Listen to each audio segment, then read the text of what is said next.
There we go. Good evening, folks, family, friends, loved ones, enemies, frenemies, wizards, witches, muggles, mudbloods, to another non-regular time scheduled episode of Disguise Coverage, a special tea episode of Disguise Coverage. The only podcast in existence that gives you an equal amount of blueberries in each muffin. And the reason this episode is not on regular schedule is because, I don't know if you guys know this, go around the horn, take a quick show of hands. Did you guys know the NFL draft? There's another round. There's more rounds of the NFL draft tonight. Who knew this? Anybody? No, I thought we were right. I thought we were doing a sitcom draft tonight. I thought that's what we were doing. We are. I got first pick. I'm going with why would I go with a sitcom draft? Does The Office count as a sitcom? No. Yeah, I think it does. I think it does. does. The Office? Yeah, it does. Go with The Office. That'd be a tough one. We should actually. It's going to be tough to find content in the summer. That episode. There you go. The sitcom, the all cover one sitcom draft. That needs to happen. But no, we are here for night 2 of the 2022 NFL draft, aka rounds 2 and 3. Mm-hmm. The crew was with you last night for round 1. Bills took Kaiir Elam, answered some of the cornerback qualms and questions that this team has had for the last couple of years. And so that box is particularly maybe checked off or ticked off, but they might go corner again. They could go running back tonight, receiver, interior offensive line, best player available in any way, shape, or form. There's a lot of possibilities for tonight's episode and for tonight's draft, and it's very exciting. And we've got the crew here again for cover 1. We've got a lot of people rotating in and out. We've got just a multitude of people on this team, and it's going to be a tremendously exciting night. And let's go around the horn starting from now as we get another who just popped in. Kev, whenever you're good, feel free to add yourself to the stream. I don't know how it's going to shift around the stuff, but we'll start with Steve and go around the horn. Boom. Yeah. Everybody introduce yourselves, say what's up, and let's get it started. Steve, do your thing. Someone in the comment section just said, "Is Judge wearing a shirt with a Kendall face on?" This is Josh Allen. Wow. Because if anyone thinks I can grow facial hair, they don't know what's going on here. My mantra for this evening is get Josh Allen some weapons. I want some offensive players in the second and the third round tonight. So I decided to manifest that into reality. Look at that. My vocabulary is getting better just being around some of you guys. By wearing this Josh Allen. I stayed on the under yesterday. You did. Yeah. Kendall, what are you feeling? What are your thoughts? What are you looking for tonight? Are you excited? You and I went late last night recording that bonus episode breakdown. How tired are you? I'm exhausted. I can't feel my hands. How about you? Oh, I'm exhausted for sure. My on the other side of this wall, my roommate, he actually is recovering from a torn ACL. So he woke me up like 3 minutes into sleep and he needed some help with something. So I did not. No. We were trying to record. Judge. God, have some sympathy, man. We were recording, tough, and Kendall man. was like, "Am I too low?" And I was like, "A little." And he was like, "But I have to be because my roommate is got a torn ACL. I don't want to wake him up." And I was like, "I don't want to wake him up. I'm trying to be considerate." Is your roommate John Mechie III? I wish. No, that's rude to him. That's rude to my roommate. No, but seriously, I'm exhausted, but I'm ready for it again, man. Echoing what Judge said, like I want weapons tonight. I think that's the key for me. The only thing that would throw a wrench in that I'd be okay with, specifically interior offensive line, I'd have no qualms with that. But like a running back, wide receiver, tight end might throw a wrench in that. But running back, wide receiver is what I'm hoping for tonight. Get some more weapons on that offense and address the other stuff in the back end of day 3. Copy that. We'll keep going down, and then to the left, we'll swing it. Mr. Anthony Romeo, what are your thoughts for tonight? What are you looking for? Round 2, round 3, night as a whole? How you feeling in the aftermath and dust settling of round 1 in Kaiir Elam? It's excellent. I'm feeling great. I was waiting for you guys. I've been here all night since last night. Just never moved. Couldn't sleep, so just stayed up doing research and getting ready for today. No, but really, it was a lot of fun last night. I loved the pick. Obviously, I wanted cornerback. My guess was it would be Booth, but I'm very happy with the Elam pick and excited about it. And today I'm on the same board as you guys have all said. I want weapons for Josh Allen. I think today is the day to go wide receiver, offensive line, tight end. That's definitely what I'm keeping my eye on as the board goes along. Very nice. Very nice. Mr. Tilt Money, who you were money last night with predictions, with nailing picks. That's right. Fantastic graphic. Right? Here's I the was going to thing. say, just let us know what's going to happen. Dip into the crystal ball again and just break it down now. We can get out of here. I know. We can all go. We can all I'll tell you what's going to happen, and we can shut it down. No, this is what I'm going to find this is what I'm going to pay attention to tonight. The Bills traded their 4th round pick yesterday, and a lot of people on social media had mixed reactions about what the Bills gave up to move up 2 spots. And what I think a lot of people aren't realizing is it wasn't really necessarily about to jump Dallas, right? It was about what other teams were trying to get into that spot. Yep. Bean to said potentially that too, block the Bills from getting who they wanted. So yes, you gave up the 4th rounder. I want to see if that affects the Bills' flexibility to move around at all tonight. If they were thinking about moving up maybe in the 2nd round, that seems unlikely now without giving up future picks. And I would really doubt that Bean would give up his 3rd this year to make a move like that. We'll see. So the 3rd round is really where I'm going to be paying attention to see if the Bills try to make it a late play, maybe to come up at the very tail end of the 3rd round, like they did for Dawson Knox a couple years ago. They should have ammo to do that if they want to. If they want to kind of come in and get that 4th player to round out days 1 and 2, maybe Breece Hall and Kenneth Walker don't make it to 57, but they see a guy like Rachaad White slipping in the 3rd round, and they want to come up and make a play for him at the end of the 3rd round. So that's what's really going to be interesting to me. Weapons are great, but to be honest with you guys, when a couple people were asking me, like, what do you think the Bills are going to do tonight? I'm like, there really isn't anything I would be terribly upset with now that they took a corner in the 1st round. Like, they're not going to take a quarterback, obviously, but even if they took a tight end or if they took a defensive lineman, like, yeah, you could question that a little bit, but like, depending on who that is that gets to the spot where the Bills are picking, we might not have an issue with it. Like, if Travis Jones is there at 57, is anyone going to really have a big problem with the Bills taking a guy like that, right? Like, so we just have to see how the board falls before we kind of like pigeonhole ourselves into that. But yeah, weapons are always good, of course. Weapons are fun. It's fun to score points. There's a super chat in there that we're going to get to in a minute because I find it hilarious. But before I do that, I want to continue to round this out. Kev, this is your first time on Disguise coverage. Very excited. You and Mike just had a really strong opener to tonight on Going Deep. So how you feeling? What are you looking forward to tonight? Thoughts, comments, questions, concerns? What do you got? Feeling good. I'm watching somebody spin upside down. Yeah, I don't know what's going on. To play Dizzy Bat. I don't know what that is. We got some claps going on now, so they must like it. So or they're just creeped out. They don't know what to do. Do we clap? Yeah, must have been a good performance. I don't know what that was, but anyways, guys, just to kind of couple on what we talked about here in the pregame show. I know you guys have probably those listening have heard a lot from us lately, but it was to get Josh Allen's weapon train. It was Kevin all in on Breece Hall. It was us talking about tight ends are weapons too. Look at how the NFL has transitioned. Isaiah Likely's there. The Bills have liked him. He is number tight end 1 on some draft boards that I've seen and read. So watch out for that. I think Joe Marino, Locked On Bills, has him number 1 rated tight end. So there's definitely some things to look forward to at that tight end. I've heard some buzz on Trey McBride. So there are some very interesting positions there at the tight end. But at the end of the day, I'm all in on Sky Moore. I actually got to cover him in person. I really like the UB hat up there, by the way. That really tickles my fuzzies. No one to talk about here tonight or even tomorrow in their camp. Hopefully soon. They have some 5-star prospects in there right now. So that's going to be an exciting front. But guys, I'm really happy. Get Josh Allen weapons. Team Sky Moore. That's where Kevin is. And I think the Bills had an awful amount of interest in him. So let's see what can happen here. But tight end, they can come at the tight end position because these guys are versatile. Greg Dulcich as well. So there's some versatility here in this draft. There's a ton of possibilities for rounds 2 and round 3. That's what makes it so exciting. Like, there's a multitude of directions they can go. And even if they went with like a certain position, there's varying levels in which they can go in those positions. And like, there is legitimately no certainty, which is even more exciting after we had an exciting round 1 in terms of uncertainty in draft picks, but then trades and people moving up, moving down, moving back, who they moved up for. So many things.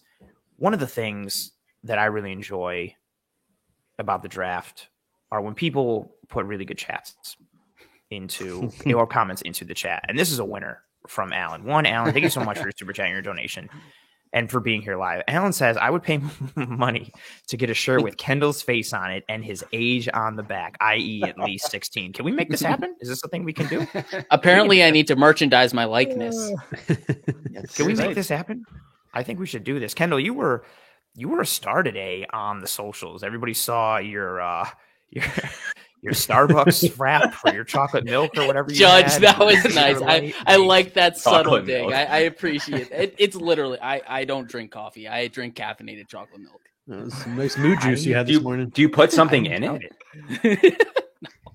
Just go to Starbucks and get some caffeinated chocolate milk. That's essential. Wait, time out. That's for real? That's what you had? It was just caffeinated chocolate milk? No. It's It's a a nice frappuccino, mocha, but right? come on, Oh, okay. it's a nice nice mocha, mocha. which is essentially just come on, guys. Like, No, It's I a get it. It's a caffeinated nice chocolate mocha. milk. Yeah, a nice mocha. Yeah, of course. Yeah, a nice mocha. It definitely wasn't chocolate milk. You definitely didn't do that. No.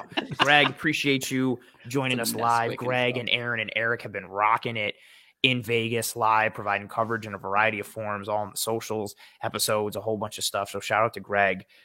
Tampa Bay is officially on the clock. They traded out of their pick last night with the Jags, and the Jags moved up. And now we sit here, and we're really starting to kick things off tonight. Tampa Bay goes, I guess as we start to see what Tampa Bay does, again, we're going to follow a similar format to last night where we're going pick by pick. We'll talk about the prospects fit and how they translate to the league, fit with that team, anything and everything.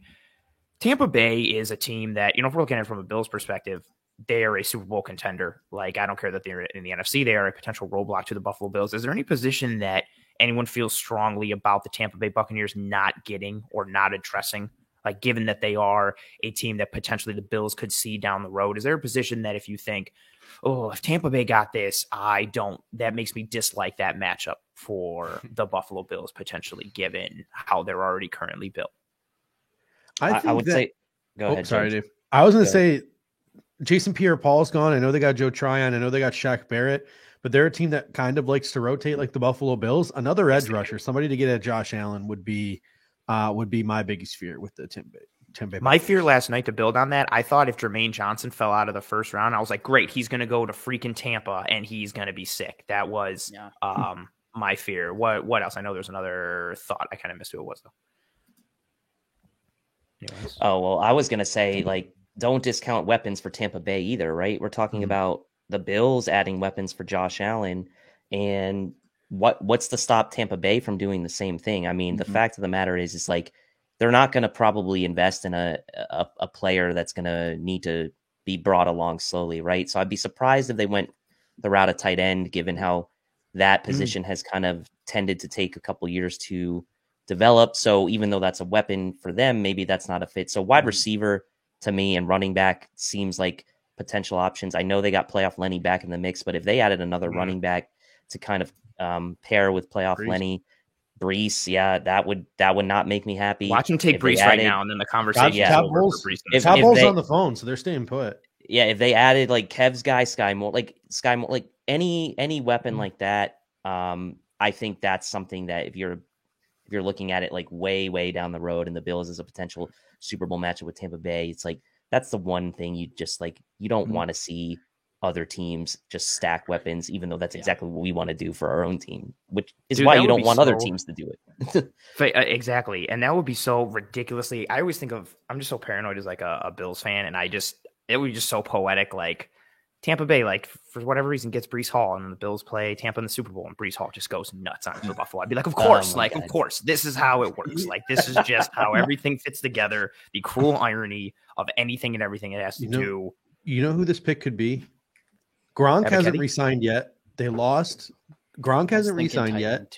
Gronk's just skipping camp, though. This could be Trey McBride territory right here. I was thinking that too. Yo, really? I was thinking that would be good blocker, physical. Anthony, question: are we leaking them? Because I know, or no? No, we're gonna try to wait. We didn't sync up our TVs where we all are, but we're gonna try to wait until I'm going to announce them. We're going to try to wait until it's fully announced on TV. Anyone, exactly. No spoilers. Anyone in the chat, please don't spoil it. We know that Twitter is ahead. If you want to get ahead of things, go for it. But we're here for the pageantry of it all. We're not going to spoil it. So I don't know the picks yet. What's on the screen.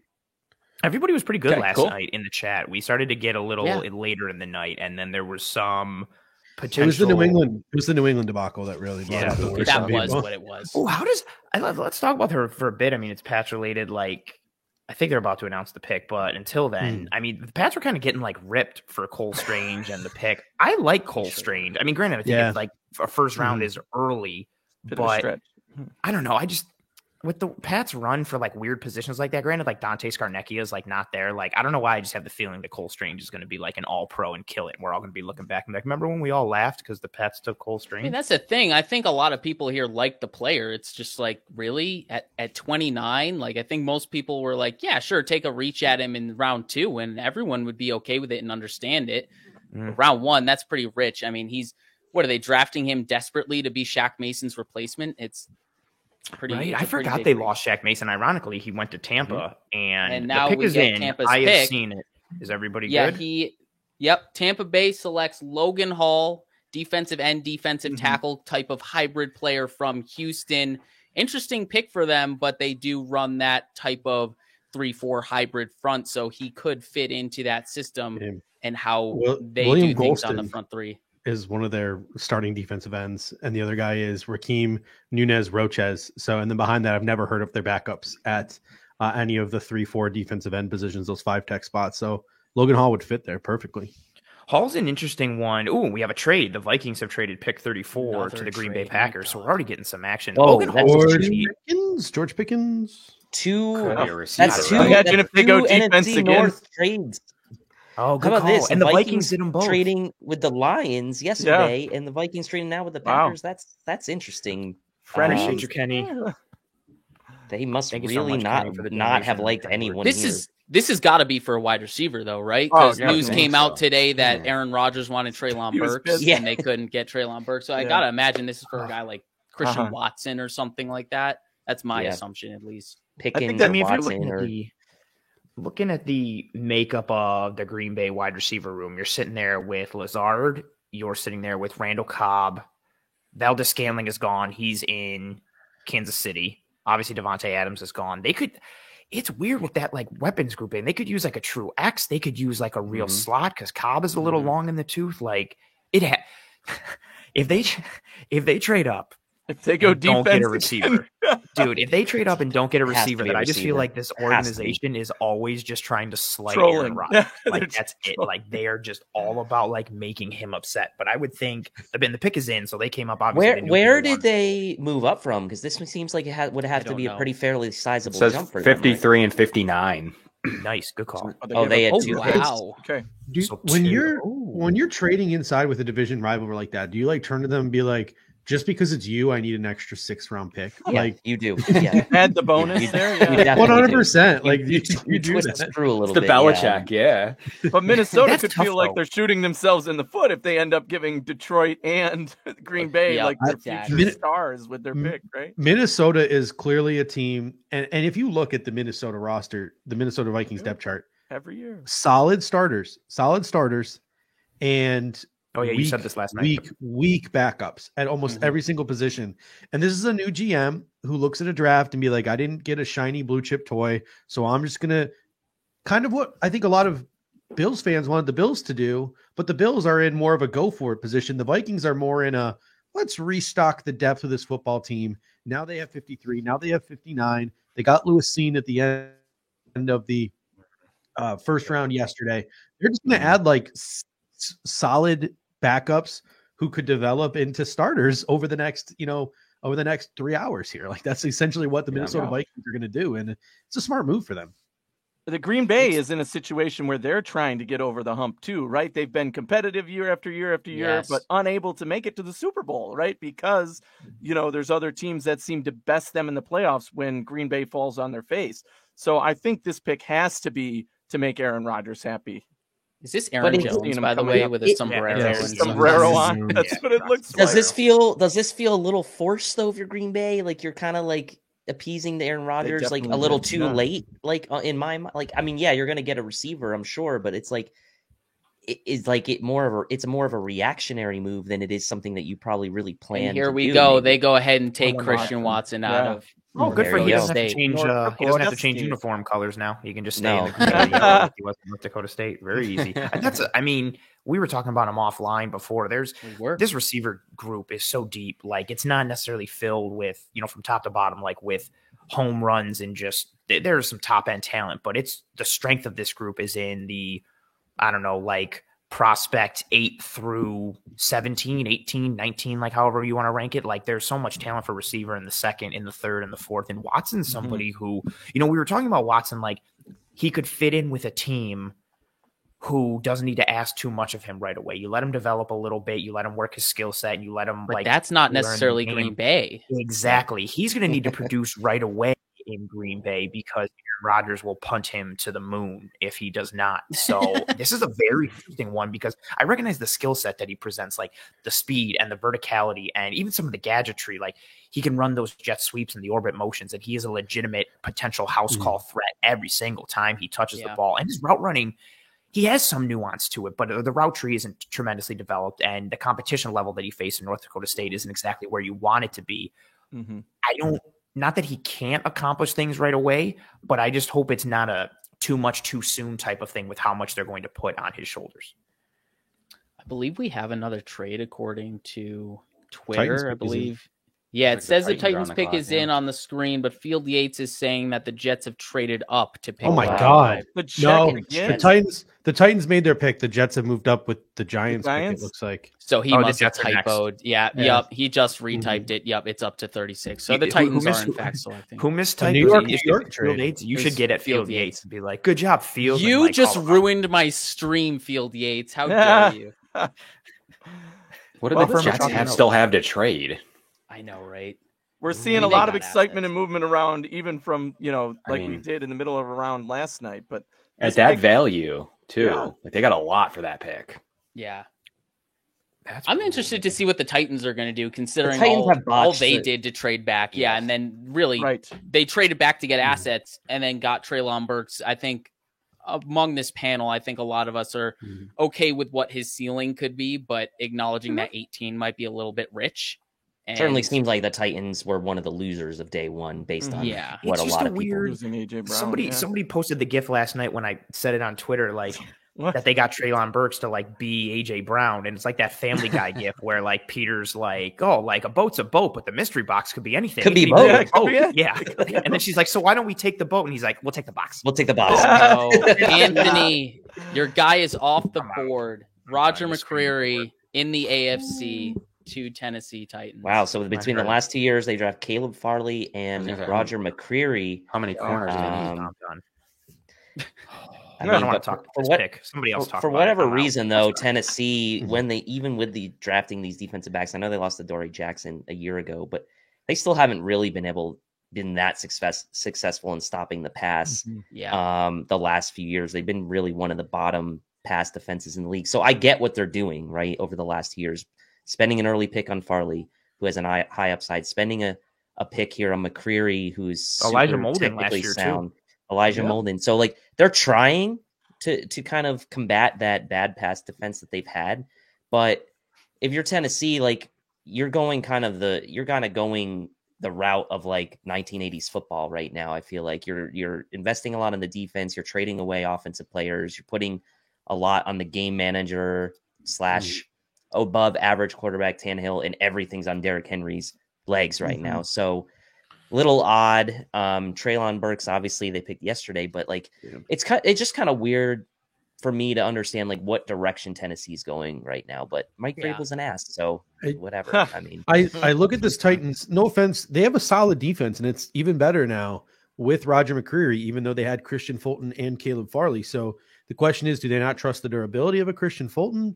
Are they going to move? Are they going to move their slot corner Elijah Molden to safety because they don't like Amani Hooker? And are they going to then play Roger McCreary in the slot? Because you look at this offense, Aaron Brewer is their starting left guard. There's no depth on their offensive line. Dalen Radoon was no sure thing last year. They added Austin Hooper. They have no backup running back because they lost, Foreman, and they got rid of Evans. They got no backup quarterback. Their receivers are Robert Woods, Treylon Burks, and Nick Westbrook-Akeen. Like, that is a putrid offense outside of Derrick Henry and the fact that 4 of these offensive linemen are plus run blockers. Like, it's not great. Their depth is atrocious on offense. Their skill position players outside of Derrick Henry, not too hot on offense. Like, it's I don't understand what the Titans are doing. I don't. And Tilt's point is interesting with like how they're they're moving in a direction of like kind of counterculture, but it's worked for them to a degree. Like they've got this power run game where they run right at you in an era where like teams aren't built on defense to stop the power run.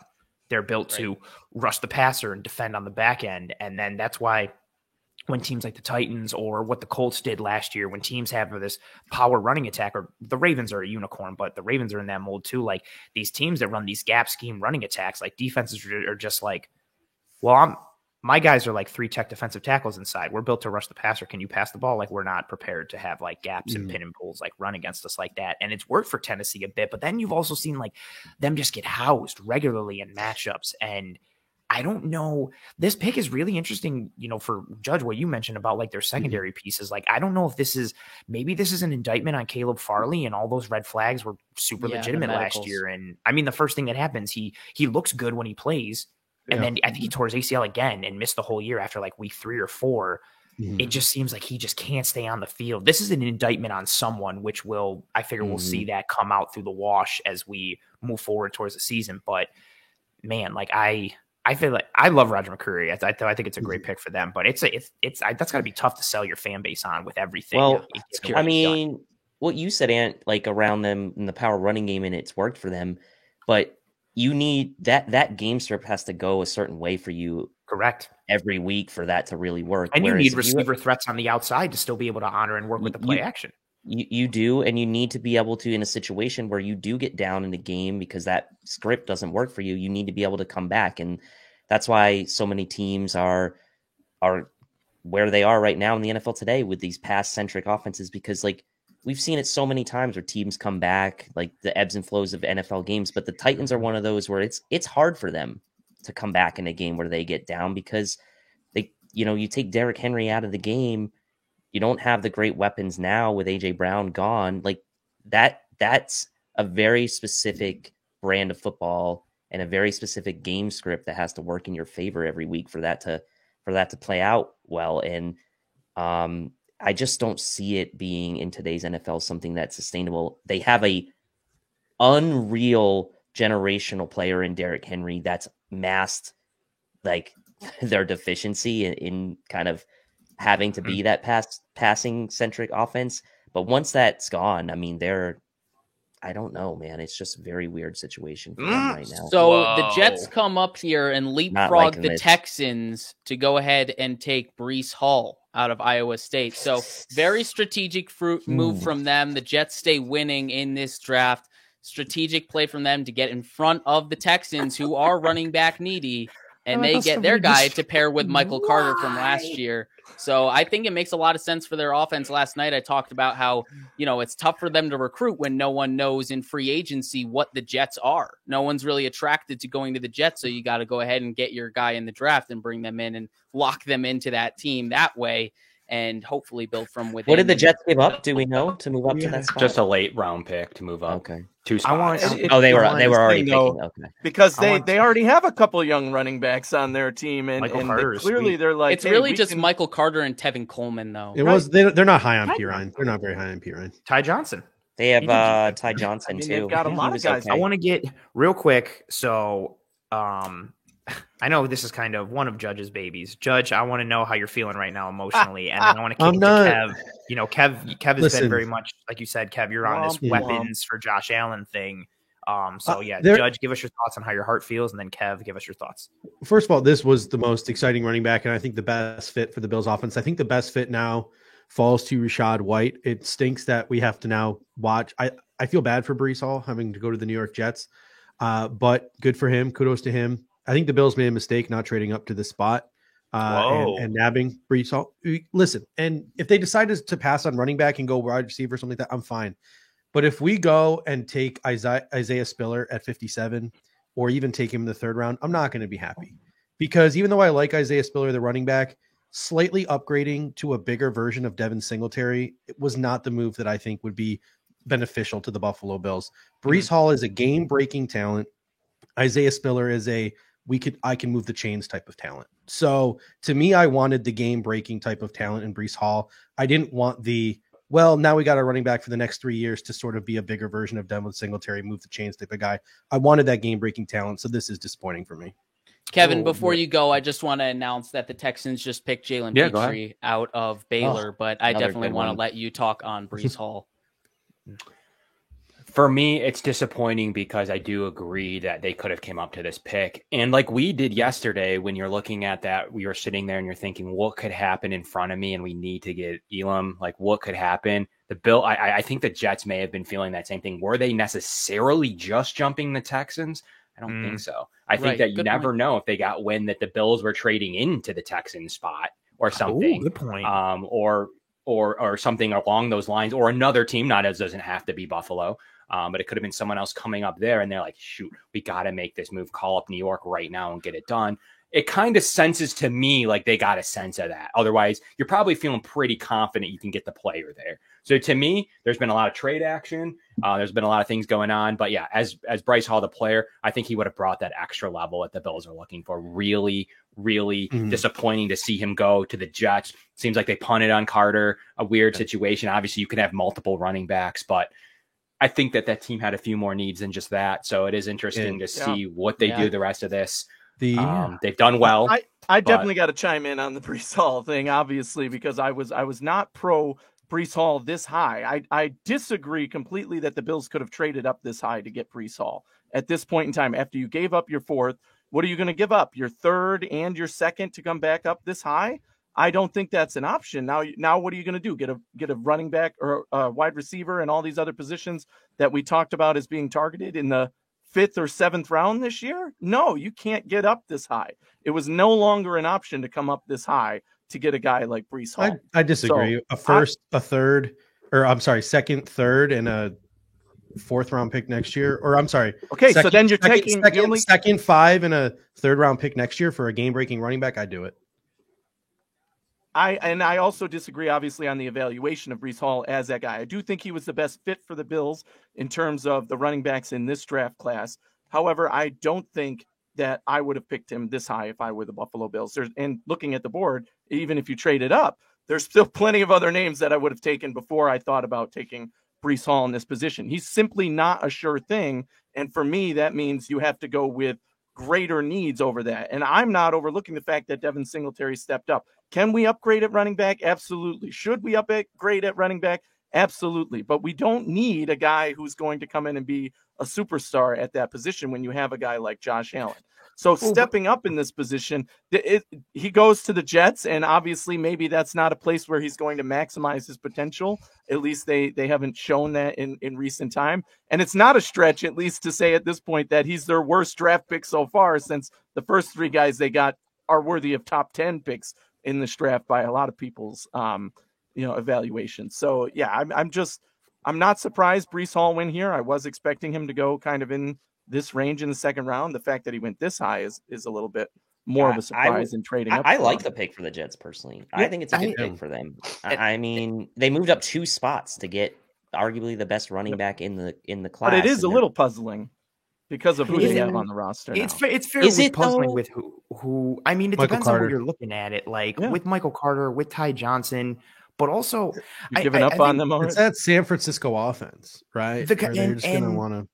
Yeah, and the conversation I kind of want to also go to, like the notion of like running back in today's NFL, the value of it has changed, but as teams are starting to move towards more too high coverages like the Bills are facing, having a strong running game or a running back that can take advantage of light boxes is becoming extremely important for teams in order to counteract that and pull those defenses out of those too high shells, whether you do that with 12 personnel, whether you do that with a running game in general. And then having a dynamic back in the backfield, somebody who, Kendall, you and I have used this phrase so much, that positionless football piece, somebody who can be a runner, somebody who can be a receiver, somebody who can be a receiver in terms of checkdowns or leaking out of the backfield or screens or swing passes or angle routes or actually lining up and running a route.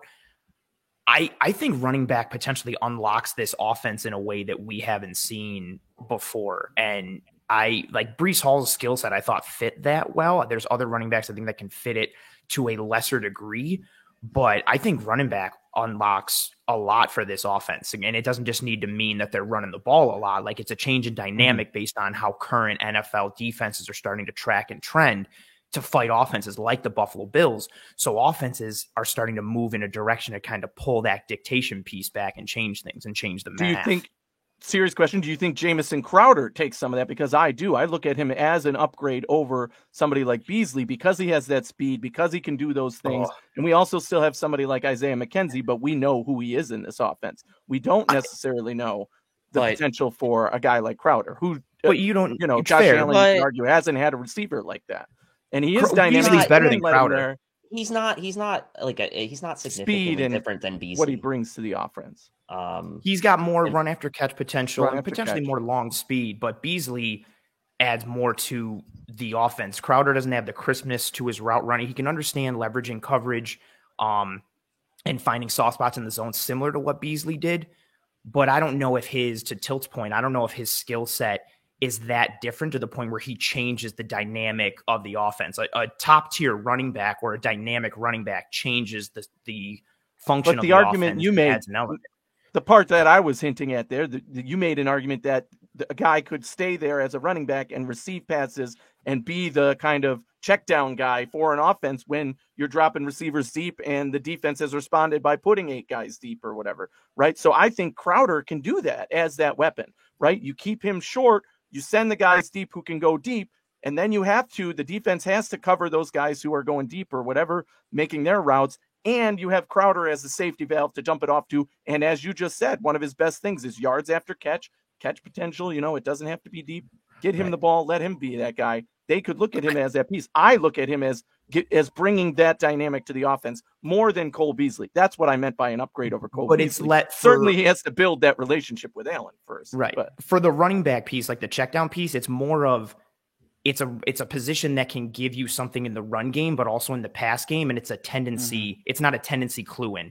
If Crowder's lined up in the slot, he's got like 2 options. He's either running a route or he's going to run some kind of like jet sweep orbit. Like it's more tendency telling. If you are a running back, if you have a dynamic running back and you line up in 12 personnel with a strong running game and a strong running back who can receive out of the backfield, who can run routes, who can catch, who can run, who can function in a variety of ways, it changes. Well, my stream is bugging out. It changes the math in a way. I just want to catch up here on what we have in the actual NFL draft. Obviously, we got very Bills-centric there. The Atlanta Falcons just selected Arnold Ebiketie from Penn State, defensive end. Interesting fit with the Falcons, seeing that they move towards a 3-4 type of system. It'll be interesting to see if they play him with a hand in the dirt, if they ask him to stay in a 2-point stance and play true outside linebacker, kind of edge rusher in that role. It'll be very interesting how they use him. But going back to Bill-centric speaking, I think a lot of people are okay with a guy like Arnold Ebiketie going off the board here. Mm-hmm. Obviously, defensive end is not a pressing need for the Bills. So more positions like that go off the board, drops a guy of a position of need for the Bills, 257. So ultimately, good pick for the Bills to have selected at 38 and 39. Now the pick is in for the Bears, but we are waiting. We are currently waiting for the Bears to actually announce that pick. But for me, it's the Jets O-line, guys, right? Like, if we're going to continue to hammer that home a little bit, they start George Fant. I'm surprised they didn't address tackle. Yeah. I'm surprised too. Okay. Especially with a young quarterback. Like, exactly. And they're trying to run the ball, and the AFC in general has some really good pass rushers. Look at what the Bills are able to do. All right. Like, to me, it's a matter of, okay, you got a couple of shiny new things. You're going to rush the passer a little bit better. You're going to be able to do a couple of things. I mean, you got a receiver now. So there's some definite upgrades there, but I'm still, we have Jets guests on the show all the time that basically talk to me about all the time about how bad that offensive line was last year. Right. It was bad last year. The combination of that offensive line and Zach Wilson still being a relative unknown puts the Jets still as a huge question mark. They're doing the right thing they're taking steps in the right direction for the entirety of the roster, but you're right, Kev. They still need to do something outside of just putting weapons in the mix for Zach Wilson. Now, they can't do it all at once, right? So, like, they chose to go with the pass rusher over, like, a tackle, or they chose to go with a running back over a tackle. That's what they chose to do. The Jets have a number of holes, and they're obviously trying to fill as many as they can, but they are taking steps in the right direction. But as always, like we said last year with the Patriots after they drafted Mac Jones, The same with the Jets after they drafted Zach Wilson. It's going to largely come down to your quarterback play in this division, whether or not you can even be in serious contention for just a playoff spot in the AFC, because right now the Bills are in a position where the Patriots had been for 15 years, where they have their quarterback set in stone, top tier elite quarterback, and the rest of the division's just fuxing around with themselves trying to figure out their quarterback position. So exactly, it's going to come down to Zach Wilson at the end of the day anyway. Can he be the guy? It doesn't really matter so much what they do. They got the shiny toys, right? If he's not the guy and he can't deliver, then it's not good. It's going to be. But not protecting him is an issue, and not to bring it back completely to the Bills. But if you improve that offensive line, look at the Bills. We found consistency in the offensive line, and all of a sudden, Devin Singletary looked like a reasonable NFL running back compared to the games that up to that point when it looked like we had nothing behind, the quarterback and in the backfield at running back. So you find that consistency in your offensive line. Any running back, every running back gets better, right? Yeah. And the Bills, I think, are in that situation as well. So going with the running back over an offensive line, when, as we've already discussed, you have young guys. Yeah, I see what's happening there. Bears are making their pick. Yes. So I'll announce it real quick. The Bears have selected Kyler Gordon, cornerback out of Washington, obviously a favorite of a lot of people. Dream is done. Everything's over. Everybody go home. I don't want to play anymore. Yeah, him this going is the part to of the draft NFC that is stings, probably the best thing. Is going to the NFC is probably the best thing we could have. But yeah, Judge, you don't like this part because this is where that good talent in between round 1 and 2 goes, and we just have to wait. People joke that I love every prospect, but in reality, where my heart lies is like the fringe first round prospects, like those guys who are like prospects like 30 to 60, 30 to 70. Those are like my favorite prospects in the draft every year. And Kyler is one of my Jalen on him for Brees. A long time. Yeah, since like December. I mean, at the end of the day, Kyler, I wouldn't be surprised. I mean, I would now be surprised because he's a Matt Eberflus corner. I think Matt Eberflus is going to have fun with this guy. This is a guy who, I've said this a couple of times on the show. He was on Bruce Feldman's freak list. A guy who's got a background in martial arts, dance, ballet. Like, you see all of these athletes nowadays switching to these new kind of workouts to extend their career. This is a guy who's been doing these type of cross-training flexibility things since he was a teenager. You're not going to find a more flexible, agile athlete in the draft than you will find in a Kyler Gordon. So to me, this one stinks. He was my guy. I wanted him at 25, but the Bills drafted Kyrie Elam, and I've been apparently at the Sabres game ever since. Yeah, so. He's at the Sabres game, so that's a positive. But you're right. I think there's nothing better than having that feeling of taking that guy. Everyone's like a first round pick. You nabbed them in the second round. It's like that whole feeling that you have with you got that value, you got it. So I think that there is something to that. Just like, did anyone expect Booth to be available in the 40s? I can't say many people did. Mm-hmm. So. Right. There must become realistic. Well, we knew that he had injury concerns, and that's probably the reason Booth is falling. But these cornerbacks are the ones that were in discussions for the Buffalo Bills, so it's not really a surprise for us, or at least me, to see them going this high in the second round. Right? These are guys who could have been drafted in the first round. They are talented enough to be drafted in the first round, even if they weren't the quote 18 guys that a team has as their first round grade. 32 get picked regardless, right? So those guys could have been picked there, and they're being picked now. In Seattle, with these back-to-back picks, here is a case now where I'm wondering about one of the bigger fallers, kind of expected fall, though, in David Ojabo. Elite pass rusher, could have been a top 5, but with the injury, is he going to...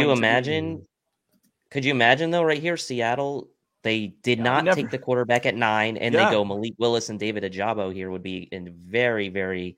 interesting play for Seattle. 2 potential first-round picks there if they did that. Ojabo is a little bit different than Booth, though, because I feel like we know his injury. It's very public, right? And the Booth one is a little bit more of a mystery, I think. The teams that done their due diligence on him through the top 30 visits, that's likely the reason why the Bills had their top 30 visit with him to check that out. But at some point, the risk reward is going to be too much for a team to pass up on Andrew Booth. And I would be surprised. I would be surprised if he's still there by the time the Bills pick. And if he is still there by the time the Bills pick, could we be looking at like a Marvin Wilson situation from last year where the guy fell like pretty much all the way out of the draft? There you go.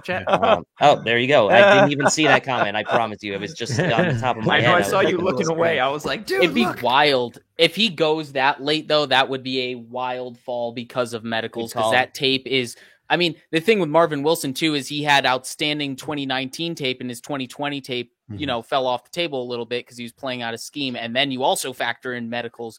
I mean, there was a little bit of that with Booth where his 2020 tape was outstanding. His 2021 tape took a minor step back, but you could still see all of those flashes. So it'll be very interesting to see how much those medicals factor in. But for me, these Seahawks picks, I'm really feeling a quarterback and them replacing Bobby Wagner. That is my gut here. I think they're going to try to find a quarterback.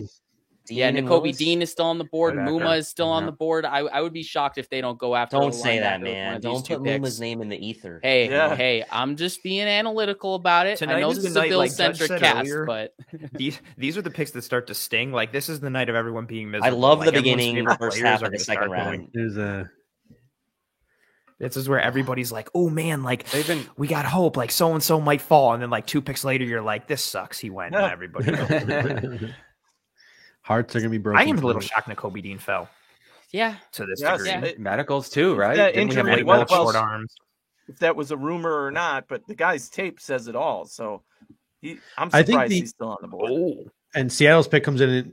No spoilers in the chat. Seattle's pick comes in. It is Boye out of Minnesota. I guess he's listed here as a linebacker on ESPN. I feel like most people are seeing him more as an edge rusher. Yeah. Regardless, a bit of an older prospect, really performed well at the combine, tested outstanding, really well at the Senior Bowl as well. So very high upside player. The interesting part to that high upside is the fact that he is a little bit older of a prospect. So is there that much untapped potential to break into, or is he what he is athletically and then you're just refining him technically? Is that what you're realizing in that potential, just the technical side to things? But I think this pick makes sense. You know, their ends are Shelby Harris and Darrell Taylor and Alton Robinson out of Syracuse a few years ago. So, I mean, I think it makes sense for them to shore up that part of their team. Is Seattle in, like, they're like, what's if you're not a contender and you're not in a rebuild, what are you? A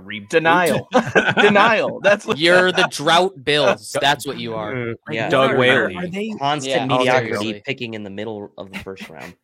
Is that what they are? Like, are like they? Because I feel like they're not fully committing to like, are they going to resign DK? Like, what does their long-term quarterback situation look like? I don't know. Maybe they think they can get Malik Willis later or Ritter, or they don't want either of those guys. And they're thinking, let's be terrible. And then let's go after Stroud or Bryce Young in the next year or whatever. But I feel like they're this weird transition limbo team where I don't know who they think they want to be, but either way, like, I feel like Pete Carroll has this long leash and he kind of has carte blanche. So it's kind of just like at his whim to do whatever.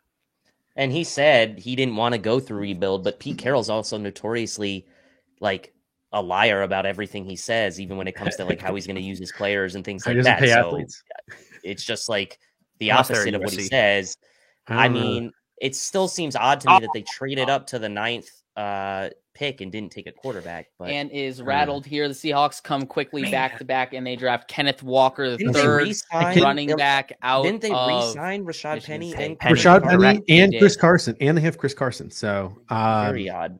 So why not just take Malik Willis and then just run a triple option offense? It's perfect. Carson, get them all on the field. I will say this: the Seattle Seahawks took the best pass protecting left tackle in this draft. Some people had Charles Cross as the number 1 left tackle in this draft.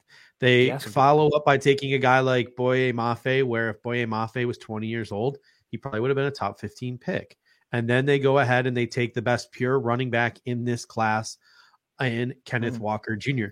Despite the fact that like this is a team, finger quotes, in denial, and I don't know why I put in finger quotes because I agree with you, but they're still taking some really talented football players. Whether they're fits, I don't know.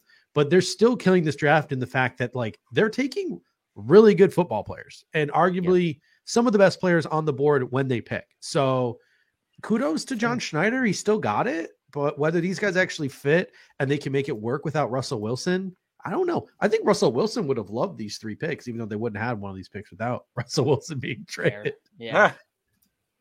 Oh man. So is Drew Lock going to get a chance this year? It's certainly looking like it so far. It is looking like it. Yeah, there's Trying to isolate those variables to evalluate him. Oh, Colts Colts going going to take a running back, right? Who? So the Colts are going to take a running back, right? I mean, if they're More following the Seattle confusing. method, yeah, probably. Seattle, yeah, I was going to say that Seattle. I laughed yesterday when Seattle was on the board because we never know what they're going to do with Pete Carroll, and they tend to they'd have 4 strong needs and then draft a completely different position than what those 4 strong needs are. Yeah. And you could look at this move at running back as the same thing. Like, what's happening here? They take a running back, which wasn't necessarily a strong need, when they have glaring holes at other positions that they could fill that are going to help them contend. Does this running back pick help them contend? Certainly not this year, I don't think, and not with the likes of Drew Lock. So they're certainly going to need to do something at quarterback. And after trading away Russell Wilson, you have to believe that the steps are to find a young quarterback to bring in and not wait for, somebody to become available. They could just be saying NFL. This division is going to be impossible for us to win Yes. in Yeah, so screw 2022 with the Rams and the Cardinals now, and even the Niners, right, being a playoff team last year. So maybe they are looking ahead to 2023 for that quarterback, and they're just trying to stack their roster now in anticipation of that. It's an interesting route to take, right? To have the quarterback be the last piece. Yeah. It's not the first time a team has tried that route, right? Like the Bills, I feel like when they had like Tyrod and stuff, they kind of tried to go that route a bit. But it's an interesting approach, right? Where the Bills this time around with Josh Allen were really like, we're going to get the quarterback first, and then we're going to take care of the stuff around him after the fact. So it's an interesting. Everyone's got their own approach. So the Colts have just traded their pick to the Minnesota Vikings. My brain is telling me that they wanted a pass catcher. They need help at tight end. They need help at wide receiver. Perhaps they didn't see a value at this high of a selection, so they wanted to trade back, and they traded. Vikings making moves. With the Vikings. Yeah, right. Chris Ballard is an amazing talent evaluator who is on a team that just can't figure out how to get in position to draft a quarterback. And if they could draft a quarterback, he'd probably be very good. But I will say one thing about Chris Ballard, like in football, sometimes you have to be aggressive and you have to make that risk and you have to do things. And it just seems like Chris Ballard punts the football year after year after year. They have all this cap space again for the second year in a row. Yeah, like at some point, and what's weird is Chris Ballard has to be the most patient man on the planet with the most impatient owner in all of in the entire National Football League in Jim Irsay. So I don't know how far did they had to slide back to 53. So there must be a number of wide receivers on their board they felt confident in. Well, do you think, and they want to sign a Bride. 3rd round pick out of this, right? Right. I mean, Kendall, do you see the compensation? They had no, to I didn't see the compensation. Right. In Minnesota, I think it's interesting that Minnesota, who's traded back twice now, is now trading back up. Making moves, saying, "Okay, we can wait. Yes, we don't need to take our guy there." But now, all of a sudden, making the decision, saying, "Okay, this is where we need to go up and get our guy." Literally just got the compensation. I have no idea where they're going here. The Colts traded 42 and 122. The Vikings traded them 53, 77, and 192. Not bad at all. Not bad. No. I have a quick. It's officially in range of trading. That's up a 4th runner then, right? 112.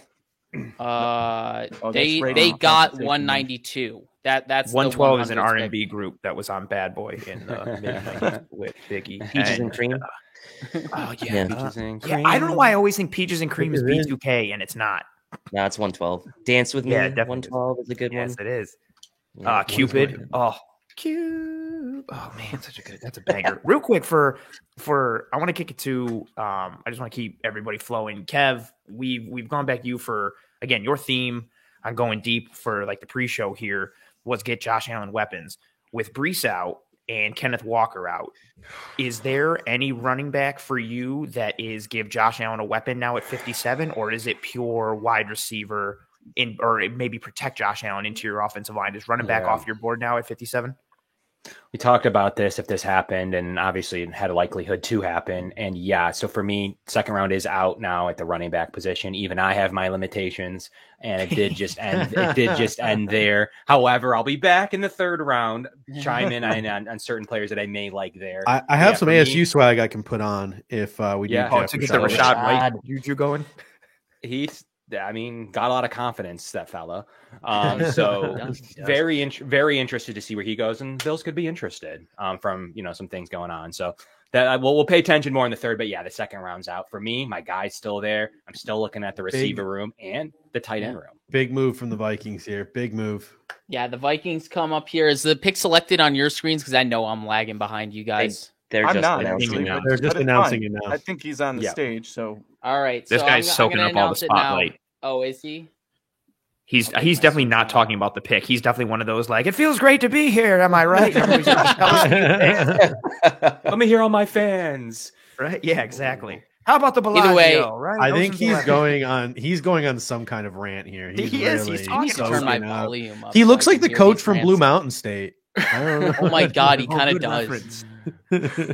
finding a They're purple gonna take sports Thad coat is not Castle. easy. That was The his Minnesota analysis. Vikings are going to take Thad Castle here. I actually think He's this definitely is that going guy. Judge, I'm pretty He's- sure this is him.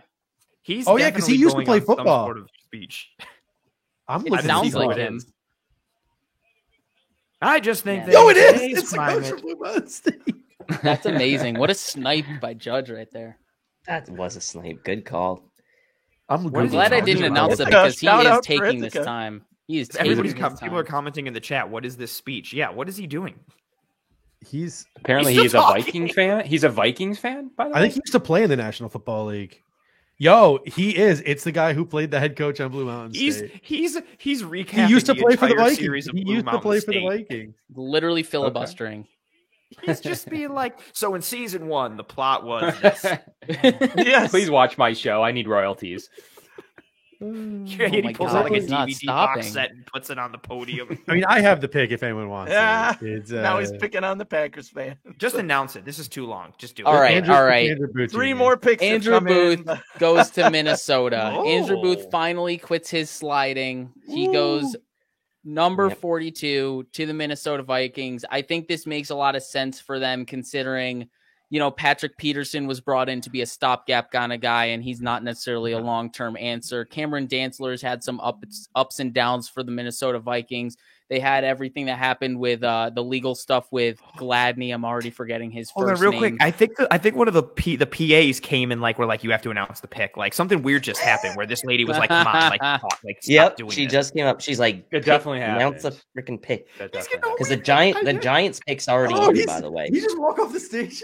Do they not have music for this? This is like wild. the Wrap it up Academy music. Awards. Yes, Or- exactly. Can Anthony. we just say? Get off. Can we just say something for a second? Like for as comical as this is right here, how fucking awful does it must be to be Andrew Booth Jr. right now? Like your moment is being upstaged by this dude. Like Yeah, great point. I didn't think Oh. about that. That must that's be upsetting. annoying. He looks fine. He looks fine. Yeah, he he's looks, fine. he He's looks fine. okay with it. Oh man, what if they cut to him in his house and he was on like crutches or in like a cast or something, and everybody was just like, "What?" He would like put his blanket over like his leg to try and hide it. Oh my gosh. I see the Oh, Giants. that's a good back pick for there. Minnesota. here? Like, No, Like, it makes sense I for mean, them. the upside is there. We talked he was pegged for the Bills at 25. When healthy and if healthy, Booth is right there with Stingley and Sauce. I think he's corner 3, but he's in the They love conversation. showing that highlight. Oh, I mean, that They highlight really is do. gorgeous. That Superman Yeah. flying in the air without the cape type Yeah. thing. He was the preseason number 1 corner for a decent amount of people, even with Stingley and before Sauce really became Sauce fully this year. Booth has a boatload of talent. He's scheme versatile. He's got the athleticism, the burst. Like his highlights are just tremendous, but he does have that technical piece.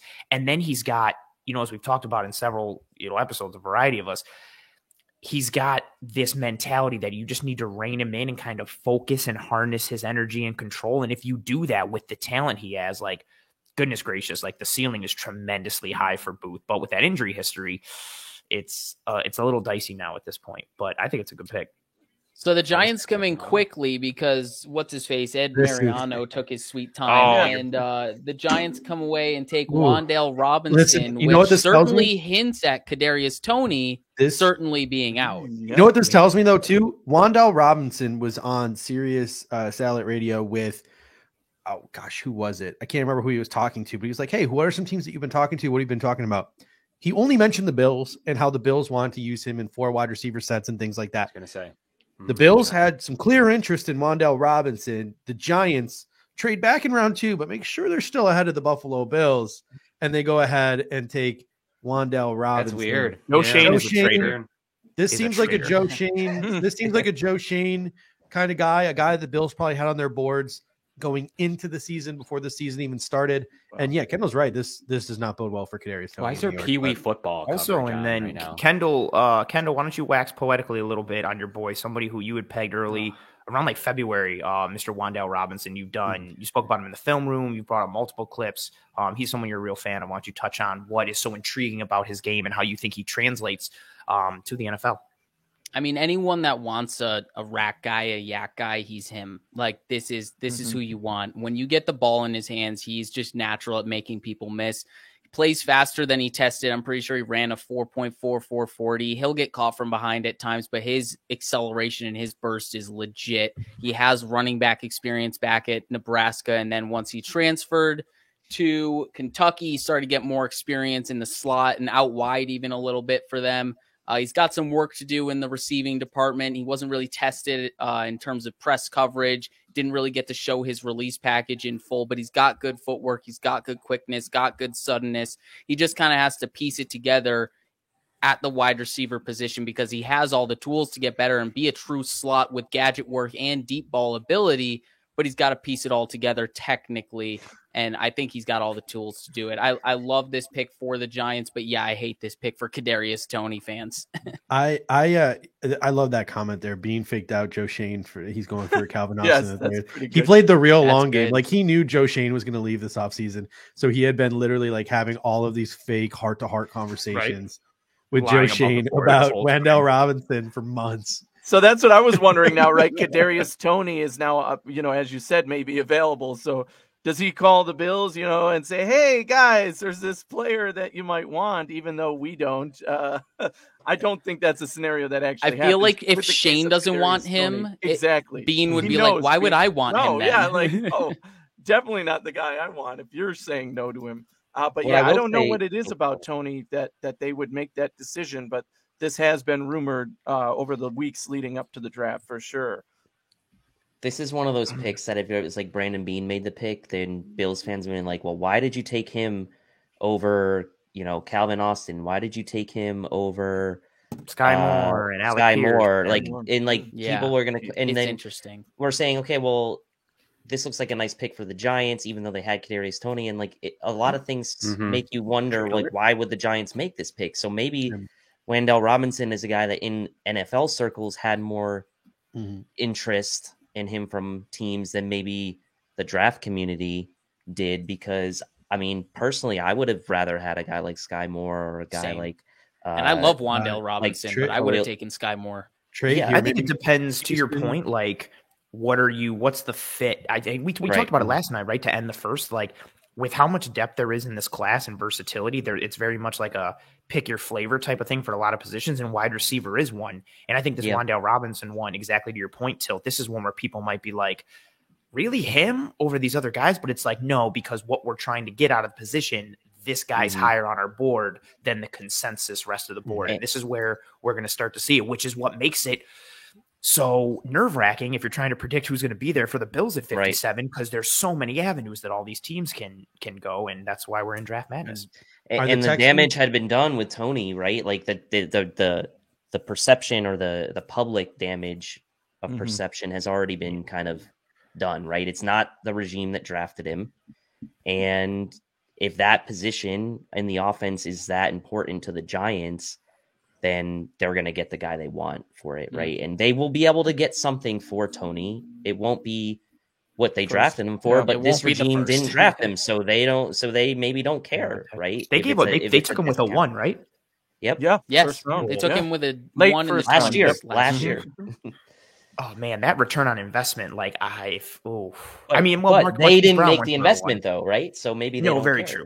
Yeah, they Yes, probably don't care. right. They're not, Give him a phone call. Give him a phone Anytime call. you have a new regime, you can expect that anybody is up Mhm. for being wiped out of that regime because of Take the way they run things. So it's like Anyone that's not just have like- any predictions on why the Texans just traded up? to get ahead of Baltimore. a Jabo, maybe. So, well, Slaughter I know the pick, and they're going to announce it right now, and then I can explain to you my thought process. But So I'll announce it real quick. Roger Goodell here saying the Whoa. Houston Texans traded up Yeah. to take John So- Mechie despite the torn your ACL roommate. stuff My- and all the. He's got the your production. roommate, So yeah, Judge, I, your roommate. yeah, my Is the cameras in his I don't room? hear the clapping. Yeah.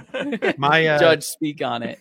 well, my initial thought was they were trying to get ahead of Detroit for a quarterback. Maybe they want some competition for Davis Mills. Malik Willis was still sitting there, or a quarterback. They would, hedge their bets on a guy like Davis Mills. But I look at Baltimore at 45. Baltimore just traded Hollywood Brown. They Right. need some speed in that receiver room because they don't have much speed in that receiver room. It's guys like Rashad Bateman. It's guys like Tylan Wallace. Yep. It's slot guys. It's physical Dude, guys. So a guy like John Mechie, a legitimate speed threat down the field, would have made sense for Baltimore. So Houston jumped him for the receiver, who I think was legitimately. I think John Mechie, I put a 3rd round grade on him because that's where sort of the consensus boards were going. I think he was a legitimate threat at pick 57 here, and the wide receiver run here is a little concerning to me. It is. Mhm. It is. And to your point, now Baltimore's probably going to come and do the same thing. Like now, Mhm. this begs the question: is Calvin Austin coming off the board here to replace the speed that was Hollywood Brown in Baltimore? So It's not going to be Very Sky interesting. Moore. Alec Pierce would make sense for them as a guy who could just put that on would the make field. some sense for them, but it doesn't. It's just adding more of the same. That physical jump ball, contested catch guy. Obviously, everyone who Thornton. likes Alec Pierce knows that Alec Pierce is more than just that. But everything you explain with Tylan Wallace and Rashad Yeah. Bateman, it's all in the same vein as Alec I think Pierce. So Sky don't you Moore want to makes a lot of- differentiate? I think that Sky RPO Moore or offense? Calvin Austin makes more sense. Outside The of RPO offense with what they want to do. Again, I feel like Sky Moore's a natural fit. So, well, They also love their tight ends. That wouldn't surprise me if they That's a reached for good that. That's a point, weapon, too. right? A weapon that's not a receiver that they use Hey. more in their offense, especially, I don't know who they have, if it's Mark likely Andrews. or I mean, Yeah, exactly. I mean, but the thing is, like, do they And Nick Boyle. have enough to do?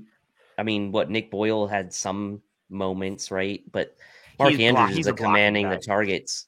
Mark Andrews is the one commanding Pickens targets makes in the sense. tight end room. But you're right, Anthony, because Lamar throws between the hashes more That's what he Yep. wants. than almost any other quarterback in the league. So Trey McBride is interesting here.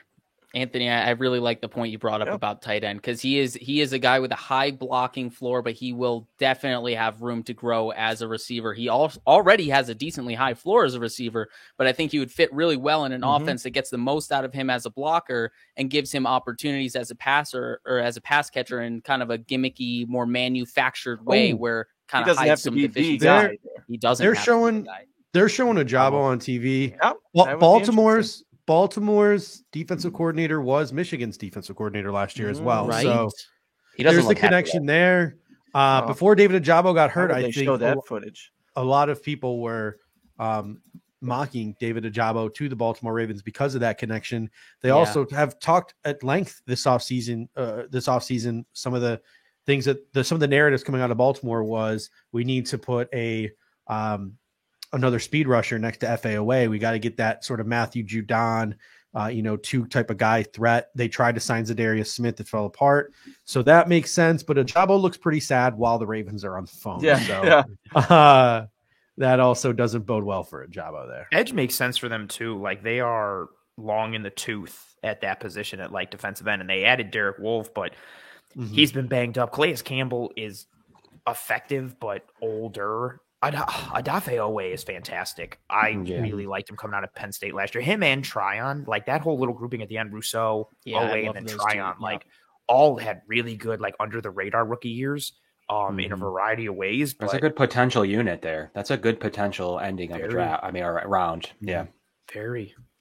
Is That could Ajabo really in be play like- for the Bills? Is a question. If he's That's there, I was for thinking play- that's the next question. Fantastic. Oh, Till you're boy. reading my mind. Let's go around. Baltimore's about It's, to make the pick.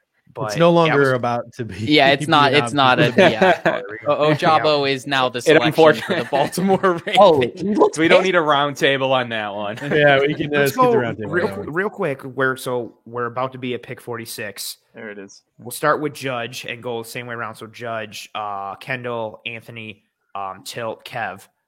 Who does everybody want to fall to 57 to the Bills right now? Judge, we'll start with you. Who's your ideal guy who falls? I'm looking at my board here. If anybody else has an answer, ready to go. Well, I know Kev's answer is Sky Moore. I'm at the. Yeah, I'm gonna go with Sky Moore as well. Inside outside versatility, but I'll let Kev speak on it because I know he's a Mac guy too. So I'll let Kev speak on Sky Moore. Kev, go ahead. It's the Mac respect. It's the Mac respect. Cover his coach and other coaches too. Mo Linguist is a guy we've had on our show before, and like to me, he was called the best player in the Mac. It is a total conference that converts over to the NFL. You have players like Antonio Brown who have played in the Mac. I do think it's very possible he'd come in and be a dynamic player. He has that over the top versatility. He can play in the slot. He's a wonderful player. You can feed him the ball as much as possible. I do like him over a guy like Mechie. I personally think he has that other speed that Mechie doesn't. So to me, I think Sky Moore is a wonderful player. He'd be talked about more if he played for Alabama. I've had this discussion, and one person told me his negative was he didn't play at Alabama. All right, that's totally fine. Like, but he dominated in the MAC. I watched him every game, seriously live, and he is the best player in the conference. He was that good. Western Michigan wasn't that great. So to me, like a lot of those teams, Central, Western, Northern Illinois, they could kind of get lumped together. But all in all, the MAC West, as we call it, has a lot of good, talented football teams. And to me, Sky Moore is another player that I think will do dominant things in the NFL. And when he had chances against higher level competition, he showed up and he had good games. Absolutely. And you look at some of the things. You look at some of the things he does well. He wins at the line of scrimmage and he has a really good release package. And you sort of saw that even when he was playing against upper echelon competition. Not to mention he's a yards after catch guy. So inside outside flex, he wins against man. He gets open in zones. He's got some finesse and some physicality in his yards after the catch. Sky Moore, I'm surprised he hasn't been drafted yet. So my guess is he'll probably come off the board in the next 5 picks, and we'll all be pissed. Probably. I wonder if teams see the size and then the limited route tree because they were such a heavy RPO offense, and then wonder how it translates. I mean, for me, I'm in a similar boat with you guys. Like, I really love the tape. I watched several games fully of Sky Moore, and when running more NFL nuanced routes, he showed flashes. The sample size isn't there, but I think his potential and his upside is really tremendous. I even think his floor, especially for a team like, again, the Bills, where it's like, hey man, we don't need to put too much on your plate. Just come in and do these several things really well and then grow. That potential is really interesting. And then, pick is in. Kendall, take it away. Yeah, Josh Pascal from Kentucky was just picked by the Detroit Lions. Another good selection for Buffalo Bills fans here. Obviously, I think a lot of people aren't rooting for edge at 57, so this drops another position of need type player to the Buffalo Bills at 57. Anyone else got anything other than Sky Moore? Because I would echo. I have one more that I would talk about, but I want everyone else not. I want everyone else to go first. I have two. I'll say two picks that I would like to see, and then a wild card. So Calvin Austin is a guy to me now that comes into play for the Bills. Speed obviously tested well. He was the Senior Bowl practice darling. Everyone was raving about him. It's maybe a little early for him. I know most people probably had him maybe as like an early third rounder, but I think the Bills drafting at the end of the second and seeing this wide receiver run, Calvin Austin could be quite appealing. On the flip side, if you wanted to go to the protection side, Dylan Parham is a guy that's standing out on the board to me now. Yep, that's my other one. My prediction. So those two on the offensive wild card still on the board and is kind of sticking out like a sore thumb to me is Jaquan Brisker. So, dude, I was thinking the same thing. High five. It's a dark horse position to go for, safety in the second round, but he is the man and like tested him phenomenally, was awesome at Penn State. And good. There is some still open question about what's the future of the Bills at that position beyond 2022. Are you speaking it into existence, Dave? That's what I want. Seriously, is this a true prediction? I'm just saying it's a dark horse pick. Parham or Austin would be the two guys I would want to fall and I'd feel really good about, but don't discount Brisker as a dark horse. Second round range guys that the Bills have had some connections to: Isaiah Spiller, Trey McBride, Dylan Parham, Perion Winfrey, Chad Muma. If I move into the third round, forgot about Muma. They're going to go Spiller. They're going to go Spiller. One name I brought up.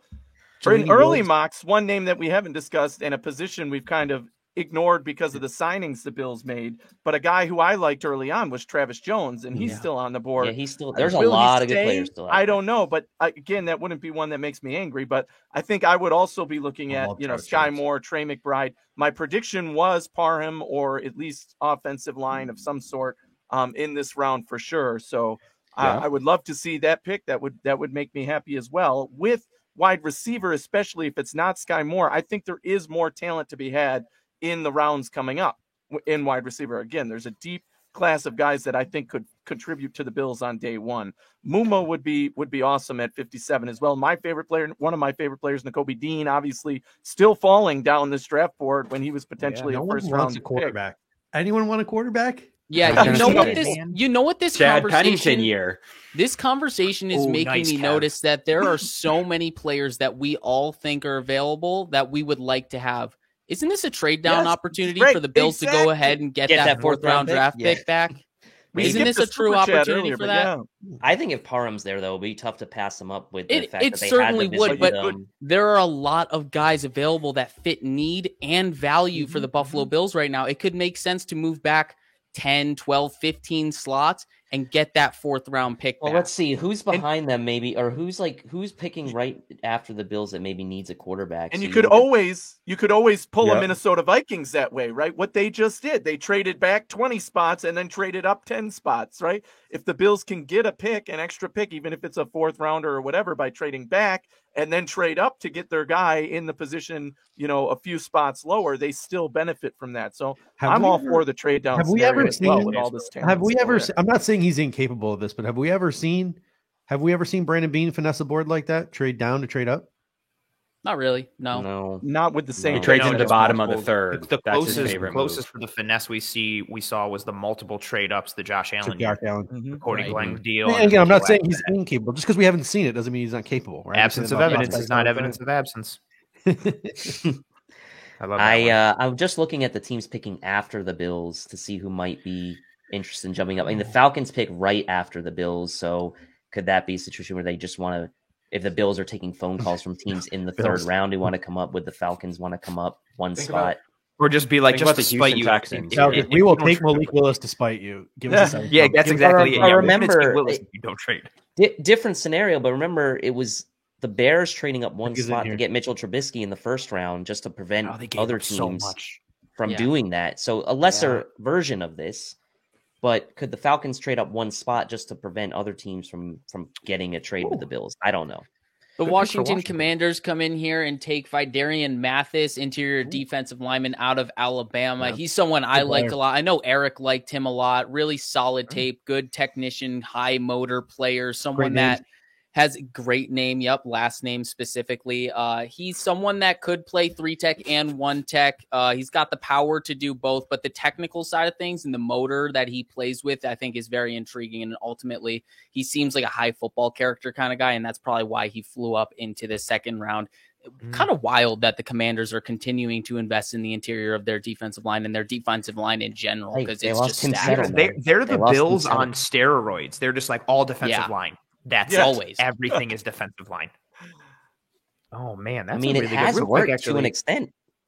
No, it has worked. Right? They're still, especially in their division, they're competitive in that division, and that's what really matters. They have, and they love to draft those Alabama players too, because they could have had Travis Jones here, but they went for the SEC guy instead of someone who's playing at a lower level, but man, he dominated at that lower level. So we'll see if that comes back to bite them, but both are good prospects. Tim Settle replacement on top of that. You don't know the future of guys like Deron Payne, who I believe they're in a contract dispute with him as well.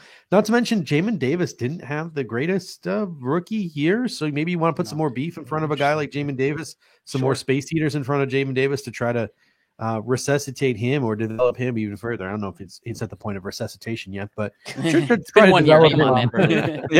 up on him. Rejuvenate or continue the development. To make his life easier. That's what coming off the board is good for the Bills, though. Yes, another good pick for the Bills. Great.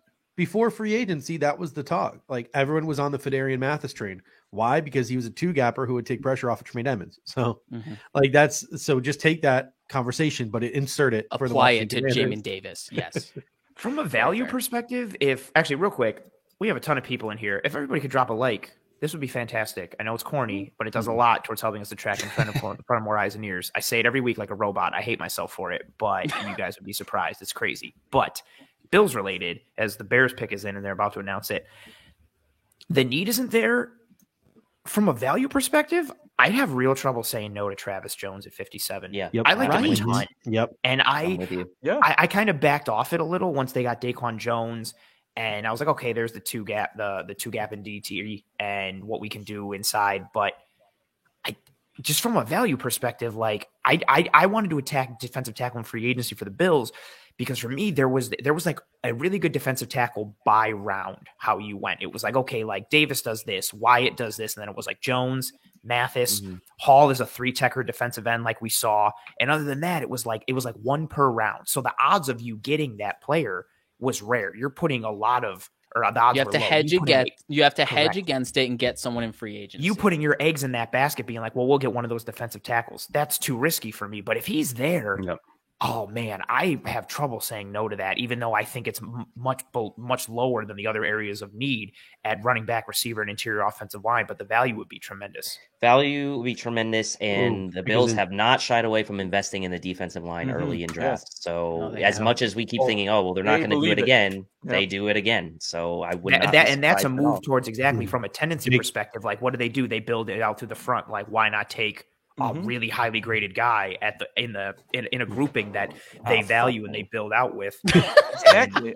I love the long term of that, right? Again, I'm not the first one to swear on the show. Chicago just took Jaquan Brisker out. I mean, look, it was a dark horse pick, but if the Bills would have taken Brisker until you called that, I would have left the stream because I was like, the ball has shattered. Yes. I mean, he was standing out on the board like a sore thumb, right? He's been sitting there forever. Like, someone's going to take this guy. He does so much. He can function in 2 high looks, single high looks. He can drop down and play at the second level as like an off-ball linebacker. He can blitz. He can fit the run and take on linemen and tight ends. He can set the edge. He can cover in space. I really pair him with Eddie Jackson too. Mm-hmm. Yes, there you go. And Bears have had a nice secondary coming up now. Matt Eberflus is getting his wish. Jalen Johnson. So they got a really nice secondary. Talking about sticking out on boards, I have Arif Hassan's consensus big board where he took 60, 70 draft websites boards and he sort of aggregated them to create a top 300. That's a lot. These are the first and second round names that he has left. Some of the guys who are finger quotes sticking out on the board. He's only got 2 first-round guys left in Nakobe Dean and Malik Willis.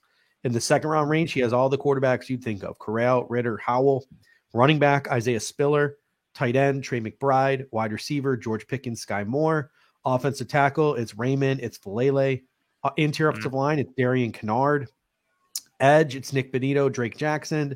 IDL, there's 3: DeMarvin Leal, Travis Jones, Perion Winfrey, Muma, Harris, and Chanel lead the linebackers, and there are no value, finger quotes value corners left, and no finger quotes value safety left on this consensus board. Ooh, yeah. So this is really interesting with who is because there's granted, we still have pick 49 with New Orleans, so we've got a significant amount, a handful left to go before the Bills go, but we're going to get into a spot here at 57. I mean, depending on how the board shakes out in the next little bit, where it's kind of become like neat. Okay, let's play a scenario. Let's play a game. Granted, they both could be gone in the next 2 seconds. Sky Moore or Travis Jones?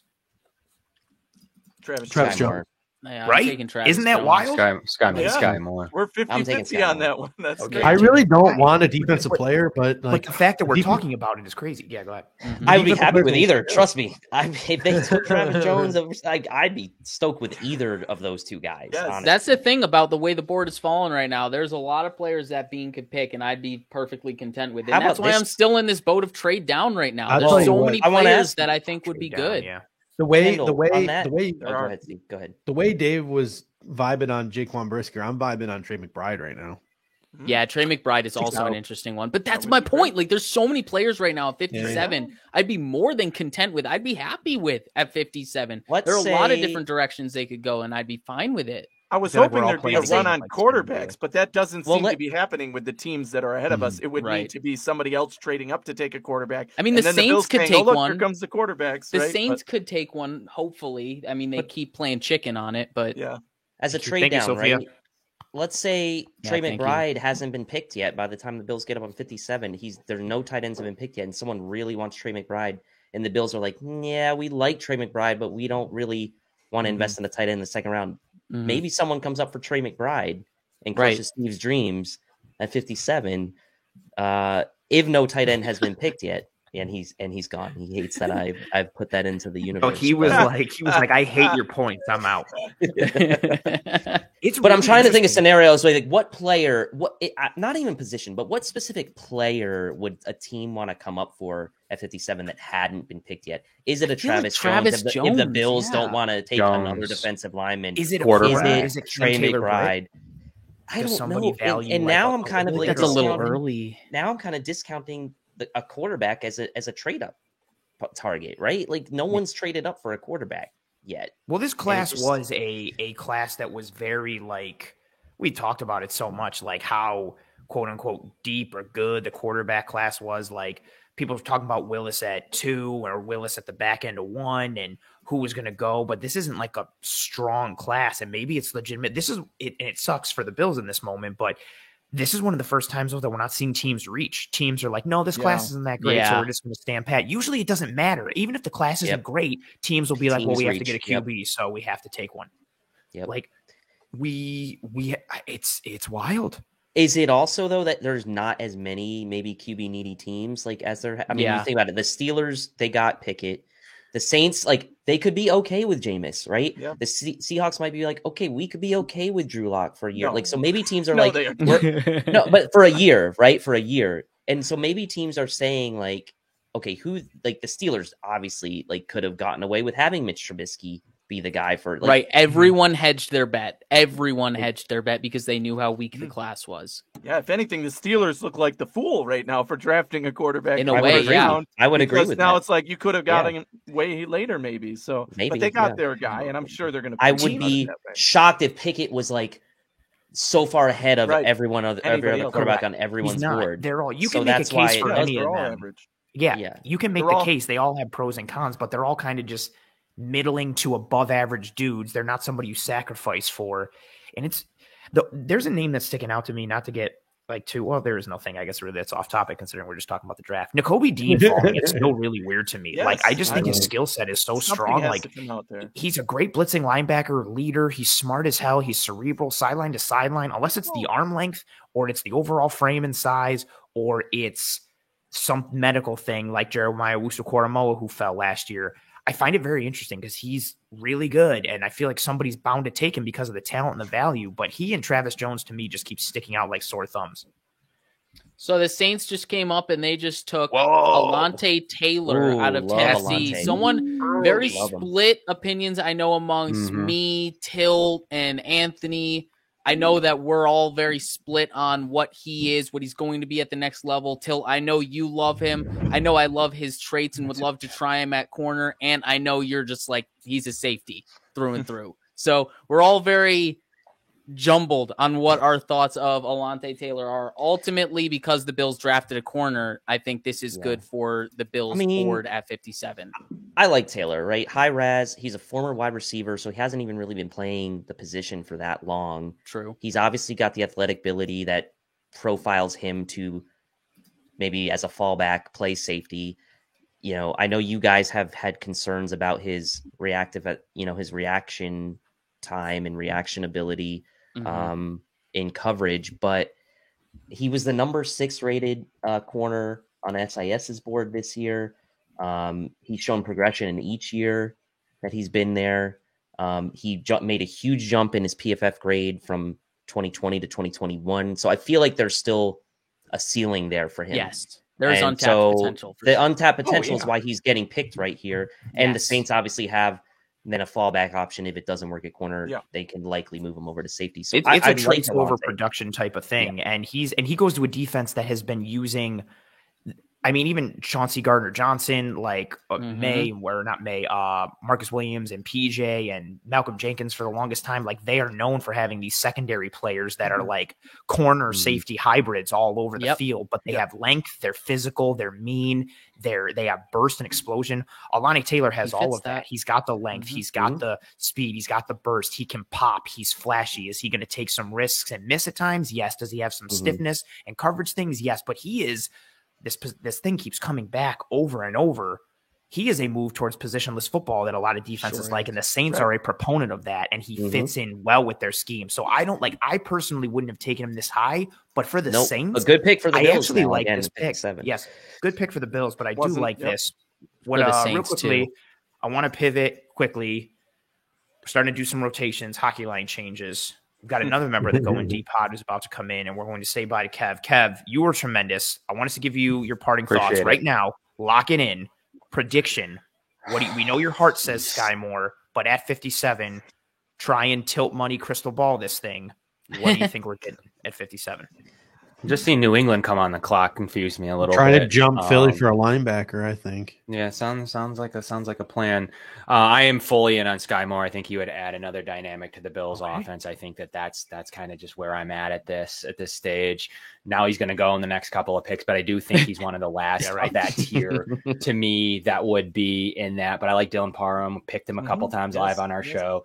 So if it's not Sky, who I am predicting from 50 to 57 here, I am Dylan Parham. So that's my final parting thoughts. And I appreciate all the coverage in the pre-show, and I appreciate everyone coming on Fridays. Our normal time slot would be right now. So I appreciate everybody for being on and tuning in on the crazy Friday. So best of luck on day 2. I know we're in good hands, and I'm going to pass it over to my co-host now, Mike Bunt. You're fantastic, Kev. Thank you so much for being here. And everybody who doesn't know, thanks, Kev. And his teammate who's about to swap in here, Mike, they do the Going Deep podcast every Friday. Newer show to Cover One. Fantastic. Again, as we continue this, cavalcade is a word that I like to use just because it sounds fun. I was going to say cornucopia, but I feel like cavalcade sounds better. And now hockey line change. We switch it. Mike, from the Going Deep podcast, introduce yourself to the world, the fans, the chat. It's your first time here. I'm excited. Kev was fantastic. As you know, he's your boy. You got a lot to live up to. He set a high bar.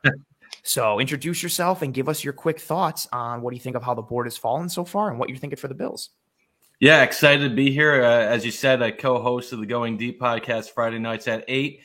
Former sports anchor in Fort Wayne, Indiana, and Zanesville, Ohio. So used to cover a lot of college football, stuff like that. But grew up in Buffalo, love the Bills. So far this draft, it's shaping up good. I'm a little disappointed. I was one of those Breece Hall, Kenneth Walker III fans. I was hoping there was a way to make it work in the second round, but you don't always get what you want. But the board is still shaping up pretty good. The Bills are going to find somebody good at 57. So a lot of different routes they can take, and I think whatever way they go here, you really can't be that upset regardless of the route. Oh, very nice. And Judge, I saw you just get rattled there. What happened? I saw. No, I don't know. I know the pick, and Judge is gonna get upset, but also happy. Take a victory lap with this. So he's like, real he's quick, gonna be very split. Real quick, I want to thank John for his super chat, and I like this comment here too. Oh, I like that he shortened Tariq, just RIQ. Yeah, I like that's a sweet thing there. Thank you for the super chat, John. And you're always here. Your comments are great. Thank you. We're gonna get to Judge and rejuvenate him in a minute. But John says, cornerback Reek the Freak out of UTSA, 6'4", 205 pounds, 4.26 40, 42-inch vert, 1.49 10-yard split, best overall athlete in this draft. He's a unicorn numbers. The Josh Allen 2018 of corners. Gamble on left tackle great on LT greatness if long term. I think. Oh, there you go. Nice. I was trying to pair it together, but I was like, I'm not. My brain is fried. I got 3 hours of sleep going into today. I got nothing left. John has been banging the drum for Tyreek Woolen. He has. Nonstop this entire offseason. I respect his commitment, and he always makes fair points. He's a smart guy. He's a Bills guy down in Miami behind enemy lines, and we appreciate the hell out of him every single day. Judge, go ahead. Talk it through. Judge, you want to announce the pick? You want to announce the pick, cathartic. Judge? It's okay. I don't know what the pick is. I haven't looked yet. The New England Patriots select Tyquan Thornton, wide receiver, Baylor. Oh, your boy. Oh, sorry. Why is it that every player that I love must stay in the AFC East, and I have to now root against them? Like now, now Tyquan Thornton, just like Breece Hall, becomes public enemy number one. Right. Here's what I will say about Tyquan Thornton, and I have a magic way of predicting when wide receivers are going to go earlier in the draft. I did it a couple years ago with Jalen Hurd as well.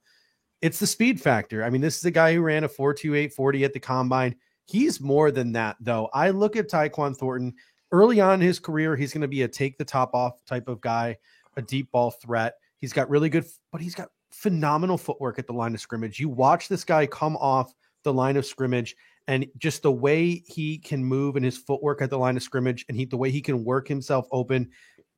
Long term, he is going to develop into more than just a deep threat. Tyquan Thornton, the comp I had for him was Robbie Anderson with turbo up his ass, because that is what Tyquan Thornton is. He is going to be a Robbie Anderson type of talent in the National Football League, but faster than Robbie Anderson. So I'm sad. I'm just really, really sad. I would have taken like Tyquan Thornton in the 3rd round for the Buffalo Bills. I thought he would have been the perfect wide receiver to take the top off the defense, so guys could work underneath. Guys like Stephon Diggs, etc., could work underneath. Just the Patriots have taken 2 of my favorite players in this draft, just not where I would have taken them. I was just going to say, are the Patriots just reaching this entire draft? Yeah, right. Because I like both. I like both players, right? It's to the point where you would think that I'm drafting for the New England Patriots right now, because I've made that comment before on our show that I fall in love with players that I genuinely typically grade them around higher than they belong, just because I like them so much. Right. So I don't have that like entire perspective where I just get tunnel vision with a prospect. And I'm like, I take them in the 3rd round and really they're a 4th rounder. I take them in the 2nd round when they're a 3rd rounder. So I get that tunnel vision. And for some reason, Bill Belichick has the same tunnel vision that I do. And he's a horrible drafter. So I mean, I'm just kidding. No, was it Chase Winovich a couple years ago that we were, or was it Uche? One of those two. I feel like we were like Uche a lot, really, and it was Miles Bryant, the corner, we really liked, I think. Yeah. And man, Judge, the guys you like end up in the AFC East. It seems like. Yeah, that's tough. Every year. Well, I'm happy that these 2 went a little too early to New England, if anything else, right? Yeah, we're only 6 away. That's definitely a win for the Buffalo Bills, regardless of which player it is. If you're reaching for a guy when there's better players consensusly anyway on the board, consensus-wise. Kendall, wait till you see the next pick, buddy. I'm really hoping Gio from the Eagles podcast gets his selection here. He doesn't. He doesn't. Gio doesn't get his linebacker. Somebody take a picture of Judge so we can tweet this later. Yeah, he just looked miserable. Remember that player that I said was going to be a 2nd rounder and you said no effing way? Hey, I said probably not. I said no. You know what you did? You said you saw the combine or the mock draft from Schrager, and you saw this guy go in the 2nd round, and you were already taking your victory lap. And I was like, Judge, we still have 3 weeks to go before this actually happens. I said like right around the time of the combine, this guy's was going to be a 2nd round pick. You did. But then of course, once the mock draft comes out from NFL Network, it kind of validates those opinions. And of course, now you're going to get to run your victory lap. But and he doesn't go in the AFC East, so I can actually be happy about it. This is huge. He goes to the NFC altogether. So this is big for the program. Yeah. So talk about it. It hasn't been announced on TV. It hasn't been announced on TV. I don't know. Yet. We're getting ahead of things a little bit. Yeah, a little bit. This is ultimately good for the Bills, I think. Sorry, that was my fault. I jumped the gun. I went from such a low to such a high that I jumped the gun. Well, that wide receiver, I mean, both guys. 6 to midnight is like we like to say on the air right now. Nice. I love that movie. I love that movie so much. Forgetting Sarah Marshall's fantastic. It's one that you just always watch whenever, like, it doesn't matter when you come into it. That's you right. watch it. You just watch it. Oh, are you that guy from I Kaiser agree with that. Permanente? No, it's me, Peter. We had a really nice emotional talk out. Oh yeah, everything. There's just like that movie is like easy top 10 in terms of like quotable comedies. Yeah, there's so many little moments with like actors that you're just like, they have such small roles, but they like have such memorable moments. Like Paul Rudd's in that, and like you don't even really think about him as being in that movie. No, yeah, not at all. Ancillary role for sure. Yeah, I mean, Kuna was fantastic. I mean, just how pretentious he is, and just even I don't know, man. I stopped wearing a watch when I came out here. He's like, "Oh man, that's really cool." And he's like, "No, because my phone has the time on it, so I just look at my phone." Oh man, too good. Oh, I've seen the next 2 picks actually. Yeah, the next 2 picks are in via Twitter, but we don't want to spoil it. For Blue everyone Mountain that's State, watching on for the TV. Vikings Yeah, Blue Mountain ruined it. State He really has messed things really up. ruined everything, for sure. Oh, because they're 2 picks behind on the I'll TV, never watch that show the same way again. I'm never watching it ever. Knowing just what, to hate him. knowing what he giving did him to me. royalties. How pretentious he was with the mic in front of him. That's why I'm he's an gonna have to actor. Go back. I have it muted, so I can't like hear, but I just saw it. He just looked like he was really filibustering Kendall, like you said, and then the fact that the PA had to come on stage, like, hey, like you gotta get it together, like finish your announce the pick, man. On and TV, then he looked too. like, They didn't even cut away. And then the next pick Excuse came in me. immediately. The next pick they had to pivot behind. and course correct because they're behind schedule. oh my goodness. Anyway, I feel like we're going fast. I feel like we are going fast through this second round. You know, we started an hour 40 I mean, we're ago, only and 3 picks we're away, 4 already picks away. almost I don't at know the why I tail end feel of the like in second my round. gut. I'm not saying I want this. I just feel like Isaiah Spiller's going to be the pick. I feel like I'm the only one who would be okay with that. I though. feel like switching you're right. I genuinely think I'm the only one who would be okay with that. They're about to you switch love him. the draft over to ESPN 2, by the way. So Is there more Blue Mountain 'cause the State on ESPN? basketball- it's John Morant show. Oh my god, what is going on the stage right now? To They're ESPN fly, too? fly Eagles fly. No, Oh, that number yeah, 5 he's is big. getting it. She's pumped. Oh, Carly Lloyd. Judge, I think you should announce this one too, because you just went 2 for 2 on The calling Philadelphia those. Eagles select offensive center Travis Kelce's future replacement, Cam Jurgens out of Nebraska, nickname Beef Jerky. So Big Jerky goes here for the Philadelphia Eagles. Howie does not take a linebacker. I really like Cam Jurgens. He's really explosive, really good movement skills. Yeah. The question was position versatility, but you don't have to worry about that in Pittsburgh. You have your heir apparent to Kelsey. You can keep Landon Dickerson at guard. I really like this pick here for the Eagles. He was,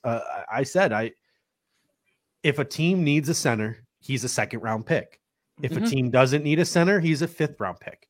Like that's essentially what happens and why you see such drastically different draft boards team by team.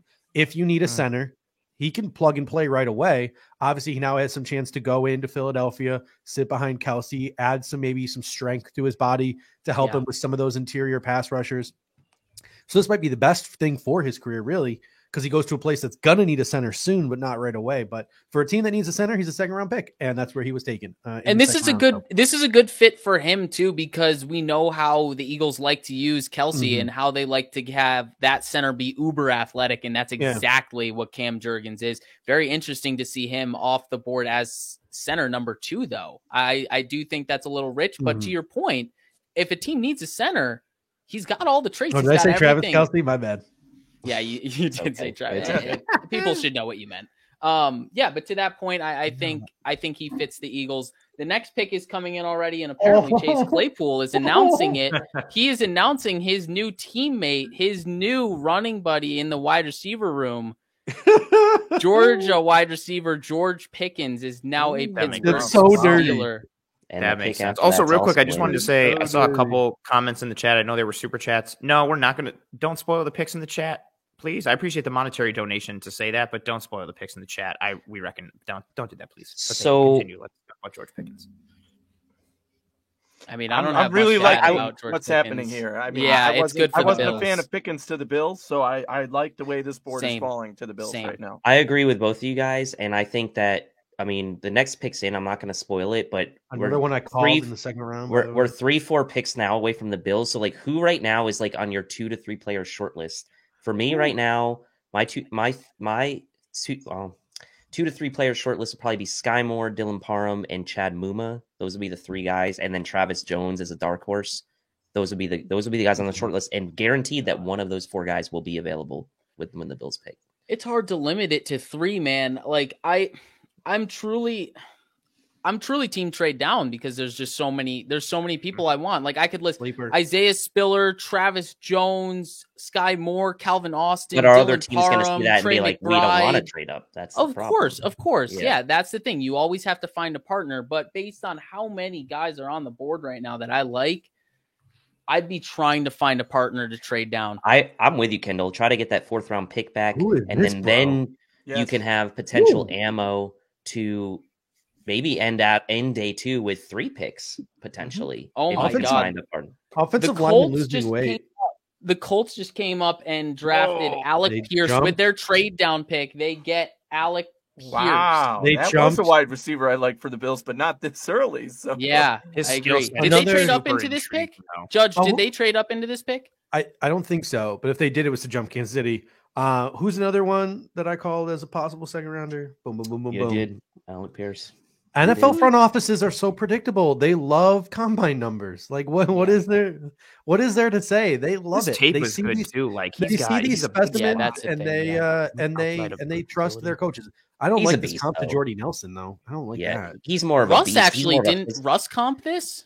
No, ESPN. No, Russ read the comp. He read it on one of the shows we did together. His skill set is super intriguing. He can go inside. He can go outside. He's got like true X potential, but he can also function in that power slot role. Tremendous speed, great 40 time that also shows on tape and on the field in a variety of ways. He's got length. He high points the football. He competes like I had a 3rd round grade on him. Initially, I thought he was like an awesome day 3 target, like early round 4.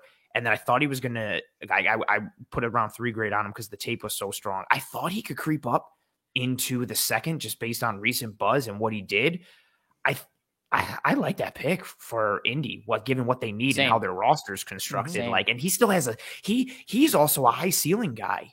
Like, I think that's a really good pick. Like, oh, now they're showing Desmond Ridder and a bunch of people are clapping. I don't know if they're clapping for Pierce because he's also a Cincinnati guy. Oh, that's definitely what it is. Yeah. And we're not going to be clapping for this next situation. I'll tell you that. Oh, man. Yeah, I was worried about this as well, but we're going to wait. Yeah, we're going to wait for this. I don't know who the pick is, but that made me I think you have a pretty good guess. Yeah.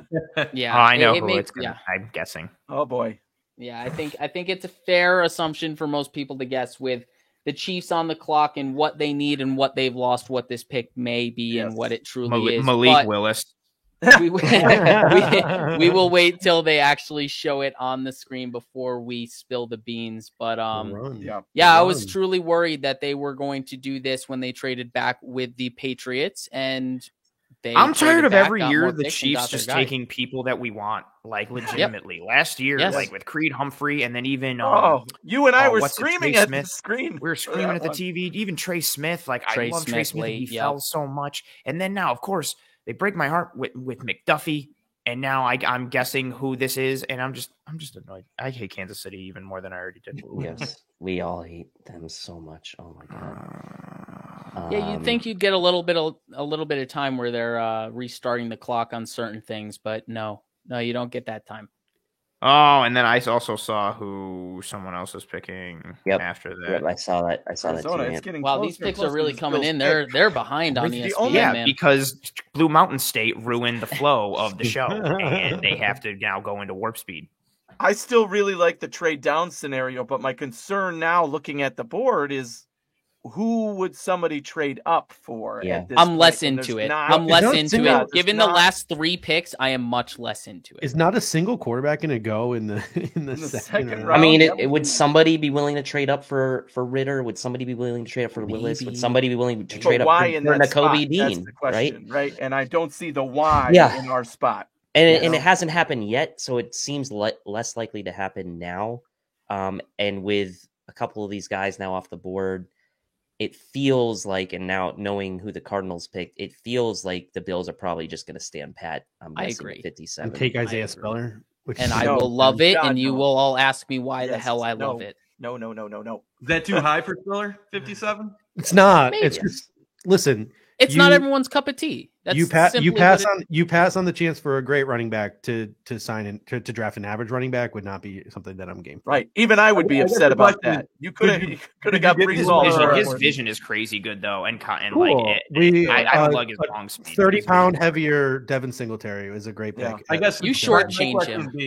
A lot of people like James Cook. Could you go with Muma or someone else? I would love Muma or Parham. Those are the two guys that I got. So here are the guys that I have. So here are the guys I have highlighted where the Bills, there's smoke, right? Isaiah Spiller, top 30 visit. Dylan Parham, top 30 visit. Perion Winfrey, private workout. Chad Muma, top 30 visit. Rashad White, top 30. James Cook, top 30. Jelani Woods, private workout. Nicholas Petit Frere, top 30. Sean Ryan, top 30. Josh Zidu, top 30. Nick Benito, private workout. Troy Anderson, pro day. Smoke from the combine. Christian Harris, top 30. Martin Emerson, top 30. Nick Cross, top 30. Nick Cross could be the sleeper here. I'm hoping it's Parham. I'm really hoping it's Parham. That's my favorite at 57 as of right now. Chiefs but I got to announce this pick. Chiefs have selected Sky Moore out of Western Michigan. They did their magic. They traded back and got their guy to replace Tyreek Hill. Obviously, he's not going to be a one-for-one replacement of Tyreek Hill, but he adds a weapon to that offense. Very good for them to restock the shelves. And yes, Bandito comes in with all the emotions that we are hiding. Yeah, you guys are lucky Kev's off the show now. There's your Sky Moore. He's weeping. He is weeping. That's just turning the knife a little. There. It is. I'll tell you what, though. I'll say this on behalf. Number one, Sky Moore was disrespected with some of these receivers that were taken in front of him. Yeah. Number two, I think Calvin Austin Jr. Calvin Austin III. Well, technically he's a junior. Yeah, I think Calvin Austin III is I think he's being disrespected here by some of these teams. I mean, if you look at Calvin Austin and you look at what he did at Memphis, he did most of his work from the outside and still won despite his diminutive stature. And he's got what has Brandon Beane been talking about and Sean McDermott been talking about? I know they've been asked about it in every press conference, but they've also talked about it. Speed. Calvin Austin has speed. Even in college, he wins on the outside. You know, you can probably work with his footwork and his ability to release at the line of scrimmage. He could work in the slot as well. I know that there's really not a lot of smoke around Calvin Austin. The Bills talked to him at at the Senior Bowl, but guess what? They talked to every prospect at the Senior Bowl. Yeah. He could be one of those guys that just sneak up on us. I wouldn't mind Calvin Austin at pick 57, the way these wide receivers are flying off the board. I'm with you, Judge. I would not mind it either, especially with how these wide receivers are flying off the board. You get a guy who's got a special skill set at that position. And to me, there's kind of, we're getting to that point in the draft at wide receiver, at least for me, where there's a tipping point. And at this point, if you were to not take a guy like Austin here, I'm probably waiting maybe till day 3 to take Cardinals a guy. Pick is off the board so here. The Cardinals are picking here, and I love this pick. The Cardinals have select Trey McBride. This past season, they traded for Zach Ertz after Max Williams got injured. They're trying to find ways to add weapons to that offense, wide receiver, running back, tight end. That tight end going down with Max Williams in the middle of the year really hampered that offense. They trade for Zach Ertz. This is how you restart the clock at that position, restart the financial compensation at that position. I love the fit. And what I'll say here too is Cliff Kingsbury is starting to understand some of the pitfalls of his offense in the National Football League, specifically his offense with Kyler Murray. So a lot of the things that they're talking about here on local sports radio in Phoenix is an implementation of 12 personnel in Arizona and a lot of play action stuff. So now you have a guy to take the top off on play actions in Hollywood Brown, a guy where we saw Nuke Hopkins was at his best when he had Will Fuller next to him. Now you have McBride and you have Max Williams, who's coming back off that injury, and you have Zach Ertz to run that 12 personnel and take some of that pressure off of Kyler Murray. And if you're a fantasy football person, their backup running back is Zeno Benjamin. I would be all in on a guy like James Conner this year in fantasy football. If he can stay healthy. If he can stay healthy. Man, Travis Jones? I also think Jalen Tolbert's an interesting. Yeah, right. I love Jalen Tolbert now. too. Oh, The Well, the Dallas offensive pick line is can't already be in. understated. I'm kind of in on It's- Muma or Austin or Parham. I think are the Cowboys three. are going to take Muma here. I have a feeling. I hate that Nakobe Dean is still on the pick for the Bills' second round pick or still on the board because There's no way he's not a fit. We've already At what talked point- about him not being a fit, but he's just so and good at what and still point- there. At what Who the point does Cowboys- talent supersede the fact that he's not a fit? The third round, like where do you land on Nakobe Exactly. Dean? We did talk about that a bit yesterday too. You asked but me? I like these guys Yeah, on the and- board still.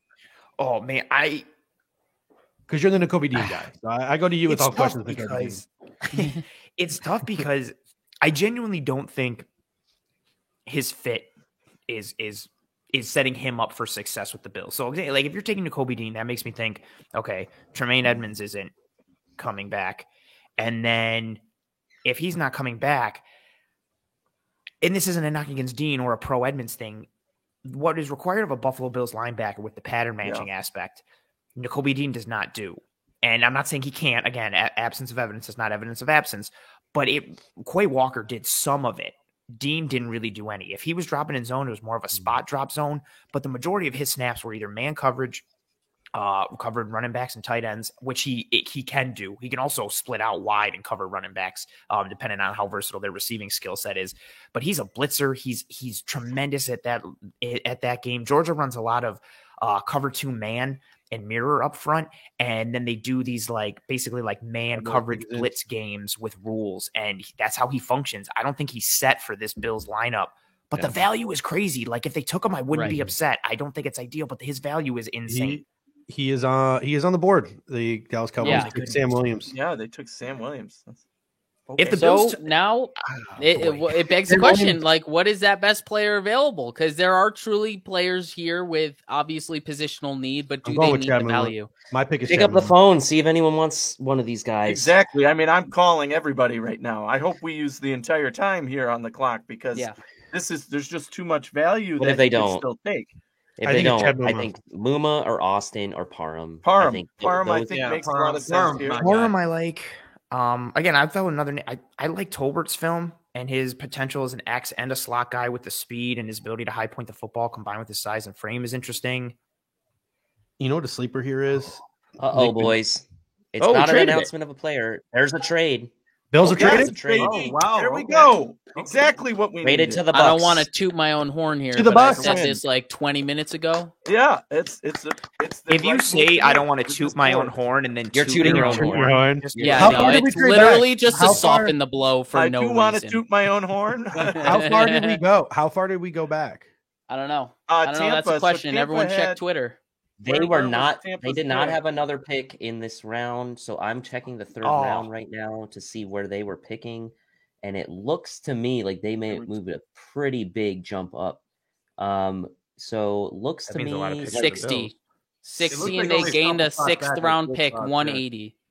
Oh, so drop 3 spots and gain an extra 6. Oh, we dropped maybe 3 ammo spots. to try and move Yeah. up. Oh, I see that. Yep. That Okay. could be what adds the ammo to get you back in the Into the fourth round. fourth. Exactly. Hey, that's exactly. fine. There's 3 or Trade- 4 guys we still like, so no Exactly. big deal. Or there. trade up Exactly. and I trade. love What this if they? move. What if we talked about the finessing earlier? What if they just keep doing it? Like they just trade back from 60 to 60. Obviously, it doesn't We going have to work. 30 because picks of in the but they sixth just round. keep going. Yeah, they just The keep way going this back draft and is acquiring. going, there's so many trades like Well, that. now That they have would- ammo to really, if they maybe want to move up at the end of the third round, they might have some ammo to do it now. Although I don't know if 2 6th-round picks is that appealing. Maybe a 5th and a 6th. No, I think it's more to if you'd have to give up a 5th too. But then that softens the blow on day 3, or maybe they move up in the 5th to try and soften because they don't have the 4th. Or maybe they just really want a bunch of guys to come in and compete for bottom and half roster space, and they don't care if they get lost to being claimed. I off think of this was waivers. this was smart though. We talked This about was it. a There's good move. value There's guys so many dropping. people. Other teams are going to want to jump up, whether it's maybe again the value of a Travis Jones or a Nakobe Dean or even one of the quarterbacks, even though it hasn't continued to show here so far in this draft. But there are potential trade up guys that Could the Bills take one of those guys? Sure. Is the value there? Yeah. But does it really make sense for them to take them? Maybe not in the grand scheme of things. So trade back, continue to stock up picks, see what's going to fall to you. I like this move a lot. Honestly, if they keep doing it and stockpiling things, like I'd be okay. My biggest worry is that the Bucs are moving up to go get Parham to replace the Ali Marpet retirement. That's my biggest they brought worry in Shaq with this Mason. pick. They lost Marpet and they do need offensive Jensen. Line, yeah. No, they brought Jensen Offensive back after Brady. They brought Jensen. Do they need a tackle though? I mean, they could go. I'm looking at my board now here to see who else. They got Wirfs and they need a guard. Smith. They do need a I also think the Bills now, I mean, it's not even really necessarily the fact that they got a 6th rounder, but it's like seeing how the draft has gone so far, you're just giving yourself more flexibility, right? Yes. I mean, that's essentially what you bought at this point is you bought more flexibility. If later on in the draft, there's a guy that you really like that you wouldn't have had that flexibility before. So whether or not they capitalize on that or need to remains to be seen, but they gave themselves the option. So. All right, now we just got to wait 3 picks and hope our guys don't get picked. Well, and then none of our guys, the right move. There's plenty none of of our guys got picked here. None of our guys 100% statement that we can say is the Bills like at least 4 players right now, Yes, right? yes, 100%. yes. There's no lie. The Bills like 4 players, And so one they of said, them- you know what? We'll give I up wouldn't be 3 surprised of if the Bills. I wouldn't be surprised if the Bills like this player that's about to be selected. Yeah. But he definitely was a fast riser. It's going to be an offensive lineman here to Tampa Bay. Not the one we're thinking of, though. Judge, go for it. It's Luke Goki from Central Michigan, tackle guard flex. I really liked him. He goes before Bernard Raymond, which is shocking. But at the same time, really good football player. He's been rising up boards. The PFF guys have been talking him up a lot. Right tackle, right guard, center flex. So he's been doing a lot. He'll probably kick into left guard looking at that Tampa Bay depth chart. So I really like this pick, and he seems like a guy who will be a plug-and-play starter at left guard for the Tampa Bay Buccaneers and protecting 97-year-old Tom Brady. Mate, is anybody opposed to Rachaad White in this round? No. I wouldn't say overly opposed. Like if it happened, yes, it's probably a value reach. I'd be shocked that he's that high on Brandon Beane's board because we know how strictly Brandon Beane follows his board, but it would give me hope that he's graded. He did have the as a second rounder of visits, right? He Right. had the top I would 30 wanna- visit, the combine and the Senior Bowl. And the ESPN just changed to the basketball. Yeah, it screwed me up. I had to change my channel on my iPad. I'm really disappointed right now. All right. I gotta say, I hope it's not White right now. Oh yeah, he can be a good player, but 57 is pretty high. I know It's rich. you shouldn't. It is rich. Judge based on just value, but you can probably get a guy like that at 89, or go after Cook at a later point. Right now, you got other guys on the board that could add value while still waiting and being able to most likely pick up one of those guys later. Who are And you to Mike's targeting there, point, Mike? Based on the value and what Kendall will kick to you right after. Sorry, but Mike, based on what you said there, like the other guys that present more value, who are you now that the Bills have moved back to 60? Who are you targeting in that value range? Like, who are the guys that would tick that box for you in terms of fit, need, and value right now? Yeah, at 60, I'm kind of sticking with what you guys were kind of saying earlier. Parham, if you can get a guard like that out of Memphis, second round range, a guy that could make an impact and add a little bit to the competition. You never know what's going to happen with Saffold in the future. Obviously, Bates, you don't know how it's going to turn out with him as a full-time starter. He would probably be my top guy. I also like some of the linebackers. I'm not opposed to more linebacker depth on this team, especially not knowing what's going to happen with Tremaine Edmonds long-term. I like Edmonds. I'm not one of those anti-Edmonds guys, but his contract's going to be a tremendous battle next year trying to decide what you want to do with it. So add depth, not necessarily for this year, but for down the line. Very interesting. Kendall, what was your thought there to build on Mike's point? To Mike's point on Rachaad White being an overdraft or a reach at now pick 60, Anthony, I know you love Brian Robinson. So that's the thing. It's like, yeah, you take Rachaad White at 60, but then that opportunity cost is a running back like James Cook, Brian Robinson, Pierre Strong, Ty Chandler. There's a lot of guys where do you really want to reach on that position? So that is obviously another big one here.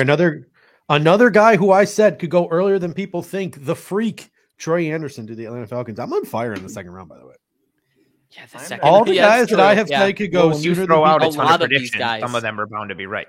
Yeah, it's true. I said this guy was going in rounds 1 through 7. And I'm going to take my Colin Cowherd victory lap again. If I say enough things correctly, it will stick. I mean, this made sense from the beginning. This is a guy. 27 teams went to Montana State for his pro day. He's a guy who met with pretty much everyone at the combine and the Senior Bowl. Or not the Senior Bowl, but just like the combine. The guy was the Taysom Hill in that Montana State offense, and then he moved to linebacker. And this is one of those guys where people just see a huge ball of clay and they think they can turn him into something. Montana's popping. Troy Anderson, Yellowstone, like that's a state that's on the rise. Like good TV show, good linebacker. Montana's just taking it. So that takes another linebacker off the board, and now Minnesota's pick is in. I wanted to circle back on something, the value piece. I lost my train of thought and I was trying to make comments to jog my memory. And it worked. The value piece there, right? Like in defining like what a reach is. I'm just bringing it back to Rachaad White. Like if the Bills did take Rachaad White here and it's a running back or any position like who elevates the team or makes a difference and is a domino effect of positivity. Like how do you guys define reach? Is it purely based on position and round? Is it relative to the rest of the board? Like how much do you take into consideration? Like, well, yeah, like when we were talking about Cole Strange earlier with New England, like the idea of like, well, that was a reach. And I was like, but he's like a good player and he fits what they do. Is it too early? Yeah. But like, that's also like a good pick. Like what does that value conversation look like? Because for me, I'm very much a guy of like, if it's a good football player, get a good football player. I do subscribe to the value piece. Like if I have a top 10 pick, I'm not taking a running back. And ideally, I'm not taking a running back in like round 1. And I think there's certain positional values that are there. But especially now when you start to get into, good pick, Ed Ingram for Minnesota. As we start to get into this point, we are now in this scheme fit, pick guys that fit what you need. Does that change anyone's value or like how you define reach because we're in that point where it's all about now like, no, just get guys that fit your thing? It's different when you're the Bills and you are already a loaded roster, right? I think when it also depends on where you are in the team building process and where you are on the trajectory of being a good football team or whether you're a bad football team. So I think when you're a bad football team, it's one of those things where you can pretty much take a guy that is the best available player on the board, and no one's really going to question it as far as like the position, because you probably need a lot of things. Where you're the Patriots, and you were a playoff team a year ago, and you have a specific need that you feel is a deficiency on your team, it makes sense when you take a guy like that fills a specific need, and the value maybe, the standard deviation isn't so far off to where you feel like it's like egregious, right? Like the Patriots maybe thought like, hey, we pick again at the end of the second round. We're not going to have a chance to get him maybe at the end of the second round. Maybe we will, maybe we're not, but we're not going to take that chance. We want him on the team because we feel like he fills an immediate need, and we don't have a lot of holes, let's say, on our offensive line or on the roster in general. So I think it also depends not just on the value and the position, but also where you are in your story as a franchise as far as are you on the upswing? Are you a Super Bowl contender? Are you a bottom feeder? Are you in this purgatory like the Vikings kind of are, right? Like teams like that we talked about. So maybe that also plays into it. Maybe the draft is catching up from the coach of Blue Mountain State's rant, but the Bills, the clock is ticking. Yeah, they're calling. It's been picking. Could this be a situation where Brandon Beane's like down again? He's calling for sure. He wants that fourth round. This is the lowest I've seen the clock in this round. Right. And that's still a question of whether they caught up to the Blue Mountain State guy or this is legitimately the Bills working a clock here. He mentioned it in his presser yesterday. He was like, cost the fourth. I didn't really want to give it up, but yada yada. Like he kind of wants it. We did trade again. We did it again. I was just about to ask the corner on the board. I said, look, there's a corner on the board we know has been mocked to the Bills a lot, but who's the trade with? Kendall announce it. It is with the Bengals. I don't have details yet, but it's with the Bengals. They're Looks on like the they're clock. 3 They picks. were Trade calling again. Bills. They were picked Let's 63. go. We're getting 3 I was going to try and third-round make a picks, joke and ladies say the and Bills For got Jamar 60? Chase. Yep, moving down. We're 3. moving back 63 3 and again, 209. and we're getting another. I called no, it. 209's a 7. I'm taking right? my victory lap. Oh We just my keep God. it down 7? 3 picks. Toot the like I horn. said. That's what we're doing. Yeah. I gotta say though, like these gotta be packaged somehow to move. Like you're not Oh, gonna yeah. have You're 3 packaging. 6 You're rounders. Well, packaging. and wait, 7 wait. rounders- To 7 Bean's rounders. point, Bean has talked about the fact that it's hard to sign UDFAs because this is such a competitive roster that there is some value in taking True. your guys in those late rounds to make True. sure you're taking the guys that you think have the best chance to make this roster in the late rounds. So I think that he should package some of these to get into the fourth, but he has expressly mentioned that there is value to keeping those late But- rounders so he can get his guy instead of a UDFA that is, playing the market. Devil's advocate, we had 3 6-rounders last year after trade downs, and Wild Goose and Jack Wait. Anderson both got poached off the practice 203 squad. So, 203 is what we got. What did we get from the Bengals? 209. 209 That's is a- what we got from the Bengals. It's a 6-round pick. It's the 6-round I pick. didn't know if That's it was where a all the 6 value round. is. 6th round. Yeah, So now baby. we have 4 That's what I told you. That's Till- what I- till- let me play- back-to-back picks in the Till, sixth let me round. play petty devil's advocate to devil's Okay. advocate. Okay. Isn't this the deepest draft we've had because of the COVID year? Yeah, but I guess what I'm saying is like No, you're it's right. still a I'm numbers being- game I'm on the being 53, Yeah. and 100%. like you're basically taking value in getting a guy into training camp. That's what you're Yes, doing. That's Like, what you're doing. You're guaranteeing a guy that you want is getting into training camp. That's and if that's worth moving down 3 spots to still get a guy you want in the draft, there's value to that. I get it. But again, it gives you the flexibility to also package and move back up. So it gives you multiple angles of And I also think opportunity. it Brandon goes to Beans- that point. Go ahead, Judge. So Brandon Bean says he never lies. He said yesterday he's like, I never lied to you. But And that what could did be he a say? lie. That could be a lie. in that. So what he said was the value it stuck out to me. He's like, the value of this draft is between the 2nd and the 4th round. He Correct. said maybe into the 5th. So that's where Brandon Bean sees the talent of this draft. So again, Yeah. stockpiling those 4th, 6th round picks now gives you that ammunition to get back up, whether Yes. it's into the 5th round or back into the 4th round. He's got that ammunition to get back into what he has admitted is the sweet spot of this draft. So that's another argument to the trade up. I To also trade think down that to trade up. No. in this piece here, we've mentioned it several times. I feel like they've got like 4 players that they'd be fine with, Mhm. and they're all still on the board. So they keep being like, keep well, let's just trading keep down. moving. They're trying to back. make me feel better about Isaiah Spiller. or something. No. I mean, if you think about it this way, if you knew you had a guy that wasn't going to come off the board until 70, 72, Right. you might as well just trade down and acquire whatever you can as many times as you need until you get to that spot where you're going to take the guy that you want anyway. And then people don't think you reached for him by picking him Right. at 57. So Agreed. I will say the one thing that irks me is that we're sitting at 63 right now, and Kansas City is sitting at 62. I really just don't like how that's sitting with me. We've done that a But couple of times now. Let Kansas City pick ahead of us. I don't like that. I don't. I I, hate just, I Duffy. genuinely don't like that. Realistically, Also take thinking offensive about line, yeah. realistically thinking about the Bills now having 3 6th and the 5th, like Punter. what is it going to take? Like a 5th and 2 6th to move in back into the 4th round? Like what is it? Is it going to take a 5th and all their 6th to move back into the 4th? Like No. what would it take? What if to they just move- did all of their 6ths and like Like future draft day picks? style? Like I want Yeah, it's like, I'll give you 3 all the first round picks, 3 second round picks. All of their Like- 6th and a 5th to get another 3rd. Yeah. I mean, I think you're right, but like would somebody Ricky be willing Williams, to the take 3 third-round 6 round draft pick. picks to give up their 4th rounder? Like I don't know. Like Yeah. it's tough, right? If Brandon that's Bean where we maneuvers a 5th, 4th, and 4th, 6th to get back up into the 3rd round, do you think he comes out? Do you think he comes out and do his presser in a wedding dress? Oh no, that would be that's Ricky. That's Ricky who wore the wedding dress. Never mind. So, anyways, on the clock right now, Cincinnati Bengals pick Buffalo Bills draft darling Cam Taylor Britt out of Ooh. Nebraska, That was one of the guys I quarterback. thought. Obviously, someone we all AQ loved. heartbroken, especially He- because the Bills traded out of the spot. I know, right? But we we had already got our one of them, corner. yeah. We already got our corner. He went higher than everyone was predicting. Everyone was like, "Oh, we can just sit back and get our guy in the 3rd round." He went higher than we thought. When everyone thinks that you can get a guy that late, that everyone consensusly likes that guy. and he's going to before the trade came in. I was actually going to say, well, Brandon Beane talked about not being afraid to double dip. Who would be the corner he takes in this spot? The only guy with one safety I saw on the board was Cam Taylor-Britt that would be there. And I think they like Emerson more. Yeah, I think they like Emerson more. But Britt and Taylor give you that safety flex, which is why you double dip. You can have a reserve corner for now and a replacement for Jordan Poyer later.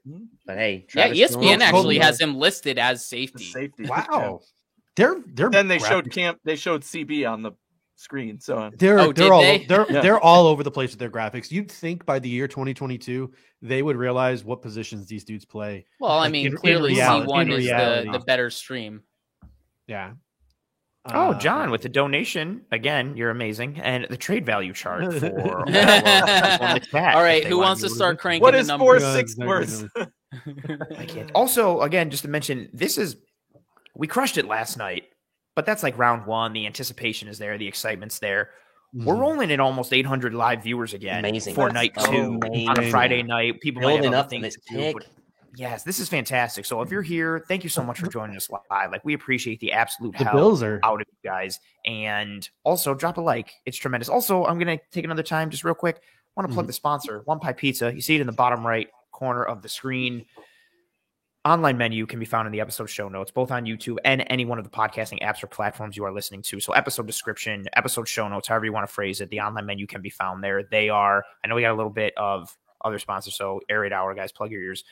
Best pizza, hands down, in Buffalo, in my opinion. Homemade blue cheese. They do so much for the community with their drives for Toys for Tots, partnership with Roswell in their fight to knock out cancer. They just do a lot of great things for the community. They're great people making great food.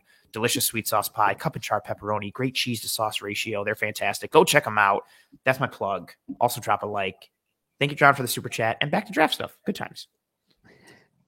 Can someone explain why Breece Hall just walked the stage? Yeah, I don't know what just Breece Hall is making the 49ers pick for them, I think.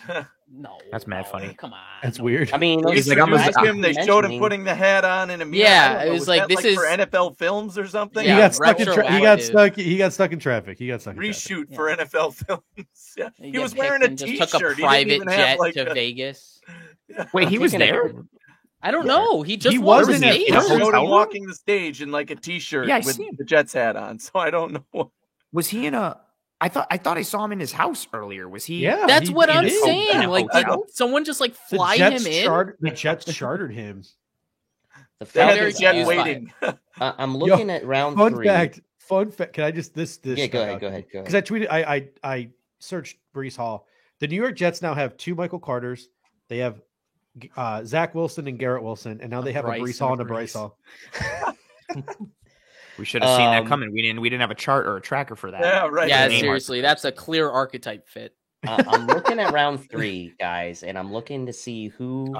If the Bills want to do a trifecta to trade down, the Falcons are sitting there at pick 74. Seattle's at pick 72. If the Falcons maybe want to trade up, they keep passing on a quarterback and they want to get ahead of Seattle. Maybe the Falcons become a trade partner here at the end of the second round. That would be an opportunity probably for the Bills to get back a 4th rounder. But that's moving up about 10 spots for the Falcons when Seattle's really probably the only team ahead of them that's in the market for a quarterback, other than maybe the Giants. Could the Giants be a sneaky team to consider a quarterback now in round 3, the early stages of round 3, given they have Daniel Jones, Tyrod Taylor, and it's kind of uncertain beyond 2022 who their quarterback may be? Are they a potential team that could take a quarterback? Could be a situation where just the way the board falls, the quarterbacks are there. That's where they had them ranked, and Patrick we know, backup. They're going to do the same thing as the Bills would do if that's the guy on your board. You follow your board. And that's why I'm thinking like Seattle and Atlanta might be the only 2 teams who want to jump the Giants. What if the Bills are like, well, the highest player left on our board is Malik Willis, and we want someone to take that temptation off the board for us. At this point, I feel bad for Willis. I mean, I really do. Yeah, seriously, all the hype. I don't like third. The guy did nothing at Auburn. He's got the traits and everything, but like, I think teams are finally just wising up to the fact that if you don't love a dude, you don't waste significant capital on him. I mean, I think look what Detroit Lions are doing. Detroit Lions are like, we're going to build a really good defense. We're going to surround Jared Goff with weapons. And then next year, when some free agent quarterback or some quarterback on contract that gets pissy wants out, we'll have a roster that entices him and he'll want to come here to Detroit. Like, I feel like that's the new model in the NFL. Unless it's a sure thing in the draft. I think the new model in the NFL is to build a great roster. So, a quarterback who's not feeling his vibing with his current team wants out and looks at your roster and says, that'll do. I'll believe it in the draft when this happens consecutive years. Like that's also true. A down year for that's what I'm saying. But that's what I'm saying. If there is a legitimate quarterback on the board, that's obviously not going to be a team's game plan. Someone you feel like you can build a franchise around. But if there's a bunch of guys where it's like, man, it's going to take years of work to build it, and then even then it's a question mark, or is this dude going to be, Alex Smith? Is this dude going to be this? When you start to have all those questions, I think that's when you start to say, how about we just draft really good football players and hope that maybe next year either we still suck and we can get a better quarterback, or we can entice those free agents. All right, so a little catch up there. 49ers just drafted Drake Jackson, defensive end out of USC, Southern California. Excuse me to Randy Hardman if he's still watching. Big pick for the Bills. Another player that I don't think is essentially, I know I saw another player that I don't think was on the Bills' radar at this pick. So I think that is good for the Buffalo Bills. And now the Chiefs are on the clock, and we hope that the Chiefs don't take a guy. Brian Cook. Oh, that's already in? Brian Cook. Brian Cook. Your guy, Kendall. Faster your TVs. My God. Well, it's weird. I'm showing his highlights. I'm usually one of the last people to see. No, I just got it. You guys are like 10 seconds ahead of me. But yeah, Brian Cook. I love Brian Cook. This is a good pick for them, considering losing Tyrann Mathieu. This makes a lot of sense for them. But didn't they get Justin Reed in free agency? Yeah. So now they got Justin Reed, Tyquan Thornhill, or Juan Thornhill, I should say. Well, they lost Matthew and Dirty Dan, so now they have Thornhill, Reed, and Dirty Dan. Brian Cook. So what are they just trying to play 3 safety stuff? No, that's the kind of stuff Spagnuolo does, and you can use some of those guys, and you could probably use Reed in the nickel too. So all the way from we got Bills Mafia in Brazil. Look at that, Gustavo Zamaro. Bills are on the board. I'm from Brazil and love the Bills in Super Bowl versus Dallas. Good vibrations. The pick is in. Brazil. The pick is in. We are really already. Buffalo Bills pick is in.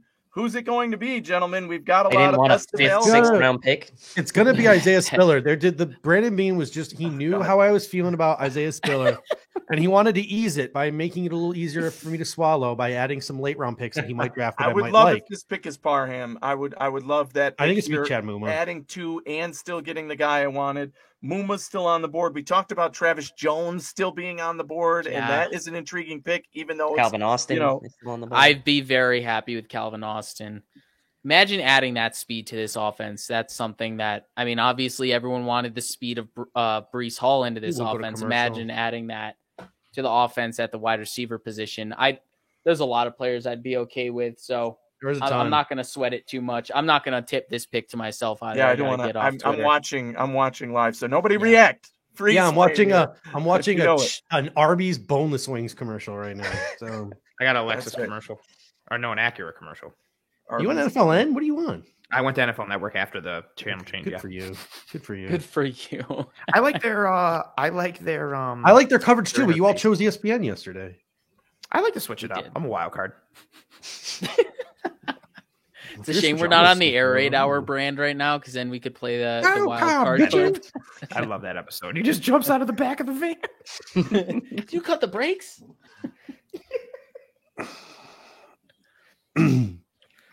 Oh, we need to anything that would be a surprise here for you, like any serious pick that would be a surprise that they could go. The only thing that would be Nakobe Dean still being the best player on the board. It would be a surprise. No other picks would be a surprise. I think it would definitely. Safety would surprise me the way to go. Yeah, I think it's got. I mean, it's got. This is weird. Like the value at the top of Dean and Travis Jones seems to be so fantastic. But if they were looking at I kind of really want a weapon. I want a weapon. That's kind of where I am too. I want a weapon or Shakir. I want Tolbert Like, or Austin. Those are as my much as top I two love weapons Parham, for receiver. I'm really having a tough time passing on Calvin Austin because I don't know how far he's going to slip. I want a skill position. I'm with you. Give Josh Allen a weapon. Punter's a skill. Give Josh Allen a Punt God? weapon. Can Also, Punt God catch? Parham? Can Punt God run? I would be okay with Parham. He's a Give blocking this weapon. man I love Parham, a yes. weapon. So Give who- this I'd be man a okay. I'd be weapon. If okay it's the with wide Parham. receiver, who do you take? You can't. Calvin Austin would be the Calvin Austin receiver. I would was I take. think Calvin Austin's a wide receiver. Anybody Austin or at Tolbert? Tolbert for me. Guy Tolbert, yeah, okay. I'd be okay with Tolbert. What How about running backs? how about James Cook? No, too early. Fourth His round. vision think- scares me a Most little likely. bit. Yeah, the vision. Yep. I have vision like the concerns, player, but he's though. got the speed, he's got the receiving ability. I wonder what he I'm a offers big in the fan. run game because of his I'm a vision. big He's fan. got a guy The who versatility in the passing game with J.D. McKissick But I mean, having yeah, is fantastic. Exactly. J.D. McKissick. Exactly. Fantastic. That's But the he thing. does- They're willing to get McKissick. It- They're not necessarily caring all about what they can do in the run game. So, But Cook McKissick's could a make better sense. runner than we think he is. Like he's got some vision capabilities. So like is he can James do a Cook. pin. Yeah, but he leaves a lot of meat on the bone. I Like got to go away and- from the chat. and I don't was want to surprised spoil when it. I really like Cook, but then I started watching more tape. I love his receiving versatility and the dynamic position that Pick he is can in, fill gentlemen. there running back. Yeah, I would Who's be announcing- okay. who's announcing Is our this Stevie? on? Stevie Johnson? Oh, Stevie Yeah, Johnson. baby. That's awesome. Stevie. He's the coolest dude ever. Which I one? mean, Which one he's is just Stevie so Johnson? down there. Just kidding. yeah, Stevie Johnson's announcing he's coming back.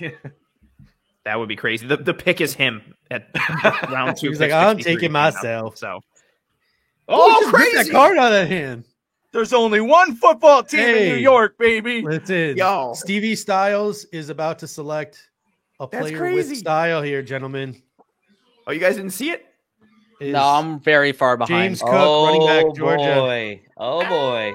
Okay, I can get behind This it. is a I can very- absolutely get this behind is it. a very Stevie pick. To me, this tells me that the Okay. smoke around. To me, this tells me the smoke around Brees Hall was real. Number one, Yep. want to put Yep. that out there. And number two, this is a guy we wanted. J.D. McKissick. We wanted that versatility in the passing game. This is a guy who can run routes like a receiver. He can work Yep. the slot. He can do a ton of different things. The Buffalo Bills were maybe in on Wan'Dale Robinson, went to the Giants early. Now you have a guy like James Cook. There are those vision concerns. This is never going to be your bell cow running back, but he will be an elite weapon in the backfield, both in the running game if you get him in open space and as a pass catcher. He's a home run threat. To me, this is a great pick for the Buffalo Bills because they can supplement him with other runners, and we And do traded it down a twice to ton, get him. a ton of Yeah. passing, a ton of passing game stuff, which justifies maybe his lack of being as good of a pure runner as others. Well, I'm And known there they for go, being a running lining up a back receiver. hater, but the fact that they traded down twice instead of up to get a guy like Brees Hall, this is basically, as Judge summarized there, Brees Hall light, if you will, for the Buffalo Bills. Does a lot of the same things. I thought maybe he would fall into the 4th round and you could get him there, but this is the latest they could be in the 3rd round. After trading down twice, you still get a weapon that you believe in. He was one of the running backs I liked, definitely more than Spiller, so I'm glad that wasn't the pick, but Cook is a guy who has that upside, can give you all of that. And just like you said, you don't need on this offense a dynamic star running back. No, Cook is going to give you what you need in this offense. The biggest question now is where does that leave Zach Moss? You have to get rid of him now. There's no place for Zach Moss in this offense now. I personally don't think this kicks Zach Moss off the roster because I think this is a compliment to both Moss and Singletary. I think if anything, this puts Duke Johnson's roster spot This in is their jeopardy. J.D. McKissick guy. Yes, basically. exactly. They were like, okay, we just got gypped this offseason with the J.D. McKissick stuff. We're going to hedge our bets on that, and we're going to get Duke Johnson here. And if the guy we like, if the guy that fits this archetype of receiving running back doesn't fall to us the right way, then Duke we Johnson's a have something. We have an plan. option. Duke Johnson is that contingency plan, like you said, Tilt. So I personally think this is more of an indictment to Duke Johnson than it is Zach Moss, because I think Zach Moss complements James Cook. I think James Cook complements Zach Moss, and all of the same sentiments with Devin Singletary. I think now you have a very complementary running back room, a very complete room, almost built like a basketball team, guys that play different positions in different ways. And I think that's very valuable. So I can definitely get behind this pick.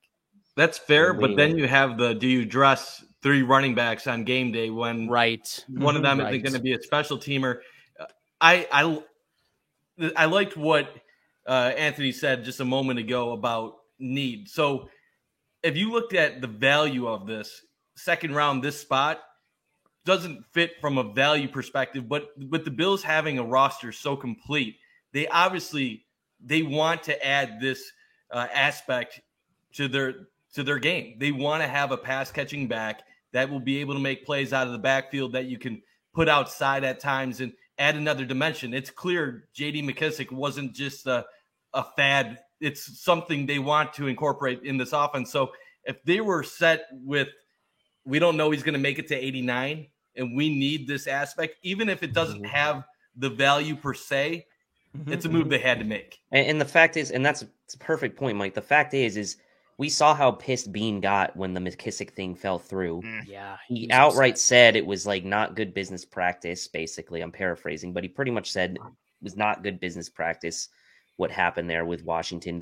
They had a 2-year, $7 million deal on the table for a guy that is going to be a pass catching back, probably almost exclusively in this offense as a complementary back. So we knew they valued that particular role for this offense. And so this is, I guess, like a consolation prize for the Bills, and also a way to maybe kick Duke Johnson out the door. I think Duke Johnson, to me, was a signing they made as a reaction to losing out on McKissic as a safety net going into the draft now. And so to me, I wouldn't expect to see Duke Johnson on the roster, 53-man roster, come August. But go ahead. This is a situation where it's going to be Devin on like those typical running downs when you're trying to sort of wear the other team out. It's going to be James Cook in those passing situations, sort of a 1A, 1B type of situation, or, however you want to phrase it. Zach Moss will probably be on the inactive list all year. The Bills will probably continue to try to develop Zach Moss. If a guy like Devin Singletary gets hurt, a guy like Zach Moss steps in, and then Devin Singletary's contract is up at the end of the season. You let Devin Singletary walk and hope what a season riding the pine will do for Zach Moss. I don't know, but he's an option you can slide in to come compete as his contract is expiring to complement James Cook too. And he'll be extra motivated because he'll probably have been a year without running, and he'll be on a contract year. And we are in the third round, boys. By the way, we are officially in the third round. Cook gives you I do want to say something about Zach Moss quick too. I know a lot of fans have given up on him. I do know a person that's very close to him personally. Zach, obviously this is from Zach Moss, but he did say that injuries and being banged up did have an impact on his season last year. You could say that's a little bit of an excuse. Everybody's banged up in the NFL, but he does seem to have this belief that given a full off season, that he will be back better this season. So obviously drafting James Cook doesn't really indicate the Bills feel necessarily the same way in Zach Moss, but Moss does feel confident going into this season that he will be able to add another dimension that we haven't seen yet out of him on the Bills. I think there still is an avenue to keep Zach Moss. I agree. And then even if he doesn't catch on this year, with Singletary in his final year under contract, the Bills don't want to have to spend money on running back, period. I don't care what anybody says at this point. There's way too many other positions of value and way too much in the contract situation. We are not paying a running back big money. Definitely not. So if Singletary walks next year, no matter what, you now have a replacement and the other guy to back him up in Moss if you keep him around. I am convinced that could be a good route to take, whereas Duke Johnson was kind of the filler. I wanted to real quick just touch on Cook again. I watched a lot of Cook tape. He's someone I became enamored with in the playoff run during the regular season, like watching him catch like 50-yard bombs against like Michigan. Even the game against Tennessee, he lined up out wide like as like an X receiver and ran a sluggo for like a 35-yard touchdown that he beat his man and caught in the back of the end zone. He presents a dynamic from the backfield that the Bills have never had with Josh Allen, a running back who is capable of running the football and a running back who is simultaneously capable of being a receiving threat at the exact same time. And I think his receiving threat capabilities are greater than his pure runner capabilities. But that being said, he's still a capable runner. He's got home run speed. He's got burst. He's got elusiveness. There are some thoughts and questions with contact balance and sometimes how he runs through arm tackles. I do have some concerns with vision as well, but I think he's at worst sufficient as a runner, and he is a plus matchup as a receiving threat. Yep. And I know, again, not to, kind of turn it back to everything, but we kept talking about, Kevin said it, Mike said it, Tilt said it, a weapon for Josh Allen, a weapon for Josh Allen. And I think the easy thought is it is a weapon. And I think the easy thought is like, okay, a weapon means a wide receiver, or a weapon means maybe like a tight end. Cook is a weapon. He is another nod towards not tipping your hat from a tendency perspective, especially if the Bills start really getting going in games where they can open up the offense. You just keep Cook on the field. And maybe you motion him into the backfield. Now the defense is like, oh, are they actually going to run the football? Like, oh, they motion him back out. You can play so many games and mind games with the defense. I like the pick. Like, I think he presents, again, an aspect that this offense has never had with Josh Allen. And I'm interested to see what that looks like going forward, because, again, it's not a traditional weapon in the sense, again, people think weapon for Josh Allen, somebody he can throw the ball to. Cook is a guy that you can throw the ball to. I like the pick. What's his pass protection like, Ant? This is not top notch. He's not Kyron Williams. He's not Brian Robinson Jr. out of Alabama, but he's functional. He's got to work on technique in terms of like form fitting, but he understands how to read protection. He understands like where he needs to fit, and the willingness is there. I think that's a big piece. Okay. When you're run blocking, one of the biggest, it sounds corny, one of the biggest aspects is just the willingness of it. You get a lot of running backs who are literally like, I got to block.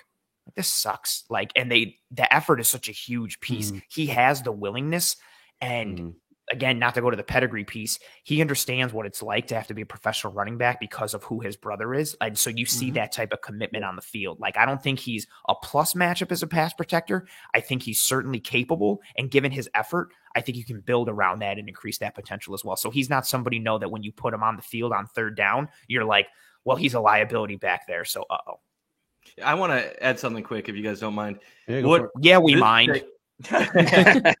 What this pick tells me, in addition to some of the Bills' offseason moves, bringing in a guy like O.J. Howard, is that the Bills' offense is going to have a different look to it next year under Ken Dorsey. I know it's still going to cycle around Josh Allen. It's still going to be pass first. But I think midway through last year, when they were struggling to run against light boxes, when they couldn't get those 3rd and 2s without Josh Allen doing a power up the middle or to the outside, I think they got frustrated with the coaching staff. And when you bring in an O.J. Howard, you bring in the possibility of more 2 tight end sets, more flexibility in the red zone. You bring in a guy like James Cook. What you're saying is you have more faith in your running back catching a pass out of the backfield.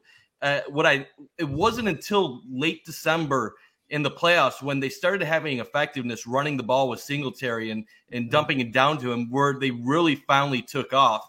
And what this pick and like I said, the O.J. Howard pickup tells me is it's going to be different this year. They'll still be effective, but you're going to see a different Bills offense than what we've grown accustomed to. I have a comment here to Matt Johnson's comment too. General thought, how we critique reach picks, but trust choices for players. How about we stop calling picks reaches? Like, how about we do that? Like, some people, it's like, well, we reached. Why? Because Pro Football Focus graded him as a 4th rounder. Because PDN said he was a 3rd rounder. Everybody's board is different. Like, you don't think Brandon Beane understands where a guy's value is and where a guy is going to be taken. We just saw Tyquan Thornton be taken in the 2nd round. We just saw Cole Strange get taken the 1st round. I realize those are both by the same team. Like, let's stop collectively calling players reaches. I think there's something to be said about pivoting. Maybe that's the right word, right? Wow, this team really pivoted. They have 4 needs and they chose to take this other guy who's clearly higher on their board, right? Or 4 perceived needs. Did the Bills pivot? Like, do they have a real need now that they address corner?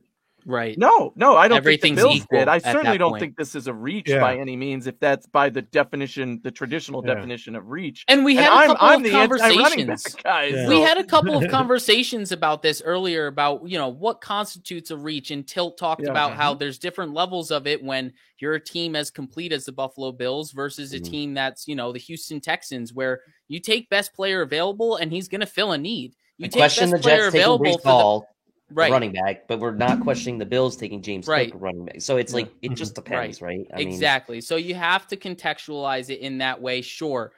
Consensus big boards. James Cook may not have been a second round pick, but that doesn't mean he's not a second round player to the Buffalo Bills specific big board. And I think that's how we have to start contextualizing that. Again, it's all based on the fit and the need of a team. That's how you get somebody who thinks like, oh, again, we talked about it last night. We talked about it again at night. Like, you might see somebody on the board and think, oh, well, this guy's like the much better receiver. I can't believe this other guy who was ranked like 5 spots lower went before him. And it's like, yeah, well, he does things that team A needs. Watch what he the does guy with who's that ranked at the team. top. Exactly. It doesn't fit. And that's a huge piece. I feel like people know. We keep talking about with the guy. Nakobe Dean is fantastic. Now, maybe he's falling in general because of medical concerns, arm length, all those things. But it also could be because his teams are moving towards a different trend in defense. The type of linebacker style that he plays isn't necessarily a fit for so many teams. And that's the thing. Overall, great player, but you still got to think about that fifth piece. And is he a round piece you're fitting into a round hole? Is he a round piece you're fitting into a square hole? That's not doing the player any good. That's not doing your team any good. Great comment here from Eric McNeely. He says, Dalen Jeremiah on NFL Network. One thought after the Bills, add James Cook. Good luck to the AFC East linebackers. He makes you miss and is a nightmare in the passing game. Josh Allen just got a big time weapon. Even in like the scramble drill too, like when those linebackers sort of start to react to Josh Allen leaving the pocket and they have to make the decision between James Cook and Josh Allen, right? Like that is going to be a tough decision for some defenders. One other thing I wanted to note too, this is now two consecutive picks that were top 30 visits for the Buffalo Bills.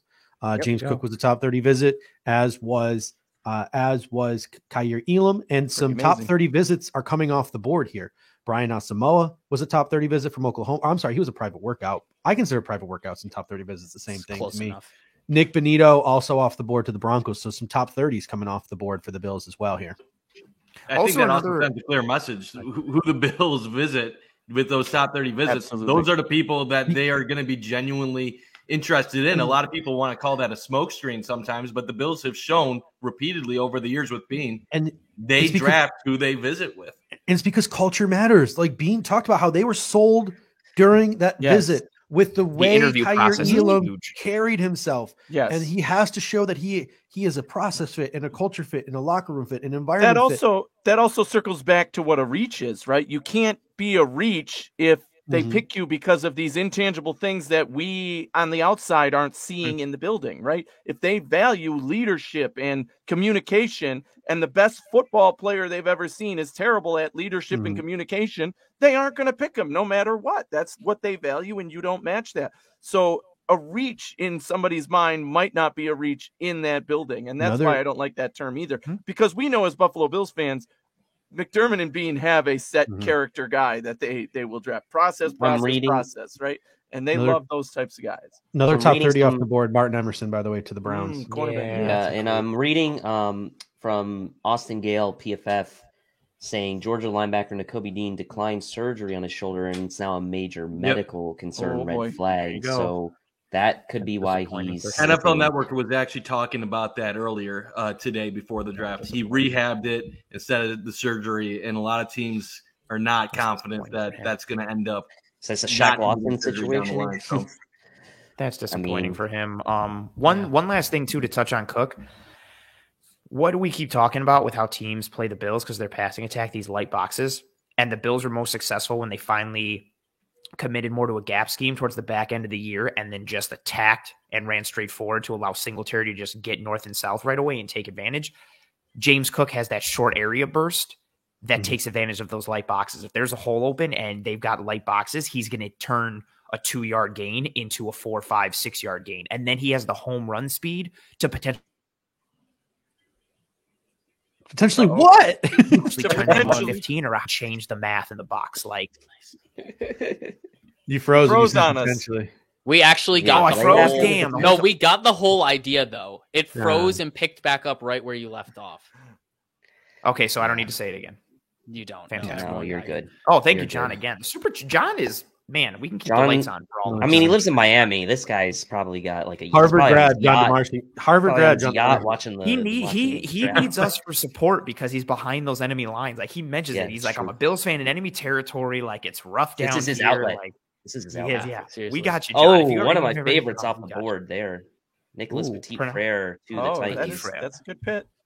I liked him a lot. He's got a He's fun on my no name. matter what Sometimes I'm list. just all about the name. Pit- Like that's just a good one. It's just Romeo, a man, quality my sport. guy Romeo Dubes. Where's he gonna go? Because Hey, Yeah, I that- like him a lot too. I He's was one on of him my before the favorite Senior guys. Bowl. Yeah, Yeah. Tilt was in on him early. I Tilt mean, was in as on soon him as I early. saw his name, I'm biased. But then Oh, I yeah, looked well, up his that's film. obvious. I looked up his film, and I'm like, come on, this guy matches good. everything I want for the Buffalo Bills. He's a guy. That's why I want Third, the Bills to fourth get round. back into the fourth Yeah, round because yeah. he's someone I really want the Bills to take in That's the fourth right where I round. think he would they go, they too. may have to take him in the third at Yeah. 89th. I don't. Ro- I mean, obviously, Dubs? weird things happen. Yeah, Dubs? weird things happen. The way the but- wide receivers been going off the board, Right. Like it's Alec crazy. Pierce went around early. Tyquan Thornton might have went 2 rounds early. Like I have Romeo Dubs on my Bills board in the 6th round. Someone's getting a good 6. pick with whoever takes Calvin Austin. Yeah. I think at That's this point. disrespect. I'm hoping I he falls in the personally- third. I You still personally have- see Dubes and Tolbert at the same level. You still That I have exactly them right. very similarly. Calvin grouped. Calvin Austin's still on the board. Jalen Tolbert, that's disrespectful to Jalen Tolbert. Jalen Tolbert's still on the board. Kyle Phillips is I'm still on going the board. Tolbert. That's my Uh, watch Khalil now. Shakir From is a- on Al, from Khalil a round Shakir, 3 Bo perspective, I'm Melton, hoping Justin Tolbert Ross. or Austin fall. That's what it is. Same.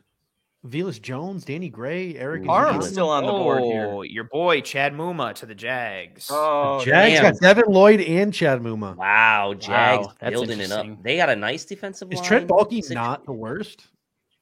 Maybe Doug Peterson's having a. yeah, Doug Peterson. Ooh, is yeah, funny. Doug He Peterson. knows what he's doing. I Let's believe see. in him. Let's see if we can put our brains together on this and not have to look it up. I'd have to think. Anthony Oh my Perella with Super God. Chat. Thank you very much. But a good question. Is this the first time McBean have gone SEC 1 and 2? Shoot. Trey White. Who was the second round Has to pick? be. Trey White. It was Has he Dion even with picked- Temple. Has he even picked 2 guys from SEC? I mean, Does Levi Wallace UDFA count? Has a No, Big 12 not player drafted. Not He drafted. picked Voshan No, Joseph. definitely not. That's Definitely his not team. 1 and 2. I don't even think back to back. Yeah, I don't Right. think in the same draft. that's No, wild. That's a good yeah. question. Yeah, though. I who like went that. Well, before and even in after the same Voshan draft. Joseph? That's Was I don't remember Knox who and went before Voshan and in the after. same draft? Yeah, but that would have been consecutive. That might have been consecutive. Yeah, But it was Voshan third No, to no, I'm fifth. saying it was two. It Third was to two fifth. SEC though. correct, Yeah. but not back Oh, to two back. in the same draft. Yeah, I mean, you're right. technically it's back to back Because for the we traded our Bills. fourth to get up for Knox, unless we took Yeah. Singletary after. No, I think it No, was. Singletary was back-to-back. before. Singletary was the first of the third. So I'm looking. Oh, Chad Moom is such a beast. That was a good Yeah. question, though. Yeah. Thank you, Anthony. That was a very good question. third We didn't- Anthony in the chat. You're right. We Great didn't, name, too. we didn't take a single Anthony SEC P. player Wait a last minute. year. By the way. Anthony P.E. Oh, that's We didn't take a single SC player last year. Jake Fromm, no. We only took. I would one have It's SC. laughed funny- if it was Fromm. If Fromm presented the back-to-back, and we all just forgot about. Like It's last funny, time we were too, looking at the because- big board and forgot Elam. Billsboro Knox, comes Knox in and and Voshan. says Knox and They do Voshan. not the draft- Bills don't draft SEC often, and I mean it's kind of fair. They really don't. But then last night, Bean Ooh. talked about it in his presser about how important it was for Elam to be playing against top tier talent in the SEC. So it's kind of interesting how that may have changed or how that may have swayed his evaluation process, at least this year This is versus a- prior years. This is a great comment from Sal because I didn't want to say anything and be that guy, but the look because you never know what's going through a guy's mind. People were saying when that a he looked life-changing upset, moment right? is happening. This is the One thing. thing. Whenever I make fun of Stephon Gilmore, someone always rebuts with, "You never know what's going through someone's mind when their life is changing so significantly. It could just be sort of a surreal moment to them." But yeah, I saw the look on his face when he was drafted the Bills, and I kind of was like, I thought he looked so like oh, man, having like, that this from was a Sal huge is a little moment. more reassuring. Yeah, it looked But like a that's- surreal look. But they have That's to what I say thought. that, right? This is not Hey, first take, guys. This is not first take. so They we're not have gonna to that say that, debate. right? Of course, you fell in love with Josh Allen and wanted to play for the Buffalo Bills. You and literally every other person getting drafted, every single person in this draft would have. I mean, said you that hear same Jim thing. Kelly always talk about the story of when he was drafted. He didn't, obviously, he wasn't on camera, but when he went on radio conference interviews, he said, "Oh, I'm excited to get started in Buffalo." He said, back of his mind, he was like, "God, no, I this hate is it, horrible." So, I mean, obviously, some players don't care how they come across, but you have to say that. But it is tough, and you're 10 seconds on TV. Sometimes you are just caught up in the moment. Mm. Good. Oh, I hope it's not the case. I have to say, I like what the Jags have done. And Josh Norris today, we are manifesting James Cook or Wandale Robinson to the Bills today. I mentioned that tweet. Did I mention that tweet at the top of the show or before we came on air? You mentioned it before we came on air, and then mentioned it when Wan'Dale Robinson was selected. Fun fact from RJ here: he says James Cook and Devin Singletary are good friends, and they work out in Florida. Maybe he'll take a significant discount, Devin Singletary. He'll just come play for Candy like Isaiah McKenzie, and they can be 1A, 1B forever. I mean, how much is Devin Singletary really going to cost? Come on. How much is he going to cost on an extension? Really? So this is pretty cool. I just saw it for the first time on my Twitter feed. Not only was Dawson Knox and Kyer Elam at the Sabres game, Josh Allen was with them as well. Oh, they had a ton of players. I actually tweeted that out earlier. I don't know. Yeah. I saw that's pretty cool. That's pretty cool. Yeah, see who just got picked? Velus, baby. That's my guy. Jones that is my guy. The Bears. But continue what you were saying, Steve. They had Kyer Elam in a box at the Sabres game, announced it to the crowd, and got standing ovation. Place was going nuts earlier. Dawson Knox, Josh Allen. They had Gabe Davis sitting behind him. It looked like there was like 5, 6, 7 other Bills out there. Nice. So enjoying RJ's last call with the Sabres. That's pretty cool. And they won in overtime. It was cool. My friend was at the game too. He went to the game tonight, so that's awesome. Hopefully no one was DVRing that for after the draft. My bad. Yeah, I was going to make a joke and be like, great. Oops. Ooh, you said no tipping. Yeah. We gotta, no tipping of any kind. Super chat donation and a kind of serious question from your boy Lettuce. He says, if Willis is still there when we pick, do we just YOLO slam him as a trait match to Allen for a QB2 long term? Nope. That goes back to I'm saying no just because of the Jake Fromm. Jake Fromm. Yeah, exactly. I don't want to. Malik Willis is not Jake Fromm, though. He can throw a ball. Of course he's not. Of course he's not. But what is he going to do? He's just going to sit behind Josh Allen? Best case scenario, you trade him and Seattle. Who's Seattle taking here? Who's Seattle taking? Pick is in Seattle. You never know. They really love showing the Bears draft room when they guys remember. Yeah, they do. Remember during the air raid hour when people kept telling us that no one would take Velus Jones in the first 2 rounds because he was like 25 years old. Yeah, I mean, Velus Jones is a beast. I mean, the dude. Well, technically, they were right because he got player of the year. Well, that's still the second day of the draft. Day 2. They said they wouldn't get picked day 2. Oh, sorry, I meant to say day 2. What was it? He had 100 plus kick returns in his career, in 20 or so punt returns. His floor is all pro special team player of the year. He's got a master's. Inside outside flex. He's got a master's. Dude, it's got a great head on his shoulders, like you said. I think that's sweet. Like it takes intelligence and dedication and hard work that he shows on the field and off it. I think that's a huge piece for character. Yeah, I really love Velus, man. I was actually thinking he could be an option for us here in the end of the third, but not anymore. Quarterbacks go here again. We've got the whole, here it comes. Bernard Raymond is still on the board. Atlanta's in a couple picks. Atlanta and Seattle, right? I mean, this is kind of the 2 teams we keep going back to. This many picks into the 3rd round, and we haven't seen Texans pick at 80, maybe them. Falcons pick again at 82. Yep. So maybe the Falcons wouldn't. We could use some of those 6 to move up into any of these 70s if we feel like we want to take a guy. Tight end is screaming to me here with Jelani Woods, Jeremy Rucker, Isaiah Likely, Cade Otton. I mean, there's a ton. I mean, let me go through the list of pre-draft visitors. Take Calvin Austin if he's still there, like pick 80. A lot of the people at 63 that we want are still on the board. Going through the list here, Isaiah Spiller was a top 30 visit. Obviously, I think he's off the board now. Yeah. Dylan Parham, double dip. Perrion Winfrey. Oh, can you imagine? Then Zach Moss is gone. Oh, yes. Okay, I'm just going to skip it because Rachaad White was also there. Jelani Woods, Sean Ryan, Christian Harris, Nick Cross, and then dipping into some more, Isaiah Likely, Jeremy Ruckert, Donovan West, D'Angelo Malone, and DeMarco Jackson. Yeah. DeMarco Jackson could also come into play here from App State, the middle linebacker, in my opinion. We put a lot of hype into the 30 visits, and for good reason. They do tend to take guys that come from there. But it's important to realize, and I've said this on the hook before, that they bring in guys for different reasons, right? Mm-hmm. It might just be, our consensus, this is guy 1, this is guy 2, but guy 3 on that list, whatever position, linebacker, we don't really know which one is our 3rd linebacker, and we have more questions about this guy, so we're going to bring him in and ask him and talk to him more and see if he's a fit for us. I want to throw Spencer Burford from UTSA. The way this draft is going now, I throw Spencer Burford in there as well. A really athletic left tackle. Seems like it got kind of ball of clay that, a guy like Aaron Cromer would like to work with. I'll throw Spencer Burford in there as well because he was a top 30 visit too. He'll probably play guard in the pros. He got smoked. That's what I was going to say. He got smoked on the edge. by Speed Rogers at the Senior Bowl. Travis Jones still on the board, by the way. Yeah, still there. I was gonna say, is there anybody? So now, as we move into round 3, Bills pick at 89. I'll speak for me and then kick it to whoever wants to go. I'm hoping Calvin Austin or Dylan Parham. Honestly, I'm good with the value of Travis Jones, but those are the 3 names that I'm sitting there looking at as hoping fall to pick 89. Anybody have any different thoughts? Any different wishes? Any thoughts from anyone? I like that Nick makes Cross. sense. I like Nick Cross, Cross. Khalil Shakir. I'm not opposed to at the end of round 3, at the end of this, because assuming Calvin Austin maybe gets picked, so Khalil Shakir is a guy I'd be comfortable with. I mean, I'm personally a big fan of D'Angelo Malone. It might be a little early for him, but I do like D'Angelo Malone.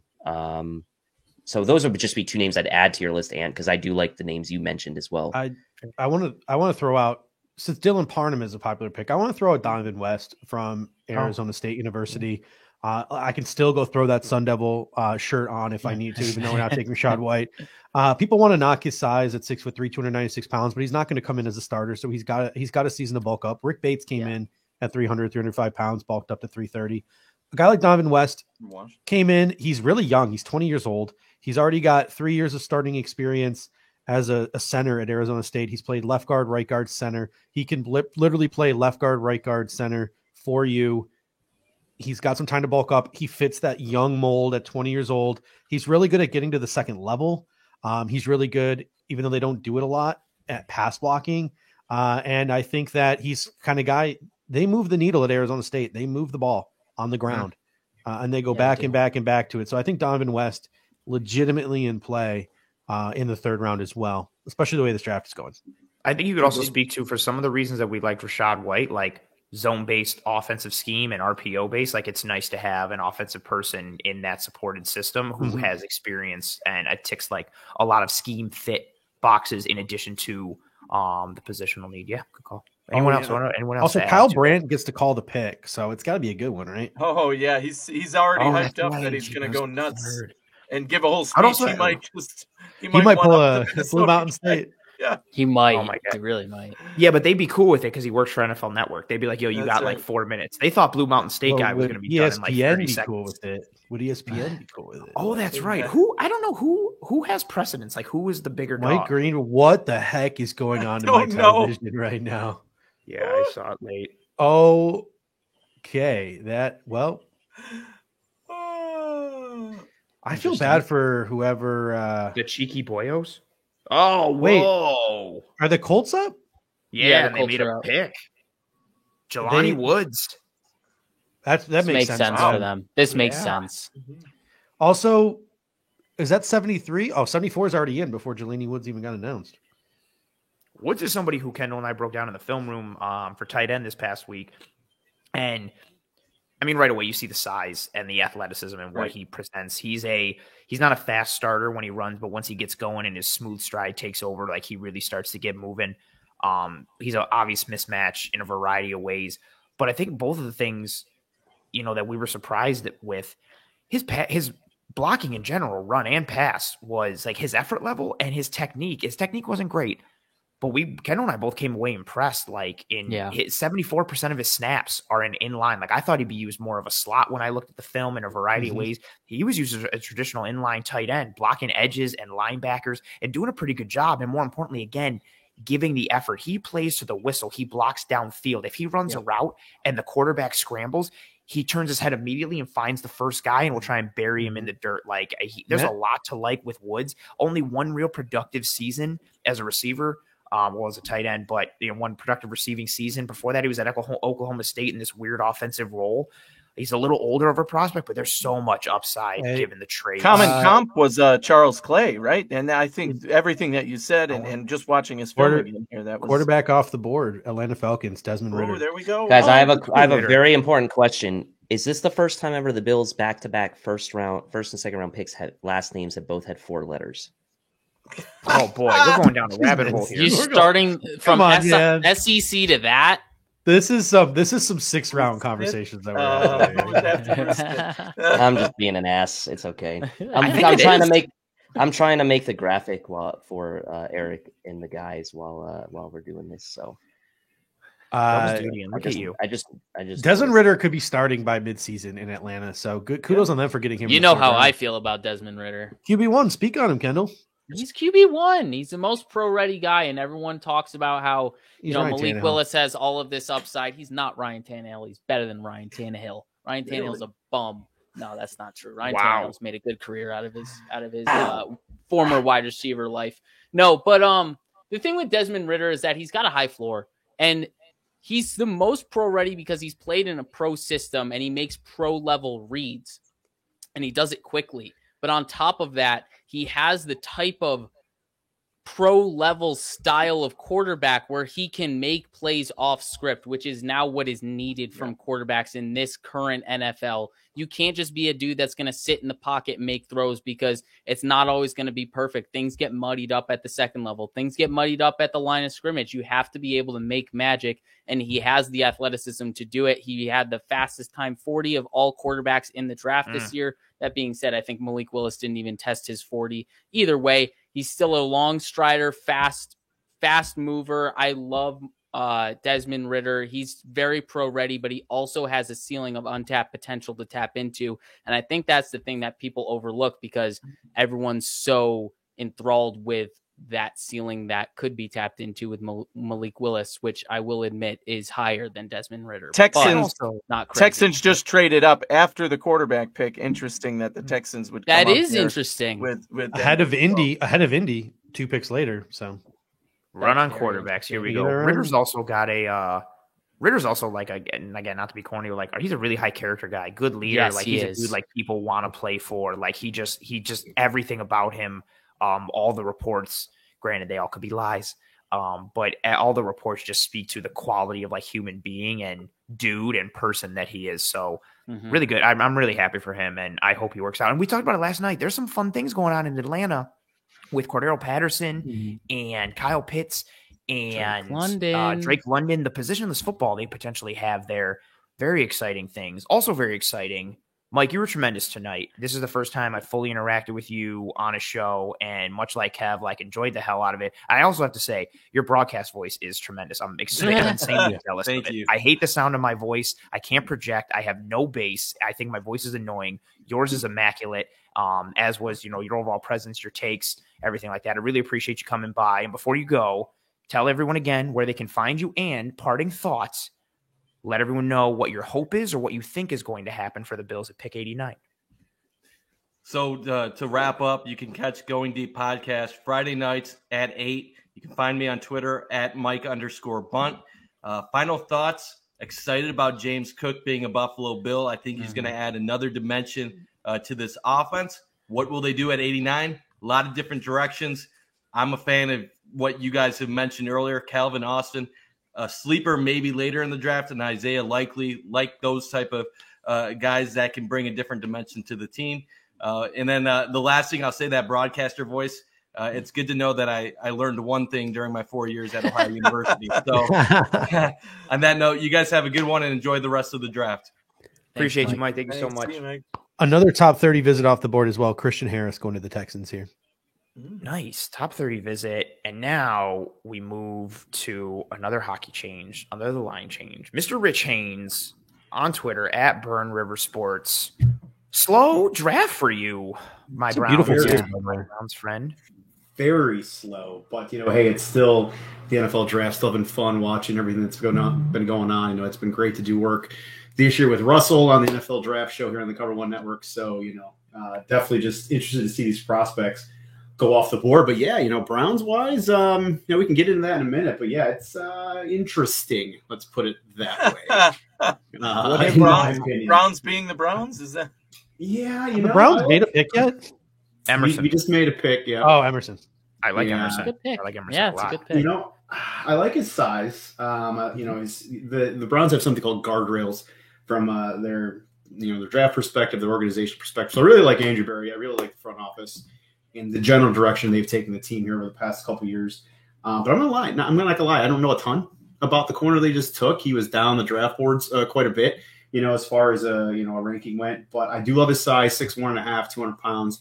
Definitely athletic. Might even be able to play a little safety. And in the NFL, you can never have too many cornerbacks. It's a premium position. So, I like the fact that they drafted a premium position, but certainly other needs, especially along the defensive line and at wide receiver, that I would have liked them to address there. But hey, they're right back up here on the board in a few picks here. I believe it's 78. So let's see what they do. So are you upset they passed on Travis Jones? I'm actually, Still on the board. Yeah, he's still on the board at D line. I don't hate him, but I actually prefer DeMarvin Leal. Okay. Oh man, Travis Jones. So, but I mean, a defensive tackle. Certainly, they need that on defensive line. But DeMarvin Leal, he's a little more versatile. They can bump him outside probably a little bit from an edge perspective. So I would prefer they went to Marvin Leal over Travis Jones. But Jones was great, Senior Bowl and things like that. So if they took him, I wouldn't be upset. But I think I personally prefer DeMarvin Leal over Travis. Rich, I wanted to get your thoughts on this whole debate because you are a Bills Mafia friend, but you are an obvious Browns fan, and so you're an outside party. The whole running back notion has divided Bills Mafia significantly this offseason. When is it too early to take one? When's the proper value? Is it needed? What does it add to the offense? The Bills obviously take James Cook, who has a receiving threat and a weapon, as somebody who is in the AFC with your Browns. What do you think a move like that does for this team? Is it a move that you're like, I don't care? Or do you look at it as like, oh, that's not a piece I wanted added to the Bills? Well, so first off, and I've said this on the draft show and probably on Twitter a little bit, but I think the Bills did the right thing by taking a cornerback in the first round. I think first and foremost, you needed to address your defense, your secondary, and I think with Josh Allen and the weapons you already have on offense, if you can stop people on defense, you're going to be in pretty good shape. You have a very dangerous offense already. With that being said, though, I think adding a running back at this point makes a ton of sense. Obviously, it's a position of need on offense. You haven't had, a ton of consistent production at that position. So adding a person here at this point makes sense. Maybe James can get some of his brother's juice and a little Dalvin Cook action going on for you guys. But, I do think that passing on a running back in round one was the correct thing to do. And adding to the position now at this point, I think is a good swing. And actually, I saw Greg's reaction on Twitter, and I think he was spot on. I think again in the passing game, that's what you guys want. You want somebody that can get out there, get the ball in the passing game, and maybe at some point maybe take some down 1 first down, second down type snaps. But I don't think you need that right now. I like James Cook. I don't think you're going to rely on him for that, at least right off the bat. Yeah, very fair. Well said and very succinct. And you came in at a perfect time. Browns are going to be up in a couple picks. It's been a very wild night. Maybe they trade down again. Man, I have a hard time now at this point. Like, there's been so many trades for them. The Bills traded down multiple times, 3 each time. Like, we saw the Vikings decide that they want to help out other teams in their division. It's just been such an odd twice. Like, I understand the Lions, no disrespect, because I can see them being like, it's the Lions, whatever. But like the Green Bay one, I was just like, what? Like if the Red Sox traded with the Yankees, I'd be like, what? Like if someone trying Bills to take in New England, like no, you don't even. They have traded. Remember, the Bills got a 6th rounder for Bodine. Oh, that's right, they did. I always remember when the Bills got Bledsoe, and I was like, sweet. And in the back of my mind, I was like, what do they know that we don't? Yeah, know? Right. Yeah. Why did they give us this guy? Bledsoe had a couple of good years. Oh, so I got a question, Anthony, and for the panel, just from I didn't, maybe you guys maybe already talked about this, but from on that running back conversation, from a Bills standpoint, would you have liked a different running back other than James Cook? When they made that selection. Me personally, out of the guys left, it was either going to be for me James Cook or Rachaad White. So with Breece Hall and Kenneth Walker already off the board, I was fine with either of them. I know Kendall's big on Isaiah Spiller, but I kind of feel like that was a maybe a little bit of a redundant skill sets with what we already had in the room. And James Cook added something that we didn't have. Rachaad White being the other guy who also coming off a stellar, really one major production season in Arizona State, but over 40 catches in the last year with them. So a good receiver out of the backfield as well. I just think the Bills probably thought Cook was like a little bit more of a home run threat as a receiver than Rachaad White was. So yeah, I was good with it. I'm good with the player. Yep. I think that's Travis Jones off the Oh, board. to Baltimore. Yeah, Travis Good Jones pick. it's a really good pick for great them, pick. considering a lot of Unbelievable. people mock them Jordan Davis and they get the consolation Baltimore's prize, and having Travis an Jones like amazing 80 draft. picks later. Unbelievable. To answer that question though, Rich, yeah, like I had Isaiah Spiller as my running back 1, but I have no problem with James Cook as the pick. It makes more sense in terms of the fit towards the Buffalo Bills. Like, yeah, is Isaiah Spiller probably a better running back on downs 1, 2, and then on third downs? Yeah, he's a good pass blocker and he can add some. He's sufficient plus as a pass catcher. Sure. But he's not the pass catcher. He's not the third down back that James Cook is. He doesn't add that type of element to the offense. So I think in terms of scheme fit and what the Bills want to do at that position, especially complementing the people that are in the room, like Tilt said, James Cook complements Zach Moss. James Cook complements Devin Singletary. So I think it makes a lot of sense why they went in that direction versus someone who they may have had technically like graded higher as a holistic player, but not necessarily as a scheme fit to the team. I'm just happy that they took a home run hitter. Like I wanted them to take a chance on a home run hitter. Breece Hall was off the board, so they went with the next home run hitter, and that was James Cook. That's all I wanted. Like there is something to be said, and I know why Isaiah Spiller is Kendall's number 1 running back. He's got vision, he's got contact balance, he can pass protect, he can pick up chunk yards in I like that the 10 to 15 well-rounded guys, range. and it gets me in trouble. He's well-rounded. I wanted the risk. I wanted the risk of a home run hitter, and I know he lacks that vision that people like. But Colts are having a good draft too. Yeah, a couple of picks right there, real quick. Travis Jones interject. As a Browns fan, real quick. I just said I hate that pick to the Baltimore Ravens. By the way, that's horrible news. And I actually really like Bernard Raymond. I actually thought he had a chance going in the late first round. So he slid quite a bit, and I like him quite a bit for the Colts there. Go ahead. He does these weird things when he pass blocks. He doesn't extend his arms, and I think that freaked a lot of teams out. Hey, as long as it's the job done, but yes, arm extension. Obviously, Sims had him in his mock inside the top 20, I believe. I think he had him with the Saints or somebody, but this is good value for the Colts here, I feel like. And I mean, a couple of really good players here with the last 2 picks, and Travis Jones and Bernard Raymond coming off the board. Calvin Austin's still floating around out there. And third. And this was right around where Calvin Austin was originally mocked, right? Originally, and then the Senior Bowl rose him, and the Combine. Right. Well, way back, he was he somehow fell back down to reasonable range for him, I guess, when teams reevaluated him, even after that boost from the Senior Bowl. So we'll see where he ends up. I love that he's still on the board. But where do you think the Browns are going with this pick? That's the big question. I certainly hope it's D-line, wide receiver, or what's up with Nakobe Dean? I mean, I've mentioned it a couple of times on Twitter. Yeah. Apparently that he opted out of surgery, and that was like a red flag to teams. Is what I was reading. He is just Leo Chenal. But it's the third round. Too. I mean, this late, that would be a heck of a pick still, I'd imagine. Yeah, I mean, the Browns have Anthony Walker on a 1 year, so I would totally take Nakobe Dean and then plug him in next year. But I'm hoping, for the Browns, I'm hoping D-line or wide receiver. David Bell at Purdue. I like his size. I'd be cool with that. Kendall, you like Bell a little more than a lot of people, don't you? I mean, he wins. He wins on tape. How can you not like that? Why would you? Everyone's like, he sucked at the Combine. This guy off the board. He wins on tape. Would you be happy if the Bills took him here in the third round?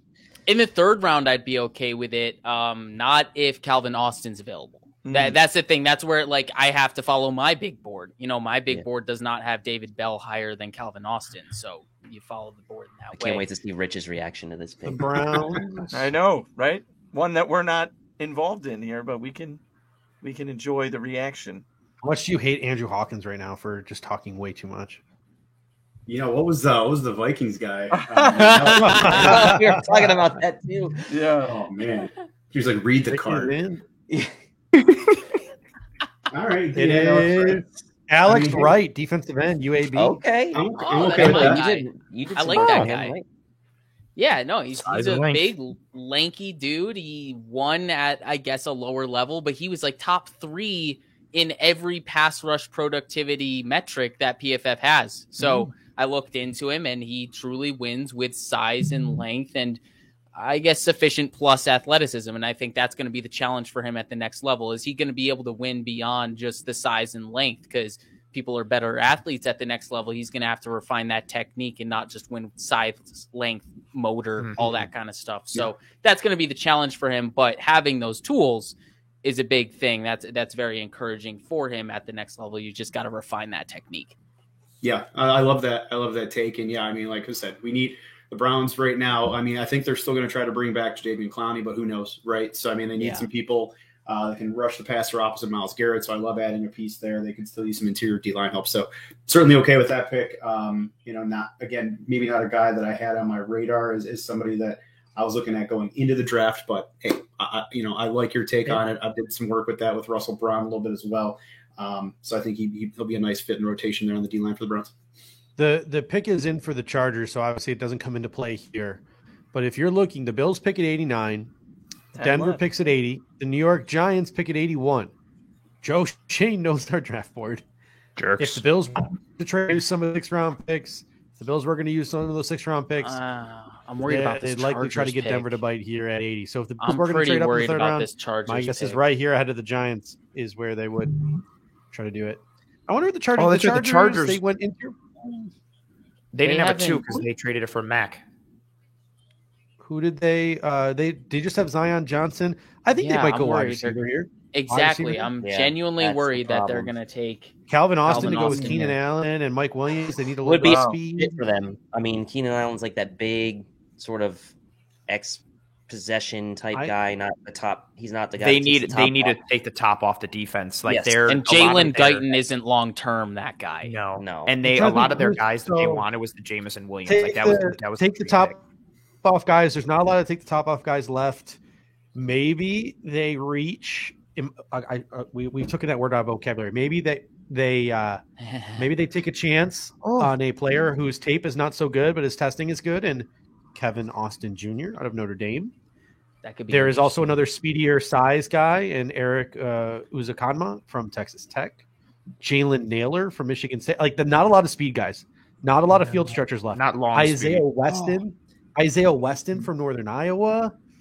Like I said, the long speed guys, it's questionable at this point. I completely missed that the Giants took Azudu from North Carolina. That's an awesome pick. I'm really disappointed. Yeah, I really like Azudu. One of the Bills' top 30 visits. So yes, I was so surprised with his tape. Watching him play tackle.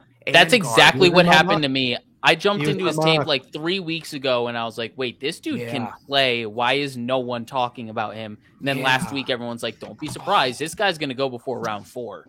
He was another guy I was considering at 89 in that mix, and I was like, oh, that's a good one. And I'm disappointed right now. It's okay. Parham's still available. Thanks, Tilt. I appreciate it. Parham's still out there, yeah. There's still plenty of good players. We're only about 10 picks away, right? I know, and I was looking at the board again, and there's 10 players I like. Still, let's put it that way. This time around, though, it's a little different for me. The short list now with 10 away is shorter. Like it's Calvin Austin, Shakir, Parham. Like those 3 guys are really, really standing out on my short list right now. You wonder if those 6th-round picks come into play. The Giants are totally going to take Dylan Parham at 81. Probably that would make sense for them. They might. Yes, it would. Yeah. Is there I really think it's going to be Calvin Austin here, and then I agree, Parham Kendall. to the Giants. I feel like this is like a perfect spot. I hope they take Tolbert because I don't like him as much. So I'm in the same boat. I wouldn't be mad if he goes down on this. Real quick, they showed the video of when James Cook got drafted. 2 things: Dalvin Cook is hype as hell for him. Is he there with him? Yeah, that's cool. Yeah, and he's super hype. But it also looks like I carried over. James Cook is on the phone, and everybody's like wilding and congratulating him, and he's trying to get everyone to quiet down so he can hear, and they're not, and he gets annoyed at everybody, and then Dalvin Cook tries to calm everyone down. I feel like maybe that translated, but it's sweet to see how hyped Dalvin Cook is. Like, they get to play. We play Minnesota. Chargers pick is in. Oh, please, Kendall. They didn't take. The pick is in. Yeah, but you're the furthest ahead of all of us. Would. Shut up. No. Can I say this? I really like this pick. JT Woods was one of my guys from Baylor. Yeah, you love the Baylor guys. He's a center field safety. He's got that sort. He's sort of like that Dax Hill, where he's got the athletic, he's got the size, the length, the speed to even play some boundary. So a guy like JT Woods is going to be an ace special teamer. He's going to give you some cornerback depth if you need it, and he can play himself some center field. I really like JT Woods out of Baylor. I think he was one of the sleepers on that defense. He gets overlooked by Petrie. He gets overlooked by Terrell Bernard. He gets overlooked by some of those other Baylor guys. I really liked JT Woods. He had a really good Senior Bowl. He had that pick at the end. I really like on that duck from Zappy. Really, Zappy sucks. This Denver trade down. I mean, could they go offensive line? Maybe. I think they have a guard spot that they could still fill. Exactly. I'm going to double check that. So. I'm just looking at. They have Menieres and Cushenberry. Pick is in for both Denver. on rookie. So no trade for the Bills ahead of the Giants. The Giants are going to pick before the Bills. I seriously think these 6th-round picks should be coming into play here. I mean, maybe their board isn't saying go up and get that guy, let someone fall, but how like Prohaska's already got it. You already know the how pick. Kendall really good pick for them. How much is really a 6th-round pick gonna get you to move up here? Like 2 or 3 spots? Like it's but it's the 3rd round. You know, it becomes less costly in the 3rd round to move that's up saying, like, in the second. At 85, you start thinking about it. Russell Wilson is going to love Greg Dulcich. He comes in there immediately, replaces Noah Fant. He's got Albert O to play off of. Yeah, great pick here from Denver. He needs to. He wasn't my TE1, but a little higher. Yeah, a little higher than I thought he would go for sure. But I think this makes sense. It matches his potential. It does. It's a good fit team wise. This is where that term reach doesn't really make sense here to me. He's got to clean up his. But it's to the right team, right situation. I don't know that this is a lot higher than I thought he'd go, but no, I thought third round. I thought he was a 3rd round pick. Yeah, 4th. He's got to clean up his protection in pass and run, but his receiving upside is tremendous. He's got quick release. He's got a release package. He's got hands to stay clean. You add in like the route running, the sharpness, the crispness. The former wide receiver, hit home runs. Yeah, like this is a good pick. But for a former wide receiver, he shows a lot of willingness and competitiveness as a blocker, and that's what's really intriguing. But he just doesn't do good. The Broncos to get a guy like that. He gets worked good sometimes, but no, the effort's there, and that's again half the battle. Like coach him up and go from there. Oh, Giants pick is already in. So lying off the board. If this is who I think it is from the chat, I think by chance is not going to be a happy man. It is. What is it like? Cordell Flott, number 1 on Brandon Bean's big board. I just knew if it's by chance, there's only like 3 guys that. Can I tell you something? This is Joe Shane going out there and getting his Teron Johnson. Like Cordell Flott, to me, by chance thinks he's a boundary guy. To me, I think Cordell Flott, he was one of at least PFF's like highest rated slot cornerback in the SEC, going up against SEC slot receivers. To me, I think this is an instance of Joe Shane going and getting his Teron Johnson. Like, what was one of the first things that Brandon Bean did when he got here in the middle rounds? He took Teron, he took Saran. This is Joe Shane doing the same exact thing. He might have just gotten himself a 4-year nickel corner from day one in Cordell Flott here in the 3rd round. So a really good pick. Plus he's got safety flex, and he could even maybe play on the boundary as well. So Giants really are doing a great job. Of course they are. Of course they are. Yeah, but it's nice. You know, these are the AA Bills right now. You know, we got to root for them. It's nice that they're in the NFC, I will say. It's nice that he's in the NFC because it's annoying when a really bad organization goes to like with a bad GM and they're not good at drafting and you just can constantly count on them to make bad draft picks.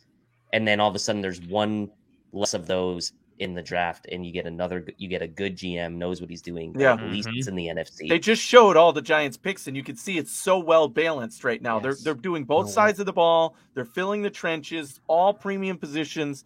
They're building it the right way. John's got us in the right spot. Come on, Bean, trade down. We need more six. Oh, Dave, boy. No. Are you kidding me? Another Bills top 30 off the board. I said he was being overlooked. Mid-3rd round. Not surprised. Give it a guy's 2-2. They desperately needed it. 50 plus tackles for loss, 30 plus sacks in his career. That may have been had the sack in the Senior Bowl. His Senior Bowl was awesome. May have been a big name on the Bills board. Yeah. Well, the concerns for a private workout about him playing with lower competition, I think, were squashed in the Senior Bowl practices and during the Senior Bowl because he was going up against some of the best there. and his production at Western Kentucky was off the charts. I would have loved him. I was the number one. Let me just pull this up because I want to talk about this guy. I want to while you do that, Till, I really want to know what's going on with Nakobe Dean's shoulder because I can't stop thinking about this drop. Like, it's unreal to me. Like, I need to know what exactly it is. What's the damage? How long? Like, what's the recovery time? What's going on? I can't get it out of my head, and I figured this was a good time to fill until Tilt found what he was looking for. All right, so here's the deal on D'Angelo Malone. I've already talked about how he has 59 TFL, 32.5 sacks in his career at Western Kentucky. He was the 2021 Conference USA Defensive Player of the Year, the number 6 ranked edge per Sports Info Solutions, and in their metrics, their advanced metrics they had, he was their number 6 hand on ball edge player, which is basically any time they touch the football, whether it's forced fumble, interception, whatever, he was their number 1. He also has played both hand in the dirt and standing up, 5, 7, and 9 technique at Western Kentucky. So he's not just a 3-4 sort of stand-up outside linebacker, as a lot of people pegged him to be, on top of the fact that the Bills kind of went the direction of signing Von Miller. Now know he's a unicorn. D'Angelo Malone piqued my interest as a potential target. Now he's got off the board, but I'm not surprised that he went this early at all. It's a bummer. All right. Does Gio get his? Does Gio finally get his wish? Oh. Is Howie going to take a linebacker? Man, I'm still bummed about D'Angelo. Damn, he's never going to get over it. I know. No, I mean it was a pipe dream, right? Yeah, but you were kind of hoping he gets to the 4th or something like that. Well, no, I thought he could realistically get to 89. Oh yeah, but would the Bills take an edge at 89? I know it would have been a luxury pick for sure. Exactly. So you're right, and now without the 4th rounder, it probably wasn't in the cards for us anyway. So I'll get over it. So what's the pick for you guys coming up? What do you guys want here at 89? What's the we're all Calvin Austin. Calvin Austin, same guys we keep mentioning. We're still on Donovan West is my guy. Donovan West is a good option. Nick Cross, with Judge. Nick Cross. I would take Donovan. Parham would be great. I mean, most of us Parham's like your guys' Parham guy. too. Donovan West is my guy. I want to be different. Yeah, I would say that Nick Cross is not being talked about either as a safety guy. Top 30 visit for the Buffalo Bills. Yeah. Just to sort of recap, the top 30 visits still left. Perrion Winfrey is still on the board, unless I missed something. Isaiah Spiller, Dylan Parham, Rashad White, who's obviously probably off the list now. Nick Cross, Sean Ryan is still on the board from UCLA. Isaiah Likely, Jeremy Ruckert, on the board. DeMarco Jackson, really Spencer Burford, Lasita Smith, Charlie Kohler, Brandon Smith from Penn State. I would puke. I really like not a Bills visit, but Darian Kennard. There's those connections between Aaron Cromer and Liam Cohen, the former OC at Kentucky. That's a possibility. You know, I kind of like Damari Mathis from Pitt. We like those Pitt DBs. Yeah. Kirby Joseph from Illinois is still there. I like Kirby Joseph a lot. Yeah. I would like Damari Mathis a lot because you'd be getting that double dip at corner with the contingency plan to usurp or I guess secede. And here we go. And take a deep breath, buddy. Take a deep breath. Uh-oh. Who could this be if it's Ant? Who am I going to be upset about? Yeah, that's take a deep breath. You're going to be happy. Oh, is it Nakobe Dean? Oh, that was my fit. How he got his line? Oh, Gio's got his line. Gio's got to be. Gio got his wish. Right Gio, applause for Gio. That's a good fit. Panda Gio right now. Yeah, somebody needs to panda Gio. NFL Network's got, I think, the in on Gio. Right. That's good. Oh, that's huge. They've needed a linebacker for so many years. And what he does with what they want to do there, like they play man, they want to blitz, like, but he can spot drop, which is what they do. That is a team where the fit is tremendous for him. And provided at this point now, provided he's healthy, this is the steal of the draft. Even if he's halfway to 3/4 of the way decent because of where they got him. Now, if it's a Jalen Smith out of Notre Dame for Dallas type of thing where it's like, well, it's something that's going to screw him in a couple of years, blah, blah, blah. But this one, I mean, Yeah, Dean was. If we go back to my big board from last night, he's the only one that's missing. I had him as like 17 or 18. Like he was linebacker 1 for me. They're using your play from the film room, man. I Where he calls the orbit motion, where he's calling it. And then does it. Patriots, Brown, Cam Patriots Jurgens, Kobe Dean. Yeah, I think Leo Chenal to the Leo Patriots. Chenal. That makes sense. Dante Hightower replacement. Yep, that makes sense. They took Chenal. No, I just think it's a fit. They're up in 2 picks. They're up in 2 picks. I mean, the Eagles have really. I'm just looking at what they've done: getting Jordan Davis, then they trade for AJ Brown, drafting Cam Jurgens, and now Nakobe Dean. Like, I feel like the Eagles are having a really nice draft weekend so far. Yeah, there aren't many obvious losers outside of, I guess, the Titans, really. And even like, the jury's still out. They still got to make their picks and stuff. But the Titans aren't losers for the players that they have. They're losers for what they like, the player trade they made, right? Like getting rid of AJ Brown. Like McCreary, we like, right? I mean, Treylon Burks has I like him a lot. potential. And I mean, so it's not like we don't like the players. It's just like it's a weird route to take if you're the Titans. Like you're basically saying we have no intention of retaining AJ Brown for the future or winning this year if we're trying to make moves like that. But if you're the Titans, how can you justify that to your fan base saying we're not trying to win this year when you were the number 1 seed in the AFC last year? You can't. You literally can't. And that's the problem. That's why Mike Vrabel showed a visible upset emotions on camera. Like, I don't know what they're doing over there. Anthony, about the Titans, if we're thinking about the fantasy show, Derrick Henry's about to get 597 carries this year. So, I mean, like how, and that's the thing right now. So now we see like defenses, do they all just go like, well, they're just going to stack a nine in the box. That's it. Like you're just like not even covering the receivers. You're just like, okay, just stop Derrick Henry. Like so you're telling me I should draft Robert Woods? Is that what you're saying? If you're in a PPB, a points per block league, yes, I think you should. That's great. That is great. Oh man, we're coming up here, boys. Only 5 picks away. Some Browns Steelers news on the clock here. Oh, Browns news. What's the Browns news here? Browns news on my feed during his press conference tonight. I guess the Browns have are speaking right now. Kevin Stefanski refused to talk about a Baker Mayfield trade. Yeah, I think there was some possibility of that earlier, but the fact that these quarterbacks keep dropping is not helping that situation out. The fact that the league is still out there. Yep. So that's, I think, complicating things a little bit, which is not a great situation for trying to get out of that, just out of that contract at this point and just move on from that distraction and deal with the other distraction that's on a roster in Deshaun Watson in a whole different way. So, guys, this board is falling really nicely for the Bills right now. I will say, trade down again, get that extra 6 again. Steelers picked Marvin Leal, who a lot of people had as an early second, maybe even a first. Trade. New England picks next, but then Tennessee has moved into the Las Vegas Raiders spot. So what does Tennessee do? Tennessee's trying to jump somebody. Well, probably not for a receiver because they already took Burks. So do they need a guard? Do they need a guard? Yeah, they most certainly need a guard. They drafted Petit Frere, but he's more of a tackle. I'm saying they did draft him, so would they go back? Frere, what was the comp? Roger Saffold. Who did they just lose? Roger Saffold. So Donnie Osmond is making the pick for the Patriots. Just kill me. Oh my god, this could not be a worse combination. Jesus.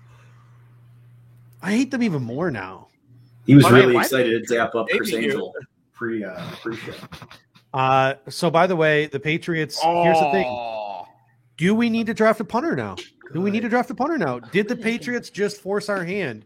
Do we need to draft a punter now that the Patriots have just selected kick and punt return specialist? Oh man, I like Marcus Jones. Super versatile, tons of athleticism. Johnny Osmond just walked right off that stage like a boss, though. You know what that was? That was different.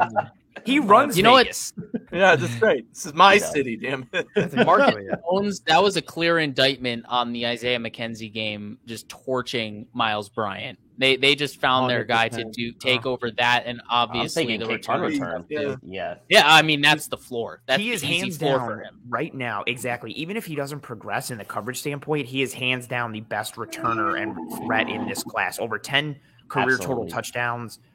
just the leader in terms of total yards in return in terms of volume and per return. He's athletic. He's fast. He's like a walking house call anytime the ball is in his hands. Marcus And that's Jones both awesome. from the return perspective or when he gets his hands on the ball on defense and gets interceptions, which he does. He makes pass breakups. He makes interceptions. His biggest thing is he's smaller in terms of length, frame, size, weight, everything. Is he going to be able to function at all on the outside? Is he going to have to function in a nickel world? He is very willing in terms of tackling and coming forward, Yes. but with that But smaller is he going to hold frame, up though? exactly. How does he hold up? But he's a really, you know what, and talking about a guy that we've talked about several times on the show, his film against Memphis, watching him battle Calvin Austin, he got the better of Calvin Austin a lot.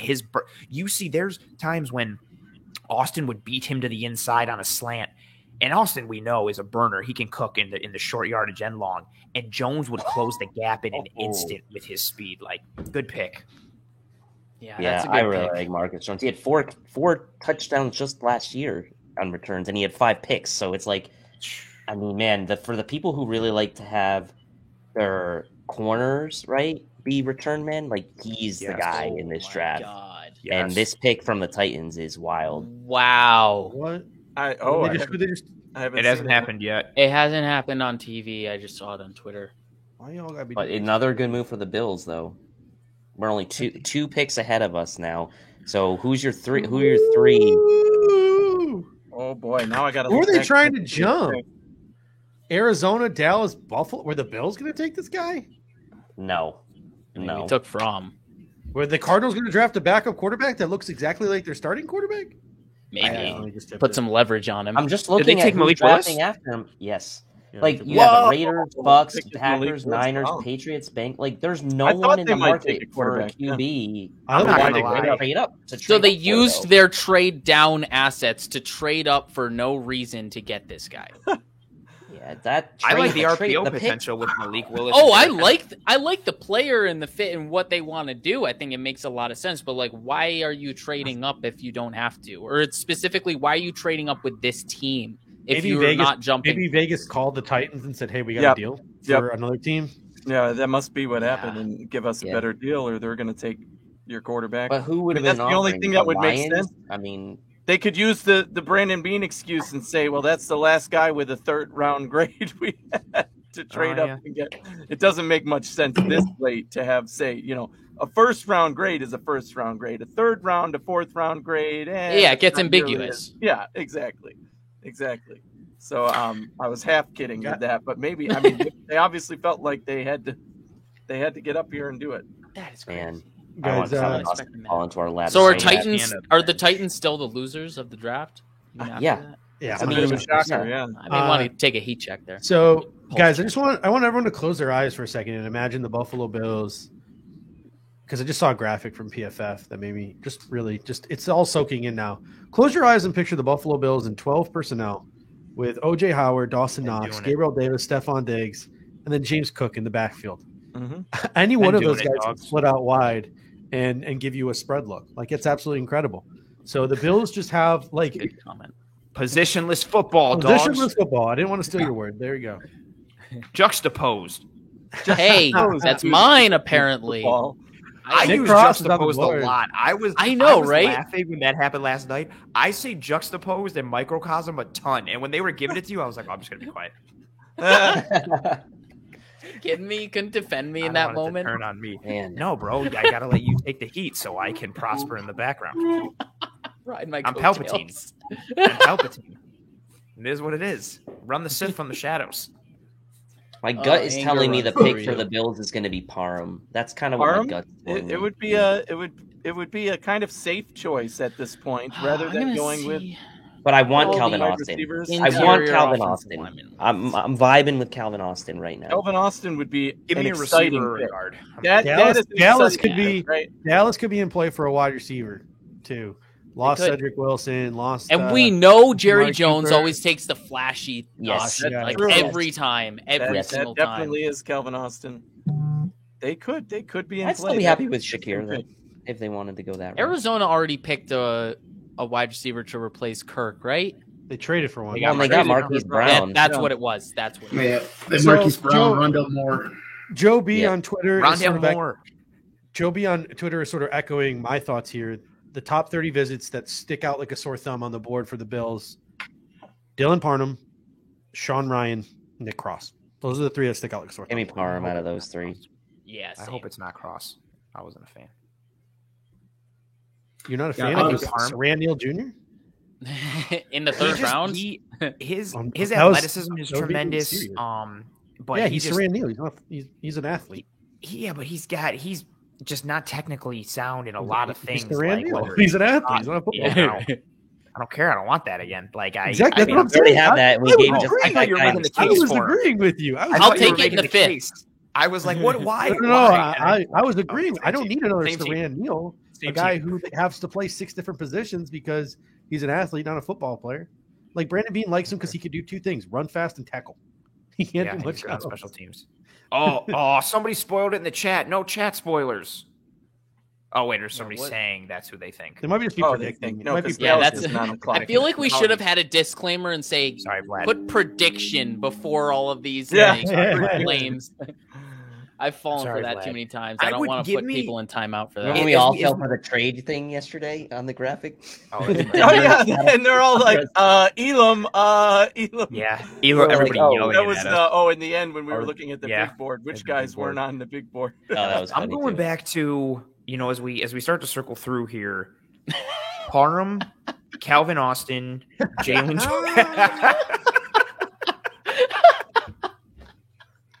I had to pull that up immediately. That's Well wild. done, John. That's well done. wild. Oh, God. Give me Parham, Austin, Tolbert, Marquise Hayes. Give me guard or wide receiver, especially with who's on the board. Like, is there anybody? And if we're not looking at those positions, right? Like, is there anybody who stands out in any other position? Like, I mean, Leo Chenal or Channing Channing Winfrey kind of stands out a little bit just because he had a visit. That's cool. But Yeah. The Bills had a private workout with him. yeah, Okay, there you go. Jalen Armour Davis sticks in the back of my mind, but I don't think they Cardinals do it just took here. one of I my- don't know if we'll go for Cardinals it. just took one of my favorites. I maybe don't know Channing if he fits. Tindall as a wild I don't know if this card. guy That's fits what I with was the- thinking. Colin's still Channing on the board. Tindall. Yep. I don't know if this guy fits with the Cardinals, but they just took one of my favorites, Cam Thomas out of San Diego State. I thought he was a 4-3 guy. I like Cam Thomas. Yeah. He Max Crosby vibes, but why are the Cardinals taking a Max Crosby vibe? I know they lost Chandler Jones, Well, but like Didn't he seems play like a 43 heavy? guy to me. No, didn't he Did play Cam Thomas heavy play at heavy? Sandy? I think I he don't played want in him to that play two. heavy. I think he played in that 270 No, range at yes. San Diego Are State. they going to have him slim? Are they going to have him slim, or are they going to have him play 5-tech? I bet they're gonna have him play 5-tech. Gross. I know, but I bet they will. I bet he's like the same body type as Zach Allen. Gross. Yeah, no, Zach Allen's like a 280, 290, right? Easy. I mean, he was playing everything. Allen's Zach a Allen was easy playing 280. 1-tech last year. That's because Zach the Allen Cardinals was doing. Yeah, they were doing weird Steve stuff Keim's a last year. fucking idiot. I mean, the Bills could consider a trade down here if anybody's willing. There he to is come standing back up and rushing. I There's just enough love Cam guys, Thomas. I think, I that love Cam in the Thomas. positions we need that they could if they're targeting one. I'm If really either nervous that Jerry World's Tolbert just going to or- take the fast guy and Calvin Yeah. Austin's off the board. If they don't take either Tolbert or Austin, the Bills could trade down. Yeah, I don't like a trade down here for the I- Bills. I think because I I like see- the guys I on do the see board. what you're saying, though. I do Yeah. see what I you're do. saying. I do see. It's definitely an option again with the way the board is falling. Isaiah Spiller. Obviously, if they go wide receiver here, Stop it. then the Bills might be pressured to say we want our wide receiver. Ant has reached full Palpatine mode. Yeah, he's got the hood and everything. Do it. Do it. Yeah. He just needs to turn off his lights and like have just like one little like flashlight That would be shining on sick. Chin. Guys, Oh, I'm they gonna- did. He called it. no, do the I'm going chat. to also. Unless he had a real long Listen, spoiler, big spoiler there. I'm going expressionless because I accidentally just saw the Bills pick. Dude, Uh-oh. Going expressionless. Turn your around. Turn camera around. off. And nobody Yeah, look at it. right. Don't say mute anything. your mic, all of Don't say it. anything. What Yeah. the? Don't say Get anything. out Get of out. here. All right, Jalen Tolbert Throw him off out of the the board. game. Get out. I'm Turn okay around. with that because Thank you. I was lower on him, but I know a lot of people liked him. So sorry mean, for those that liked him. I liked him. Here, Yeah, sorry for those because I do understand the intrigue. Tolbert. Yeah, I He do. still I needs do work. understand the intrigue. I- That I was need that to was go what scared Bills. me. I definitely he's didn't like the Bills. he's got the again, X receiver potential. He's somebody who can function in the slot, but he's got X receiver potential as well and versatility. Like he's again in that mold of he can work for you now, and then if Gabriel Davis doesn't come back, he's an insurance policy. Or if Davis stays, then you still have a sick like third wide receiver. You know, he has to tighten up some things in his routes in terms of decisiveness and how he leans in his routes and kind of gives things away. Like he has to do better in his stem, but he's got starting traits. His deep ball tracking is tremendous. Like his ability to just like, he's like a center fielder at times on the deep ball. And these are like 50, 60 yard shots downfield, like in that offense. And he can high point the football. He's athletic. He's got speed. There were some catch rate issues for me with Jalen Tolbert, some drops that I didn't like, and also his release package. Again, you want to come up and press, cool. He's going to get off the line clean, and then he can beat you vertically easily. And yeah, I think it's a good pick for Dallas. Here comes the announcement of the Bills pick. I want to hear Brandt, full pants. He's got the new Josh Allen shirt on. He's still in commercial. He's looking good. He's got a wing in his hand. He does have a wing in his hand. This guy, is it a little kind of much at this point though with him? Like yes. To me, it's the only thing that could stop Josh Allen is the flip of a coin. It's a little bit of an act at this point.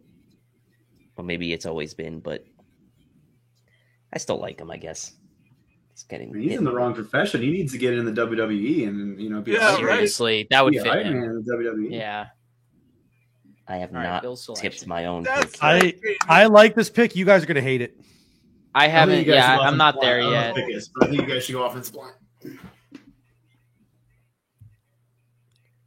Super Bowl 57 champions. The Buffalo Bills. Steve, that's one of your favorite guys. Weak side linebacker, one of my Baylor boys, Terrell Bernard. You do love Terrell Bernard. Injury concerns for Terrell Bernard, which is why I had him off my board, and I thought he would slip late into the draft. But Terrell Bernard is a linebacker that reminded me of a lot of Matt Milano. Off-ball linebacker, a little bit smaller, but I am a huge fan of Terrell Bernard. But at 6 foot 225, I didn't think this was the kind of linebacker the Buffalo Bills were going to be in the market for. I love Terrell Bernard, the player. I'm a little flabbergasted that the Buffalo Bills felt the need to draft another weak side linebacker. Yeah, this is interesting. I mean, what does this say about the Tremaine Edmonds stuff and what we're going to do to extend him or maybe not extend? What does this say about that? Do we want to? I just feel like if you're going to go linebacker, there was plenty of other investments to make early. Exactly. And any linebacker at this point, I would have questioned, let alone. No disrespect to Bernard, but let alone this one, I'm at a loss for words here because I'm not a fan of this. I mean, as a fan of a rival team, I don't mind this pick. Like I'm exactly. So let me just look. SIS has him as their 5th ranked weak side linebacker. He's a 5th-year junior, so he's a little older. Okay, but the 3 strengths from SIS: range, blitz effectiveness, and toughness. And they're short on him. Bernard's injury history, size, and shed ability may cause concern, but his controlled violence and ability to impact the run and pass game foreshadow a future starting will at the next level. Again, it's not the player, it is the fit that is a little. You think going to move Matt Milano inside if Terrell? If I would say, goes away, but that's it too. Like even the fit, I don't like the player or the fit. Right. I like you. Have you watched much of that third linebacker role? I mean, I don't. He's flashy on tape, but like, I don't know. There's not much more. We have to wait to hear from Bean on this one. I mean, this is one of those picks that you're like, okay, what is Bean going to say? And I'm sure he will explain. This is where we saw him playing. Like he will compete for that starting third linebacker role. Or I want to know how he's going to. I don't know. Is he taking over? Like, because that's I'm thinking of the fit from the perspective of like, okay, Milano's going to be here. Yes. Is he? Can he? I don't. You see him judge as a guy who can slide into the Tremaine Edmonds role. That's what I'm talking about. No, he's not. That's not. That's what I'm saying. I love the player. I need Brandon Bean to explain this one to me because I love the football player. No, he doesn't. I don't understand the fit. Now, here's a statistic. So You want to talk about a player and why the Bills might have wanted to take a player like this? You type in Terrell Bernard's name into Twitter. One of the first things that pops up. What has Terrell Bernard done tonight? Tonight being the 2022 Sugar Bowl. 17 tackles, 11 solo tackles, 2 sacks, and a pass breakup. It's only been done twice in the last 16 seconds. This guy flies around the football field. Yeah. Do they maybe Could they picture him moving to safety? I'd have to look at his RAS. Could they picture him moving to safety? I don't know. He's kind of a small linebacker, right? You just he's said 6 that. foot, 6 foot, 224 pounds. He runs a 4.59 40, a 2.63 20-yard, and a 1.57 10. Like, and I don't. He'd have to lose weight. He's 6 foot 224. He'd have to lose weight and get even more athletic. An 888 RAS, and his size is poor. His explosion is great. His speed is great. His agility is great. So on a RAS scale, everything but his size is elite. I could go into the RAS website and switch him to safety. I switched him to strong safety, and it's 9.2. But that's because he gets major bumps up because of the height and weight. That's the thing. And his speed at 4.59 is the 68th percentile for strong safeties. But the Bills love to drop their safeties back into coverage, like deep coverage, like Jordan Poyer and Micah Hyder. They have to pattern match. They have to pattern match. Oh my God, the pick right after too. Yeah. Oh my God. Yeah, so bad. That hurts. That's tough. It's tough. It's I need to hear Brandon Beane explain it. Yeah, that's where I am. I need to hear Brandon Beane explain it. I'm with you, Judge. Like I charted a few Baylor games for SIS, and I mean the dude flies around to make very, plays. very good football player. But like, how is he going to be used for the Buffalo Bills? And that, yeah, like you said, that's my concern. I need this to be explained. I don't understand. Is he going to be the AJ Klein replacement? Is he being drafted to be a special teamer? But you drafted an AJ Klein replacement in the 3rd round when you had exactly. That's what I'm confused about. If you're going linebacker, you need the Tremaine Edmonds backup replacement, right? Yeah, like future replacement. But when you go with your 3rd linebacker in the 3rd round, when a guy like Parham goes right after him too, that's a tough. Like, very curious. God, I would have liked to have Parham for the long term.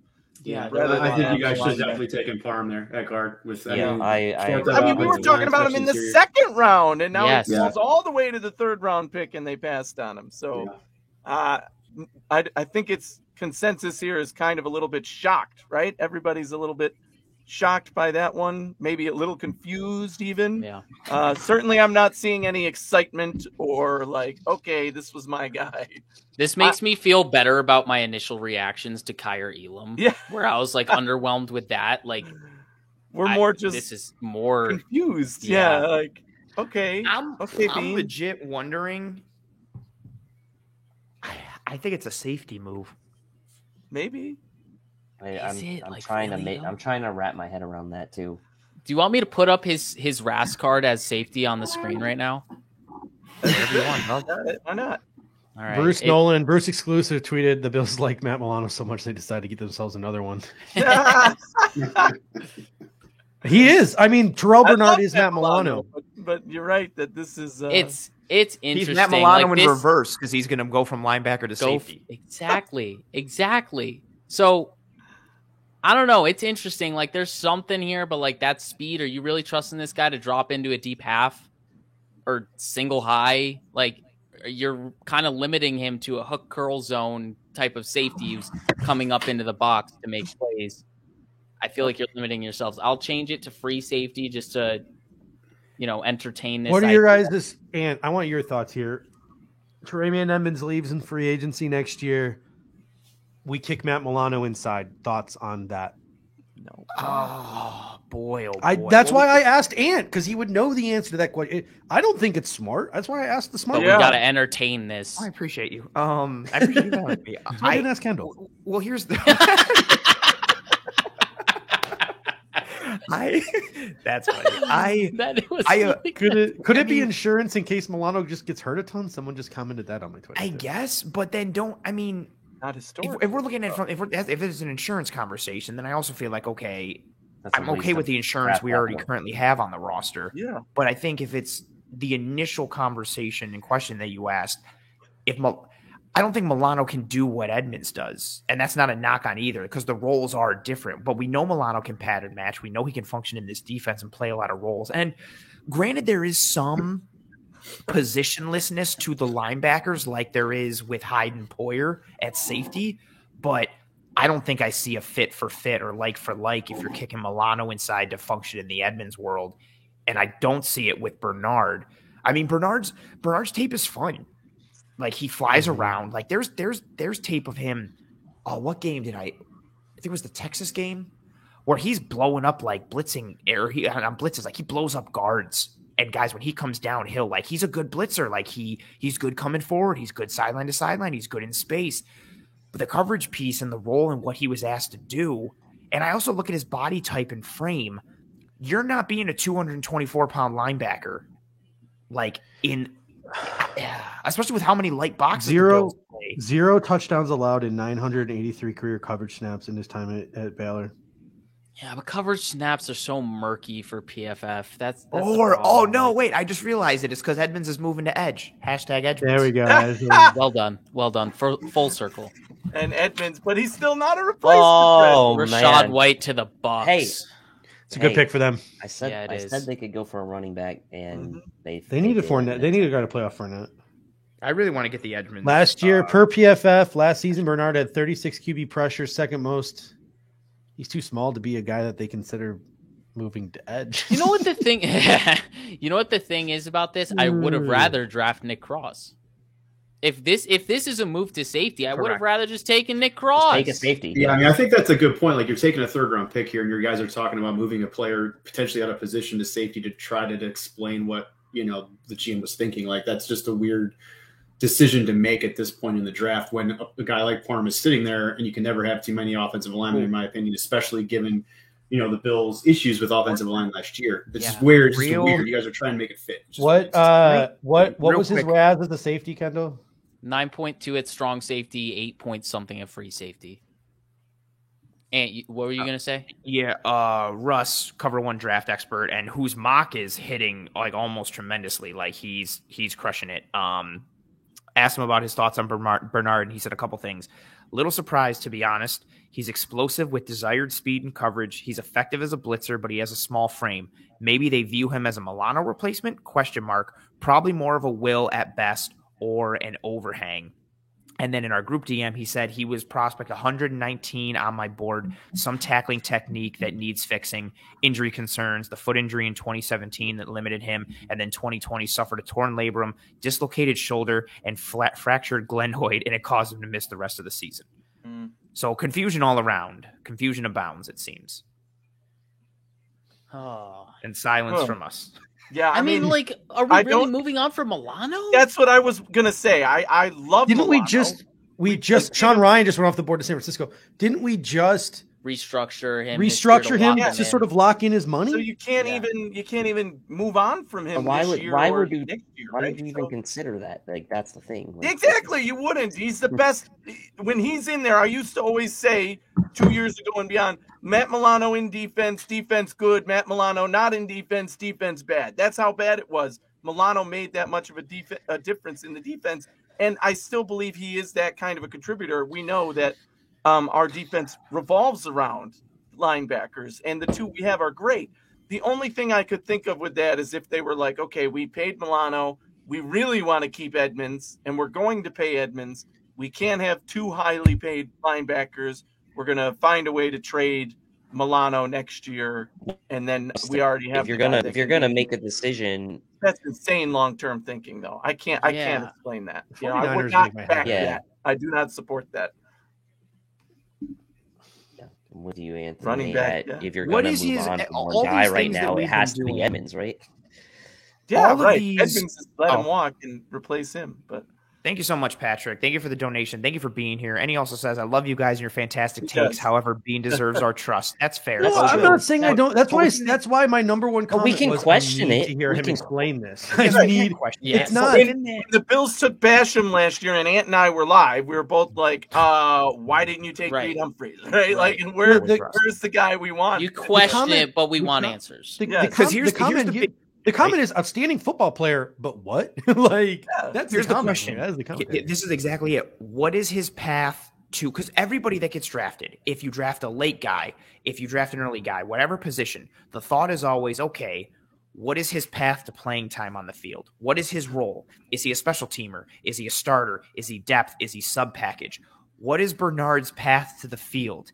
And being that's what I'm struggling Dodson, like, I don't. But say, I don't so know. again, then that's terrible value. The third, Yeah, That's terrible exactly. value for me. but on he's day out of 3. position there too, right? Like, I mean, If he's don't functioning know. as an overall depth filler behind, you can even make that question or ask that question. But again, that all comes, even if he's the best Terrell Dodson replacement, he's an awesome linebacker 3. I don't care in round 3.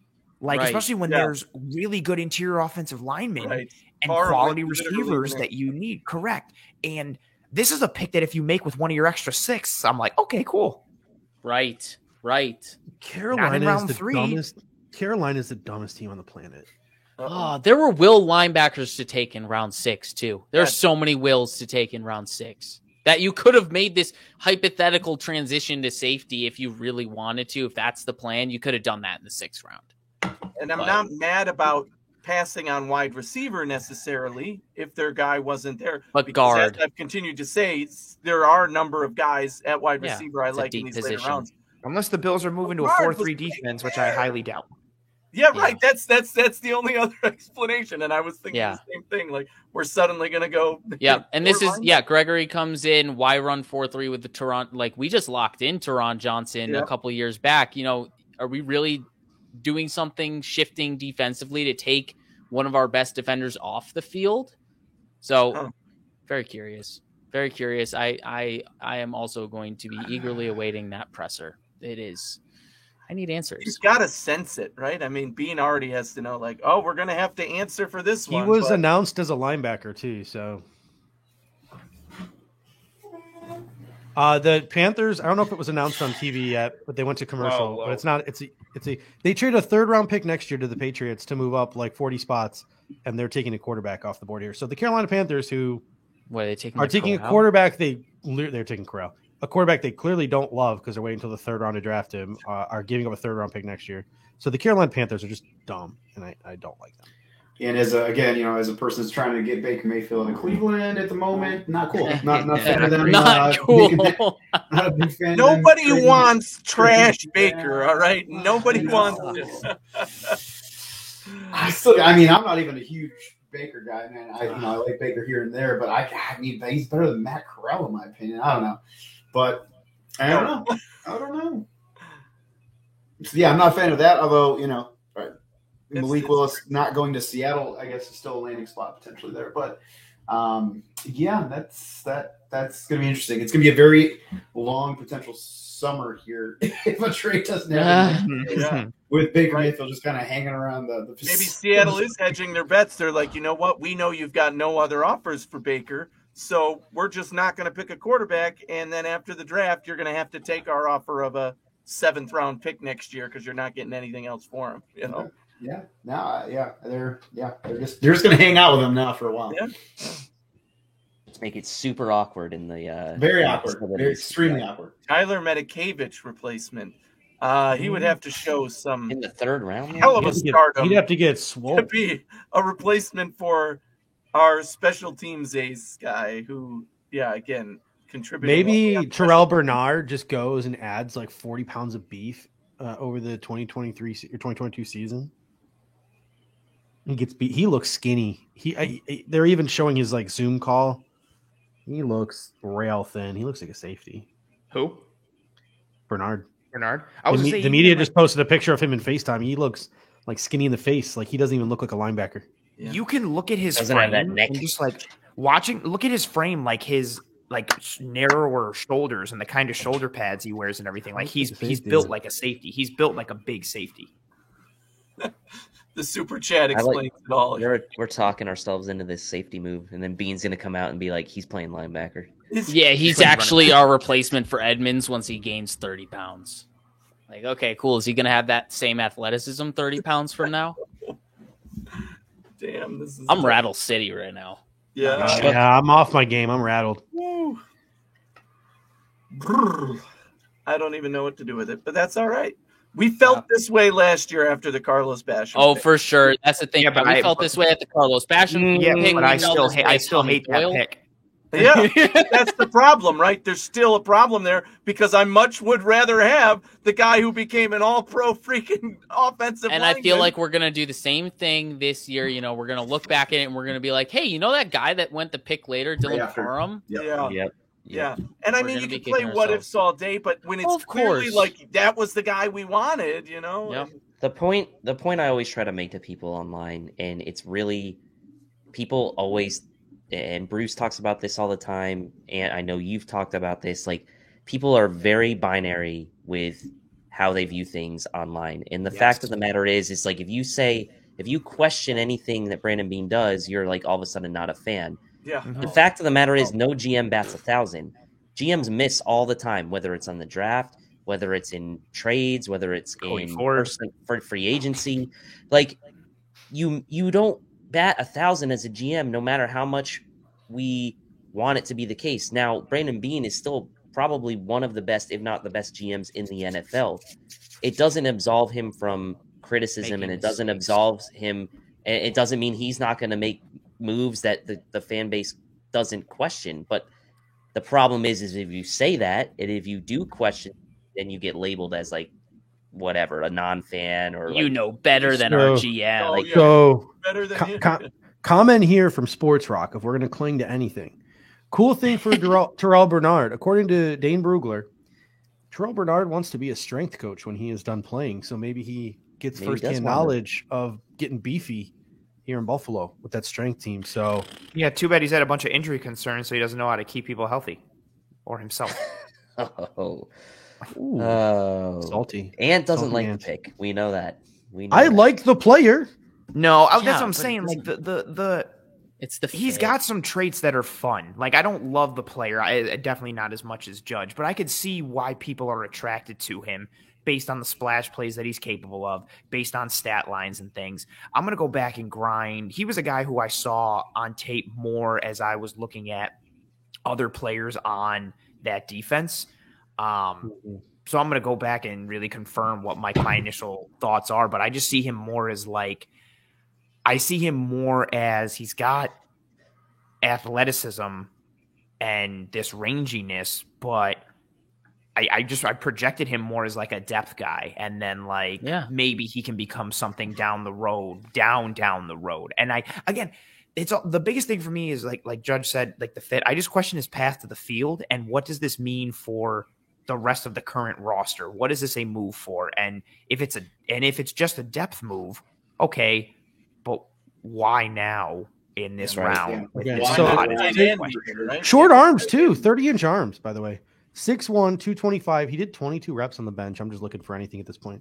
He did 22 reps on the bench.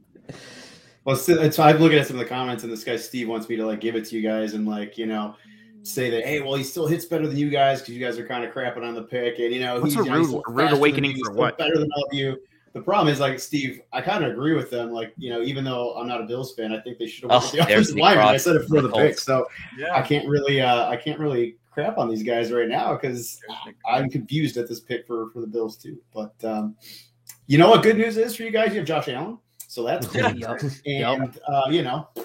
going to get you through a lot of things. And somebody brought up a minute ago, GMs don't, if you hit on 3 or 4 picks in a draft that are players that are contributing to your team, you're usually doing pretty good from a GM perspective. So you're not going to hit everything. But I think offensive line here would have been better. So Steve, I'm sorry, I can't really get after him right now because I agree with him. There's Nick Cross to the Colts. Yep. I just think it would have been really sweet too to be like, oh, Calvin Austin's going to be fun. Yep, exactly. And again, I might be able to say that for you, Anthony, in a couple picks. Hey, there's still time to. We have 4 6th-round picks to get back into. Guys, that's what I'm hoping for. We don't have a 4th. Literally all I'm. We don't have a 4th. I know. We're not getting back into the 3rd. We're done for that. Yeah, I know. We're using all our 6 and a future. Damn, I had a thought. But what team would be like, yes, we want your 4 6th-round picks? Literally no one. That's the problem with it. Yeah, what do you do with those? Okay, we'll give you 2 6 for a 5th next year, and then we can use your 5th next year to get a 4th with the other 2 6. Yeah, it's already a stretch enough to try and use those 6 to get back in the 4th. It's not happening in the 3rd. Oh.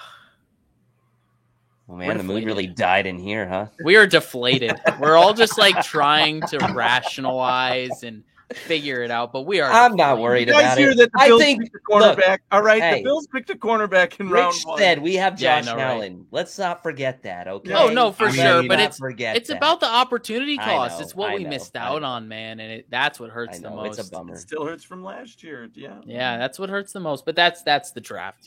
It's always what could have been, what ifs, all that stuff. But ultimately, we're gonna have to see how it plays out.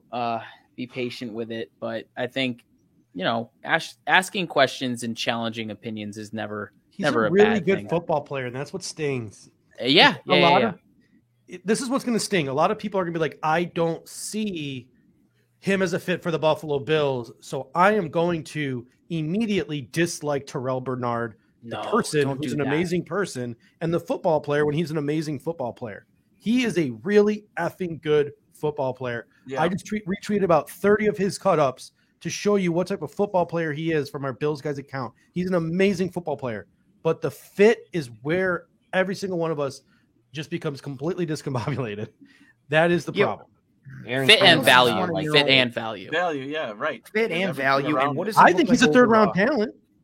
Yeah, but based on the fit, like we talked about it like earlier for certain teams, like he's a 3rd round talent for a team that needs a will, for a team that needs a hybrid linebacker, something like that. But for the Bills, is he a 3rd round talent? Because how are you going to maximize the return? Like, how are you going to maximize the return on investment for that 3rd rounder if you don't have a path to playing time, a path to the roster, a path to whatever his position is going to be? That's where you challenge the value and the fit. That's not necessarily the value of the player. We're going to grind That's the difference between.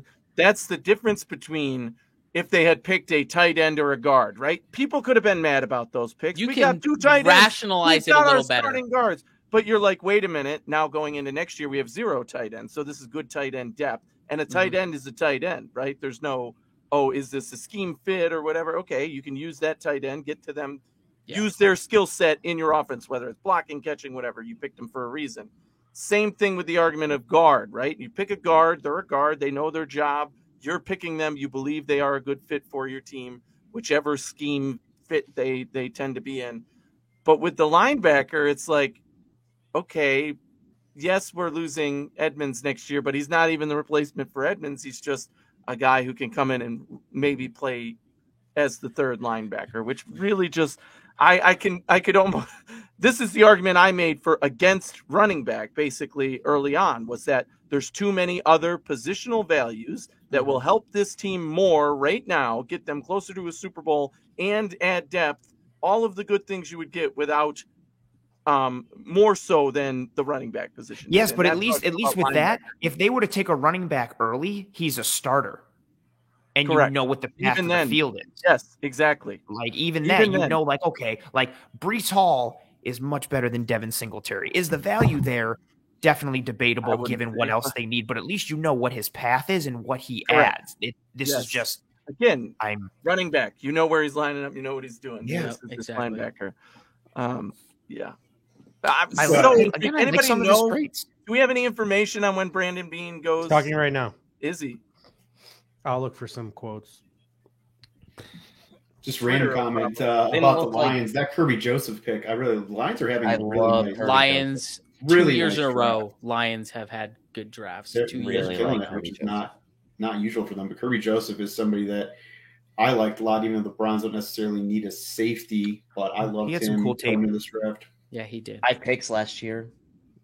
He made a couple plays where his recovery speed was nice, and then his ball skills. He made some plays on the ball. Yeah, I liked his Virginia tape. His tape Virginia. Quote from Matt Perino. On Cook? Well, there's both. There's twofold here. So the Bills selected Baylor linebacker Terrell Bernard at pick number 89 in the 3rd round. We spoke to him, and he said he'll be a will linebacker in Buffalo. He said he's looked up to Matt Milano for a long time. There you go. There's your answer. Did you see the one on Cook? Brandon Bean said that they view James Cook as sort of a wide receiver. He mentions the Bills didn't get J.D. McKissick and Cook as someone that could fill a similar role. Knew it. What is going on in Washington? Washington took Brian Robinson Jr., who I love, but now you got him, McKissick, and Gibson? Why couldn't they have room? It's a very full room. Fantasy wise, that's got to be just killing you, Anthony. Or Jared, value for Antonio Gibson. You love your Washington Commanders fantasy wise. Yeah, Jarrett Patterson too. Jared Patterson, baby. Yeah. And Patterson. And this does not help Terry McLaurin. He's out. No. Nope. No. Browns up. Rich. I'm hoping for Browns up, Rich. I'm hoping for Shakir or Calvin Austin or David Bell. If they get Calvin Austin, I'm going to throw That's up. going to be annoying. I will say, Rich, that's going to be annoying if that happens. But If they take Calvin Austin, I'll be upset. Yeah. But it will be If funny. they take any wide receiver, I'm going to be upset.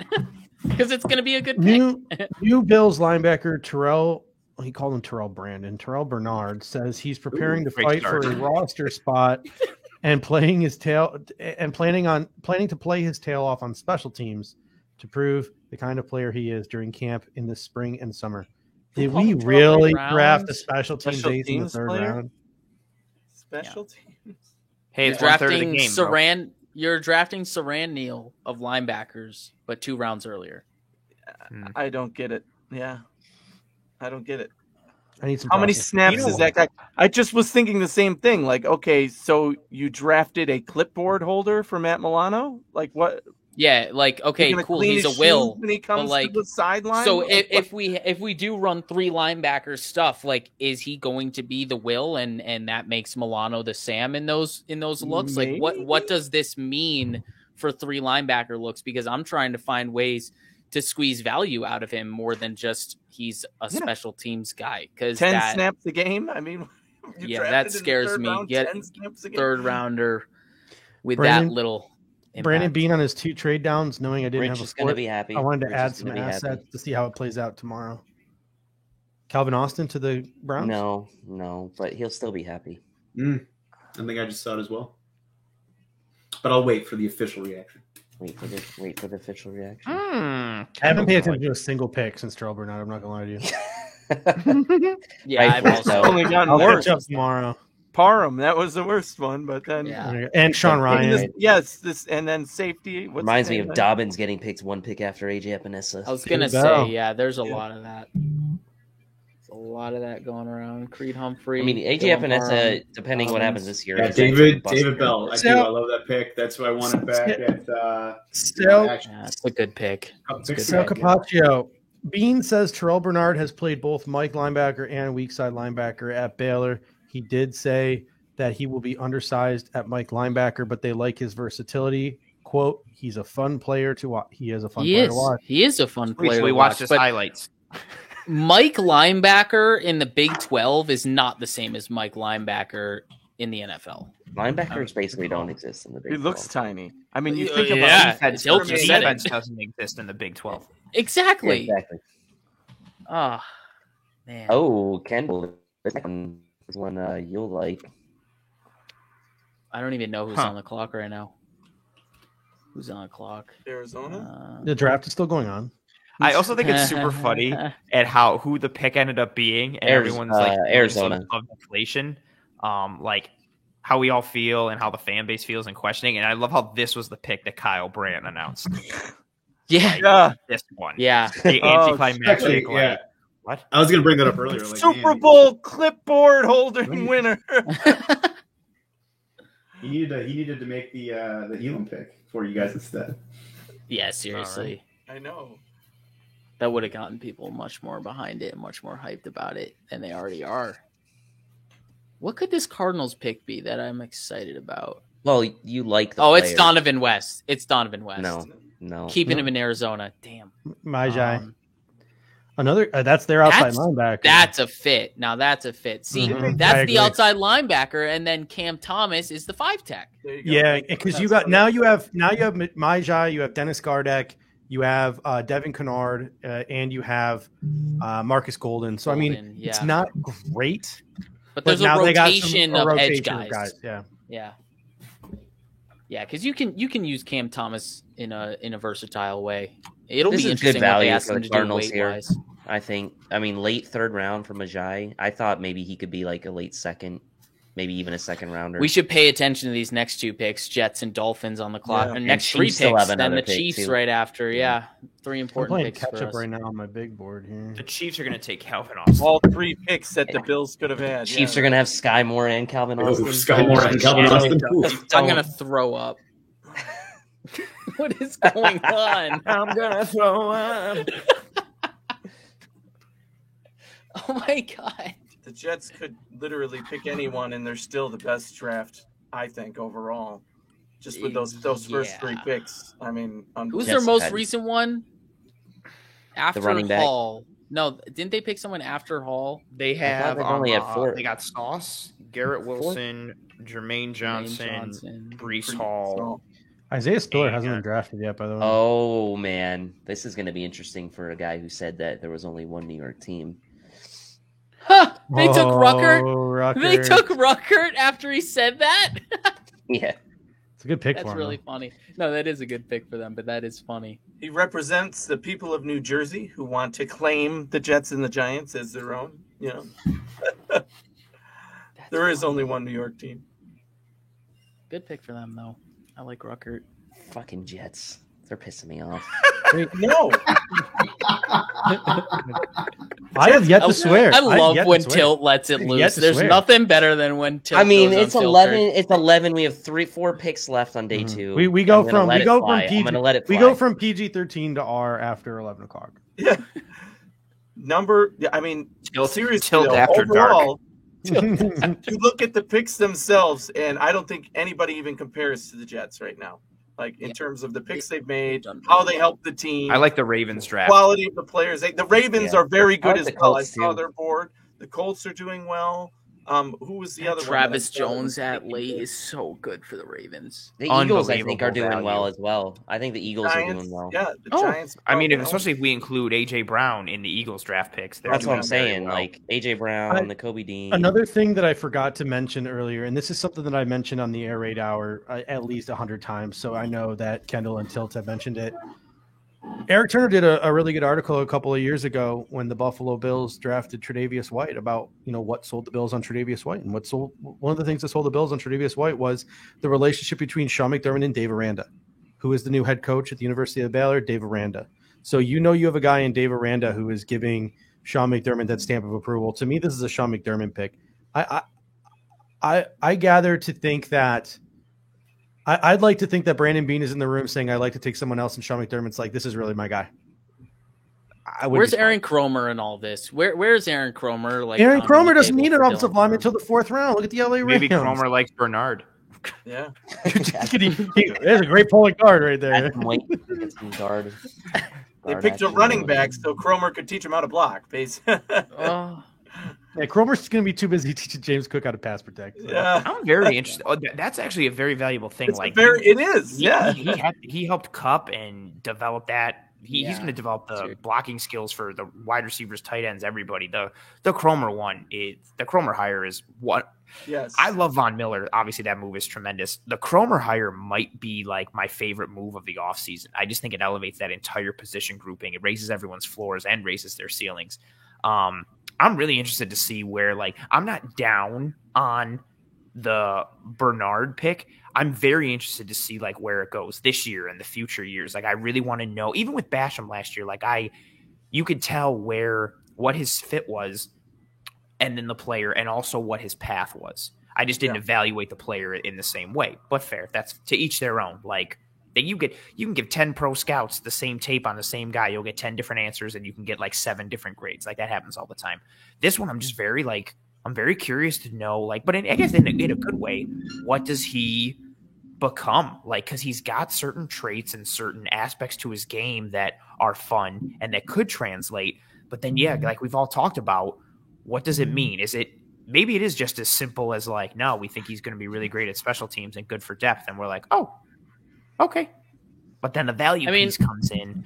But I suppose, where the Bills are now, you do kind of have to start drafting in that way. You do kind of have to start drafting for depth. You draft the best player available and find value in that way for years moving forward. Find cost control in different ways, in more back channel-y type of ways. And it's not straightforward and obvious, but there is some value there. It's just, it's going to take some time. Here, these two quotes that I assume are coming from the press conference just now are so general back to back in the chat here. Super smart and alpha leader with tremendous character. Great, but that doesn't tell me how he's going to get on the field. I got one from Mark. This one too. Versatility, super inactive. Well, because I said the back to back. He has a knack as a blitzer. Matches up in the pass game too. Great, but how do you get him on the field? So I still don't. Quote from Mark Gahn to the Buffalo News. So it sounds like Bernard is more of a playmaking primary backup to Milano and maybe Edmonds. I will say as of yesterday, if they lost Milano for a month, it'd be a problem. So maybe this offers more security. Bean says that Bernard is smart, will be teaching the D to others soon. Okay, that makes more sense now. I read out loud, it didn't make sense. He will be teaching the defense to others soon because he's going to pick it up real quick, is essentially what he's saying there. So my guess is the Bills are just like, linebackers are important to our defense. If Matt Milano gets hurt, we fucked. So we're going to take Terrell Bernard. And if Tremaine Edmonds get hurt, like maybe Terrell Bernard can do it. And he can certainly do it better than Tyler Matakevich. Yeah. Even that is fair in that mold. Like you've got a guy who can fill in for a position that traditionally on this team has been very top heavy. Like every time Edmonds or Milano has gone down, everybody's been like, like when are they coming back? When are they coming back? When are they coming back?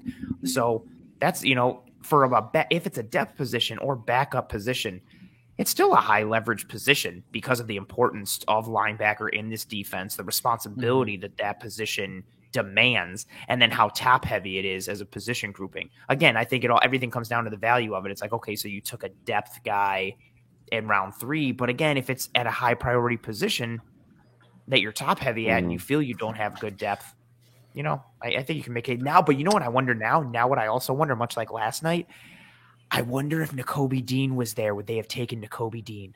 Ooh, probably maybe. Then this tells me yes, without a doubt, right? Because you're saying all the things that we were talking about. Why not to pick Nakobe Dean? Because of his injury or because of his fit in the defense, and where do you actually put him on the field? But this is the same thing, same issue. If we're taking a depth linebacker, I got no problem taking exciting tape. Yeah, why not Nakobe Dean? Oh, I like Channing Tindall. I'll take Nakobe Dean as smaller guy though. Another guy. I didn't have Channing Tindall on my board because of his size. Tindall's Brandon Bean has only taken before tonight. Brandon Bean had only taken 2 linebackers ever in the draft. He took Tremaine Edmonds in the first round, and he took Voshon Joseph. Okay, he didn't pick Milano. Huh? Oh, right, Milano was. He didn't. So this is one of their actually heavier investments in the position through the draft, considering there's essentially been no volume drafted other than Edmonds, and Voshon Joseph obviously didn't stick around. So, it is an investment in the position. Speaking of, there's things that there's some things that we're just never privy to. Zach Carter, who was taken by someone, Bengals, I think. Bengals. Zach Carter said he thought he might go to the Bills or 49ers, given the pre-draft conversations that he had. So, interesting. The Bills ran on Quentin Jefferson clone. 2 linebackers go off the board after Bernard, though. So, because now you got Tindall and a linebacker's about to go to the Chiefs here. I like Tindall's game, though. His blitzing and his ability to come forward. He's just like a heat-seeking missile that they would be like, yo, just go to this spot and just run full speed and crush it or get through. But how's that different from Bernard? How's that different from Terrell Bernard? How is it different from Terrell Bernard? He has a spot in the defense. That's how he's on the field. No, you're in like the same. I like Tindall's tape. I like Tindall's tape a little more.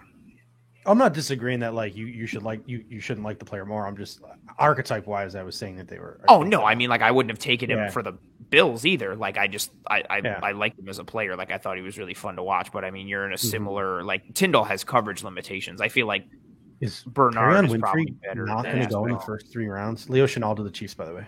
That bothers me. That bothers me a decent. But now you're looking at him and Nick Bolton, and they can't defend the pass. Yeah, but they could just be using Chenal as a rusher, like a blitzer. Oh, you think they're going to put him at edge? They could. I think he's got that ability, or at least be like a roving blitz artist. Steve Spagnuolo was creative, right? Yeah, They took who did they take in the first round? They get Karlaftis. Yeah. So I would blitz Leo Chenal in the A gap every single snap. I'm just like, hey, Leo, go to the A gap and just blitz every single time. Do nothing but that. He is a he's unreal at it. I feel like the Chiefs have had a number of picks, but I only have liked a few of them. It's hard to have a bad draft when you have 600 picks. By the way, exactly. But they've got two in each of the first 4 rounds. 8, right?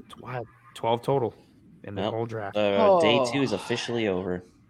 The Rams for the first pick of the 4th round? Oh no, the Rams picked and the 49ers. The 49ers picked. They have. The Rams have one now. Look at the Rams. Yeah, and I feel like the Rams are like, what's the draft? The Rams are going to go up there and draft. Cole Strange. And be like, oh wait, someone took it. Gonna say. Yeah. How does this work again, guys? Just as like that's a really good draft by the Chiefs. Fuck me. They're going to draft somebody on an existing team right now. I'm looking at the Chiefs right now. Rams got a guy that probably wasn't play for the Bills. If the Rams, someone needs to probably an Aaron Kramer type of guy. It's a guard, but not a guard I thought would go late. And someone needs to razz Sean McVay for this pick because that's way earlier than I thought that player would go. Right. So he's making fun of Cole Strange. He fits what they do. What they do. Well, then Cole Strange fits what the Patriots do. So what's the pick? My stream just cut out. What's the Rams take? It's going to be Logan Bruce from Wisconsin. Oh. Well, they have Taron Killam in the pick. I love Taron Killam. He's a funny guy. He needs to be in more movies. I like him. I actually like all the Chiefs picks. McDuffie, Karlaftis, Sky Moore, Brian. He owned Linderbaum multiple occasions. Chiefs, another good draft for the Chiefs. Fantastic. Yeah, Chiefs have had a good draft. Yeah, great. At least they didn't take Calvin Austin. Yet they still might. I know. They still might. I know. And now we got to wait around for 3 hours before we pick tomorrow. I know it's going to be wild tomorrow. At least I'm on Mountain Time, so I wake up and it just happens. You live in a mountain? Yeah, I do. It's right out my window. It's right there. Calvin Austin is not a day 2 pick. Yep. Neither is Tariq Woolen. I'm about to go through my board. Maybe it's the size. Size. Tariq Woolen. Wow. Oh yeah. Isaiah Spiller. No picked. Not taken. Spiller doesn't surprise me. When I saw Spiller's tape, the first thing I said was meh. Like Arian Winfrey, not picked. The quarterbacks that here I'm going to run through the shockers. Okay, go ahead. Sam Howell, I think would be considered a shocker. I think all the quarterbacks. Isaiah Spiller, I think would be a shocker. Khalil Shakir, Calvin Austin, Kyle Phillips, Justin Ross, Isaiah Likely, Kate Otten, Daniel Falele, Darian Kennard, Jamari Salyer, Kingsley and Agbury, Perion Winfrey, not Damone Clark, Darian Beavers, maybe Tariq Woolen, Kobe Bryant, Jalen Armour Davis. That's about it. I mean, there's not too many. I mean, there's some like Sam Howell and Kate Otten, and I think mostly Sam Howell and Perion Winfrey are the ones that make you go, huh? Maybe Darian Kennard makes you go, huh? But nothing else really makes you really bat an eye. I mean, Calvin Austin, I guess, too, would be considered an eye batter. Khalil Shakir is going to be a steal for someone in round 4. Spiller, I think, maybe is a mild eye batter. I feel like I would love to trade back up for Isaiah Likely and get that versatility. That's what I was just about to say. The 2 on the board for me that I look at and think about the Bills. Obviously, we mentioned Calvin Austin the third and bunch here, but the fact that Likely is still there, he could be the target that they end up trying to trade back up for. Yeah. So I don't mind that, Anthony. Guys, the Bills have had smoke around. Perion Winfrey is still on the board. Obviously, I just mentioned that. Isaiah Spiller, who's probably off the board now. I'm looking at guys that there's been smoke around. Isaiah Likely we met with. Donovan West. DeMarco Jackson from App State, who's probably off the board now. Spencer Burford, Lasita Smith, Charlie Kohler, Monteric Brown, Josh Thompson, Brandon Smith, Isaiah Thomas, Jalen Weidermeyer, James Mitchell, Charleston Rambo. Probably Max Borghe's off the board at this point. Jaden Peavy. These are the names to start keeping an eye out for now because these are the guys that we've sort of had interest in. We've private worked out. We've top 30, etc., who are going to be on the board on day 2. 49ers. Wow. I love Terrell Bernard, and I hate that this is what he has done to this. Oh, yeah. Fuck you, man. It's tough. I'm staying neutral. I'm staying neutral on it. No, but it's like I'm not staying neutral. I'm openly saying I absolutely adore the player. Right. I just hate that Brandon Beane has put him in this position where a player of that caliber, who's very good, who's very exciting, who if drafted into another situation could turn into a Matt Milano, and they're calling the GM a genius for drafting the next Matt Milano. But because the Bills drafted him, he's buried on the depth chart. People are going to call him a bust. Yeah, you have to root for a Matt Milano injury for this guy to see the field. That's disappointing. Yeah. No, it is. That's definitely the most disappointing part. It's just going to be tough to find ways to get him onto the field as much as possible. That's the question. I agree with you. The fit, he's exciting, and the path to the field. The fit and the path to the field, and rinse and repeat. Yep. And I guess maybe the fit is clearer given his skill set and his traits, but then it's still like, right? I'm very intrigued. Yeah, I feel a little bit better about it when you kind of contextualize it with like, okay, is he the Klein replacement in terms of, if we go 3 linebackers, he's the third one on the field. And then if there's an injury, he's the first one to replace, and he's always going to be on special teams. Then I can start to kind of wrap my head around it, but it's still upsetting considering it's tough to say because the other third rounders we were thinking of, Dylan Parham had no direct starting role given to him. He would have had to beat Roger Saffold. Yes. He would have had to beat out Ryan Bates to get a spot. But we know Calvin Austin. He would have had to beat out Jamison Crowder and Isaiah McKenzie. Right. So it's like, but Parham, we could have made the case like, 2023. Parham could easily be starting, and he learns from a guy like Saffold for a full year. Yes. That's unbelievable. You see, but again, what is that? Difficult. That's understanding the path. It's laid out more. I think because we're all questioning the path, that's where our discontent lies. But I don't even think it's a lot of discontent. Like, again, I'm questioning it, but I don't think it's awful. I'm very interested to see where it goes. I'll tell you right now, like, granted, there's more picks to come. I'm super come preseason, I want to see Bernard and see what he does. Like, I want to see it right now. You guys want something to put a smile on your face before we leave here tonight? Spot Chat tweeting out James Cook, 4 years, $5.8 million, $2.4 million guaranteed. J.D. McKissick, 2 years, $7 million, $3.6 million guaranteed. That's fair. Okay with that. James That's Cook is a bargain. Yeah. There was something. Was it the Pat McAfee show where Brandon Beane was like, some of these running backs can play receiver? He made that sort of like offhand comment. I think it was kind of on the McAfee show. And when he said that, I know he said it for a fact, just like he's like, some of these running backs are so good. Oh, Born Bots are back. And do you think that's why he passed on a guy like Calvin Austin? Because he's confident in James Cook's ability to play wide receiver?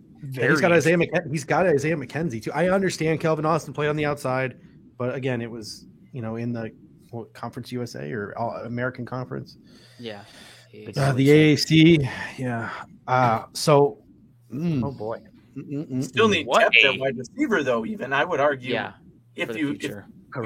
You still don't have a slot next year. You still aren't sure 100% that Gabriel Davis is your number 2 receiver on the field, or that you can re-sign him later if he is that. Or in 2 years, exactly. Right. It's so. I mean, there's at least a path there. Again, that we're arguing could be the case. I think what's going to end up happening here is Brandon Beane is going to trade back into round 4 and totally redeem himself by taking Isaiah Likely and or Diamond West, baby. Diamond West. If it's an interior offensive lineman or a wide receiver, I don't care. As long as it's one of those two positions. Maybe also too, I'm thinking Romeo Dubes. I'd love it. We're going maybe with that 5th pick or the 5th round pick, or if you package some 6 and move up in the 5th or late into the 4th, maybe Kyle Phillips from UCLA. That's a slot option that's still potentially on the board. He's not. He reminds me of Danny Amendola. He doesn't have long speed. No. Yeah, but he reminds me of Amendola with that return flex. His technical ability in the route running department it's there already. From day one, he will separate. He's the dude who's going to get you a bucket on 3rd down when you're like, hey, it's 3rd and 4. I just go get open and I'm going to throw it to you. And he's like, get to the sticks and get open, sir. And he's not like, he's quicker than he is fast. But he's got decisiveness and suddenness. And maybe that's somebody, again, maybe they're trying to patchwork that spot. And then you're rotating guys into the slot and just having a variety of weapons rather than having one guy who's more of a do-it-all. They're just going to continue to patch it, which honestly is interesting. If you've got I'm going to use it again, cavalcade of weapons and potential guy, pieces in the arsenal there, and you just keep rotating them through. It's very interesting to see like what direction they are going in with this team. I am very intrigued. I'm not downtrodden. I'm not over the moon. Well, I like the Cook pick a lot. But yeah, this was man, go ahead. The other question I have now, right? So as I'm digesting this and thinking about it, another thing that comes to mind for me is, okay, Brandon Beane might be thinking to himself, I am okay with picking a slot receiver next year that's going to be our number one slot receiver, right? I am okay with picking a tight end next year, knowing that tight end is going to be a position of need, right? And okay, we'll figure it out. So it's almost like, is he saying, but in that scenario, the reason I'm not comfortable with that is that I would much rather have a guy on the roster, learn the offense, be there for a year, and then become the starter than trust that, you can draft a guy next year who's going to come in and do it, right? At least they have a year under their belt to learn. And obviously that's a more ideal situation.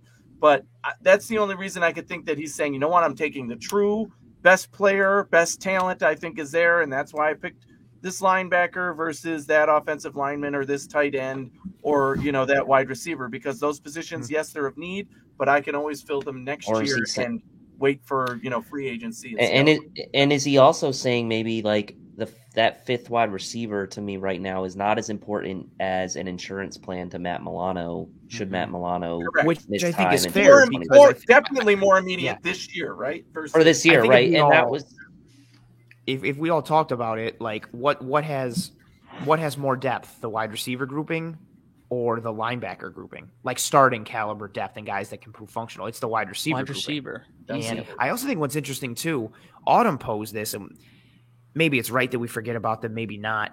Autumn says maybe Hodgins and Stevenson are projecting better than we think in the wide receiver room, and maybe wide receiver isn't a target, and maybe it's not a need. Those are guys they drafted, and that's exactly the same kind of thing, right? The path. Don't sleep on Tanner Gentry. Tanner Gentry, Josh Allen's best Zach friend. Kumaro. Right? Or Zach Kumaro. Did Tanner Gentry send you guys those PS5 yet? Jake Kumaro. That's bad. Did Tanner Gentry send you guys those PS5s yet? Oh boy! Well, this hoodie was white, man. You can't do that. This almost spit up all over this shirt. We have been running. We're in for. That's a great cup you've got there, by the way. That is a good cup. And a great picture of Kendall with a mustache for a sweatshirt. Yes, this evening has been. If you guys want your Kendall gear, head on over. Just send me $100 on Venmo, and I get none of it. No. That's my likeness. A lock of his hair in, so the a lock of hair with every purchase. Kendall has no idea how I got a lock of his hair, but I got it. Is that Kendall in like 15 years when he can grow a mustache? He'll never be able to. I don't think.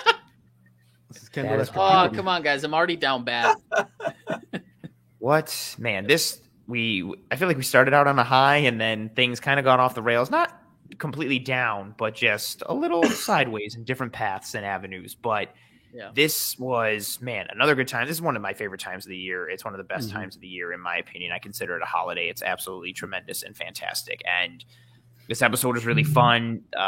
The engagement in the live chat, I always like to do this as we start to wrap up things on the ends of every show here. Like the attendance that we had in the live chat tonight, the super chats, the comments, the engagement, the questions, the banter, the back and forth, like the energy, the vibe, everything, whatever phrase or verbiage you want to use, like really tremendous for the second night in a row, as it usually is with the fan base that we have here. Like, you guys are tremendous and you do so much for us, and we appreciate the hell out of you guys in every way, shape, or form. And so I want to thank all the live viewers who are with us. If you are watching this not live, thank you very much for your view, your listen, your download, whatever have you. Really appreciate it. At any and every ounce of support, we appreciate you guys for any and everything that you do. And while you're here watching this live still, as we start to wind down here, please drop a like on this video, or you're watching later, drop a like. Again, I always like to say, even if you thought this was terrible and you hate us and you thought the episode was awful, show us to somebody who you hate and you think is awful, and maybe try and ruin their day. Because, a view is a view and a listen is a listen. We appreciate you guys so much. I want to go around the horn as we say goodbye here. We'll start with Steve and then go around in a snake, ending with Rich. Steve, what are your closing thoughts for day 2 here? As whether it's could be draft related, another team related, Bills related. What are your closing thoughts here that you really have your mind focused on right now? It's frustrating when a lot of teams that are in your division and a lot of teams that you are competing with for a championship have a ton of picks and draft a lot of really good football players, and you have very minimal picks.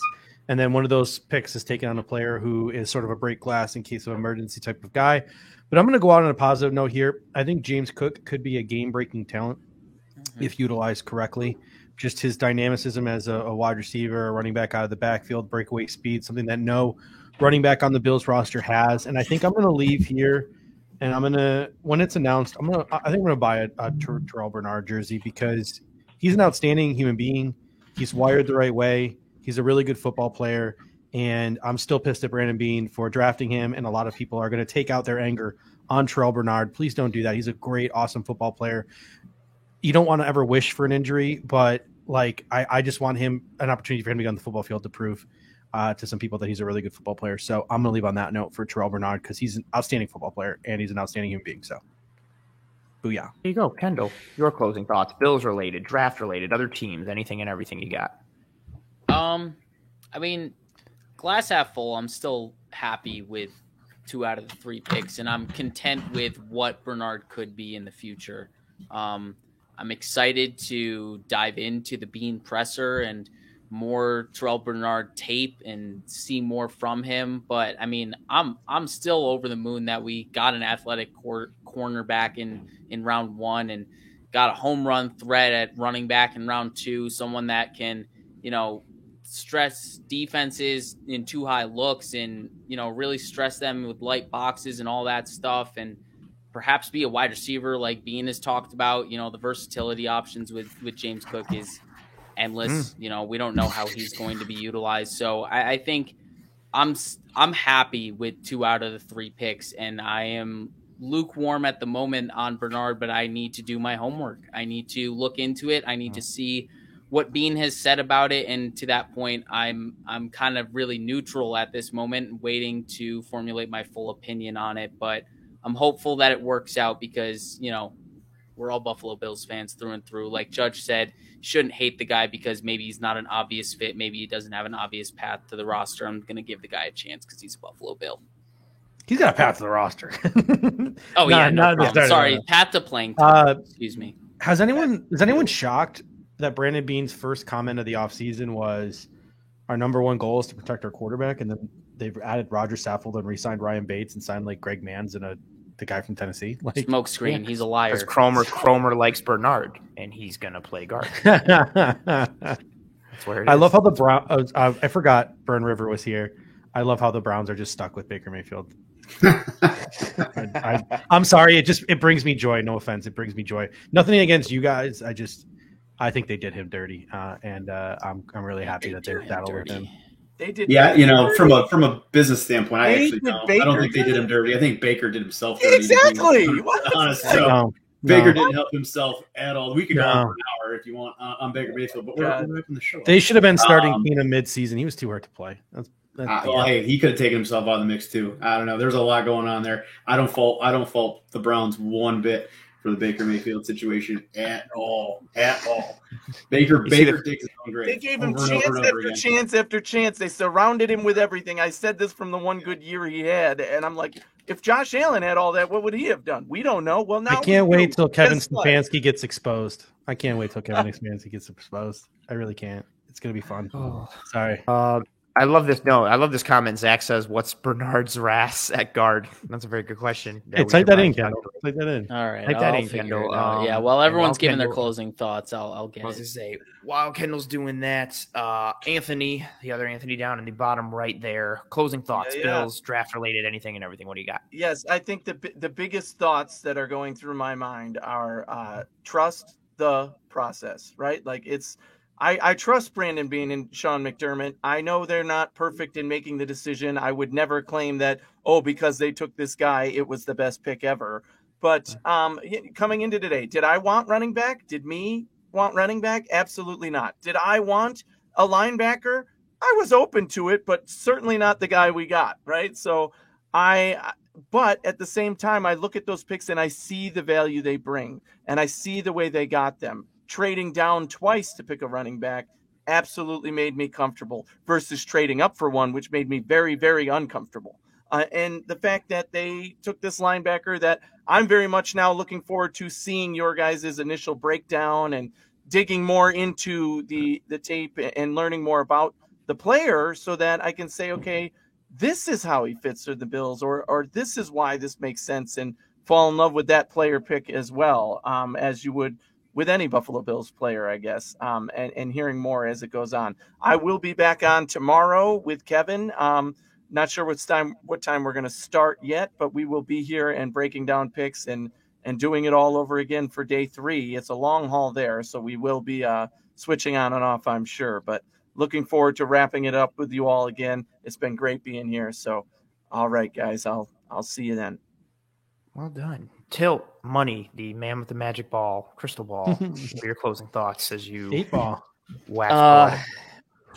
I will say this, right? I think what Steve said is what I keep thinking about. I think about the Jets, and I think about the Chiefs, and I think about the Ravens and the Colts, and I think about, even the Chargers to an extent, making all these picks, and it's in volume, right? And to me, I'm looking at it and I'm like, okay, the Bills have made some nice picks as well, but they really got a hit on them, right? Like these other teams have made numerous picks, a lot of picks.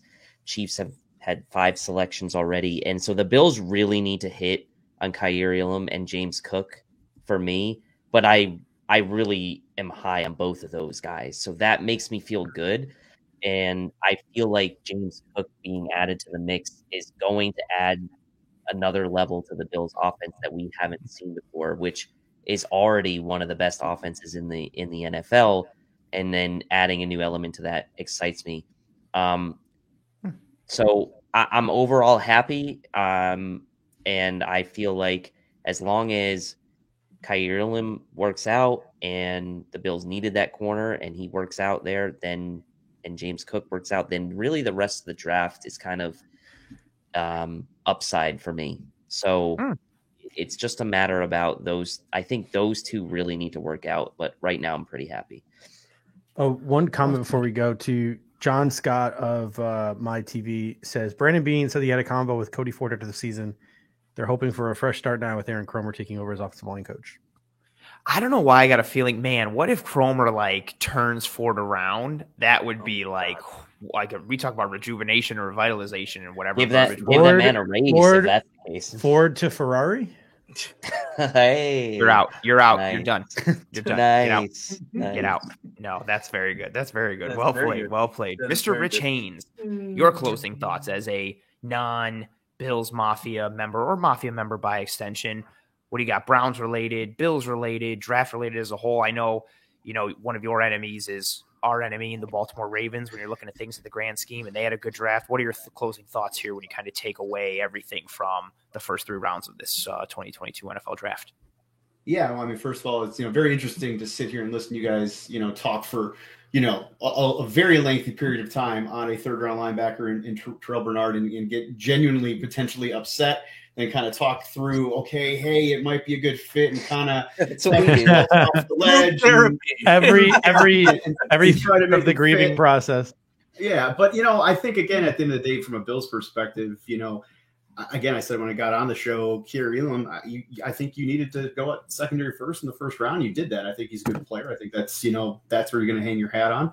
I think James Cook can be a dynamic player on offense, so I think that was a fine pick. And hey, if Bernard works out or if he doesn't, again, you have the great equalizer in Josh Allen. So I wouldn't be overly concerned if Bernard doesn't necessarily work out as much as you think he might, or as much as you would want him to. Because again, I think everybody goes into drafts, and if you can get 3 or 4 impact players that are participating in your team, getting snaps and making impact, you're doing well. So. As far as the rest of the draft, I'm not excited about the Ravens picks. Getting the center is something that they certainly needed on offensive line. Players like Hamilton falling in their lap certainly needed. The Jets draft is interesting. Obviously, they're not a contender yet, but as again, from a Bills perspective, interesting draft. They may finally start to come around a little bit. So the Jets were interesting to me with all the talent that they added. But again, overall, from my perspective. From a Brown standpoint, I think They added, they added a wide receiver, which I wanted them to add. They added a cornerback, which is fine, position of need, premier position there. And I'm looking for maybe a double dip. They have another pick here right at the top of the 4th round, so possibly another wide receiver even could be added to the group here for the Browns to add from a weapons perspective for Deshaun Watson, if and when he plays here in 2022. But curious to see what happens with Baker, but we'll see. It's always been fun here in Cover One. Love listening to you guys. Love participating in the NFL Draft Talk for these 10 weeks. And Anthony, hopefully looking forward to maybe some fantasy show again here this coming summer with Mr. Thompson. It'll be right around the corner again. We are in the lull of the fantasy offseason, but it'll be ramping up before we know it again. And I think, my closing thought, there's so much to talk about. You guys have hit on so much, and I don't really want to rehash too much, but I just want to drill the path to the field piece. I think is so perfectly juxtaposed, and I mean this sincerely. I'm not saying it to mock Kendall or myself or anything. It's like the perfect microcosm of it with Cook and Bernard. Everybody sees what Cook's path to the field is. It's like, oh my God, well, we needed more versatility out of the backfield and a pass catching running back and speed and burst and home run threat and route running and all these things. And then the next pick that comes, people don't know what the immediate path is. And so it's like questions. And then because of those questions, it leads to more upset feelings than it is upside feelings. And, this coaching staff and the front office, like Tilt mentioned earlier, they have a very successful track record, and they have way more hits than they do misses. But that does not mean they are infallible, because no one is infallible. Every organization in any sport has hits, they have misses. That doesn't mean if you have more misses than hits, you can't have some good hits down the road, and vice versa. So time will tell for everything, but I think it's completely fair for anyone if you like the upside of both picks and you think they're great. If you don't like the upside or either and you're upset, everyone's fine. Everyone's evaluations are different. Time will be the true teller of everything that we saw tonight. But a wild first night, a wild second night, a lot to happen on day 3 in the rest of the league, and even for the Buffalo Bills, again, with the army of 6th round picks. What do they do with that? What's the long-term plan? We know Bean loves to play chess and think 4 or 5 steps ahead. What is that leading to? Do they try to move back in? We'll have coverage for you, as Anthony Romeo mentioned, have coverage for you again tomorrow. Kendall and I will be doing a in-depth breakdown like we did for Kyer Elam. We will be doing that for the picks that were made tonight. So Mr. James Cook and Mr. Terrell Bernard. Stay tuned, though, on whether it's going to be a pre-recorded episode or maybe a live episode in some form or fashion, potentially early tomorrow morning, based on how some scheduling things may work out again much before the day 3 starts. So we got a lot on the docket, and again, we're gonna have you covered next week for full film rooms as the dust settles, rankings and everything you guys need. We appreciate you guys so much. The support that we receive from the fans of this brand and all of our different shows is legitimately staggering every single day. So thank you guys much. Thank you guys very much again for everyone who joined us live, who didn't, you're watching later, listening later, whatever have you. Please drop a like, please rate and review and subscribe. I'm going to take away the banner at the bottom so you can see what everybody's Twitter handle is. Give everybody a follow on the old Twitter and all the socials, and we got you covered for anything and everything you need. Thank you guys, all the panelists here. Thank you to Judge. Thank you to Kendall. Thank you to Anthony Romeo, Tilt, Rich, Mike, Kev. Shout out to Russ, who we wanted to have here tonight, but he had some greener pastures that he had to attend to for his upward trajectory, and congratulations to him. And it's been a really 2 good, successful nights. We're going to have more coverage for you tomorrow. Thank you guys again, the panelists, for being here. This night was fantastic. I appreciate you guys just as much as we all appreciate the fans. I hope you and your family and friends and loved ones all do well and take care of each other and stay safe. We will see you. Some of us will see you tomorrow. Some of us will see you next week. And as always, go Bills. Kendall, my stream is going weird. I'm going to need you to click end broadcast. Thank you so much.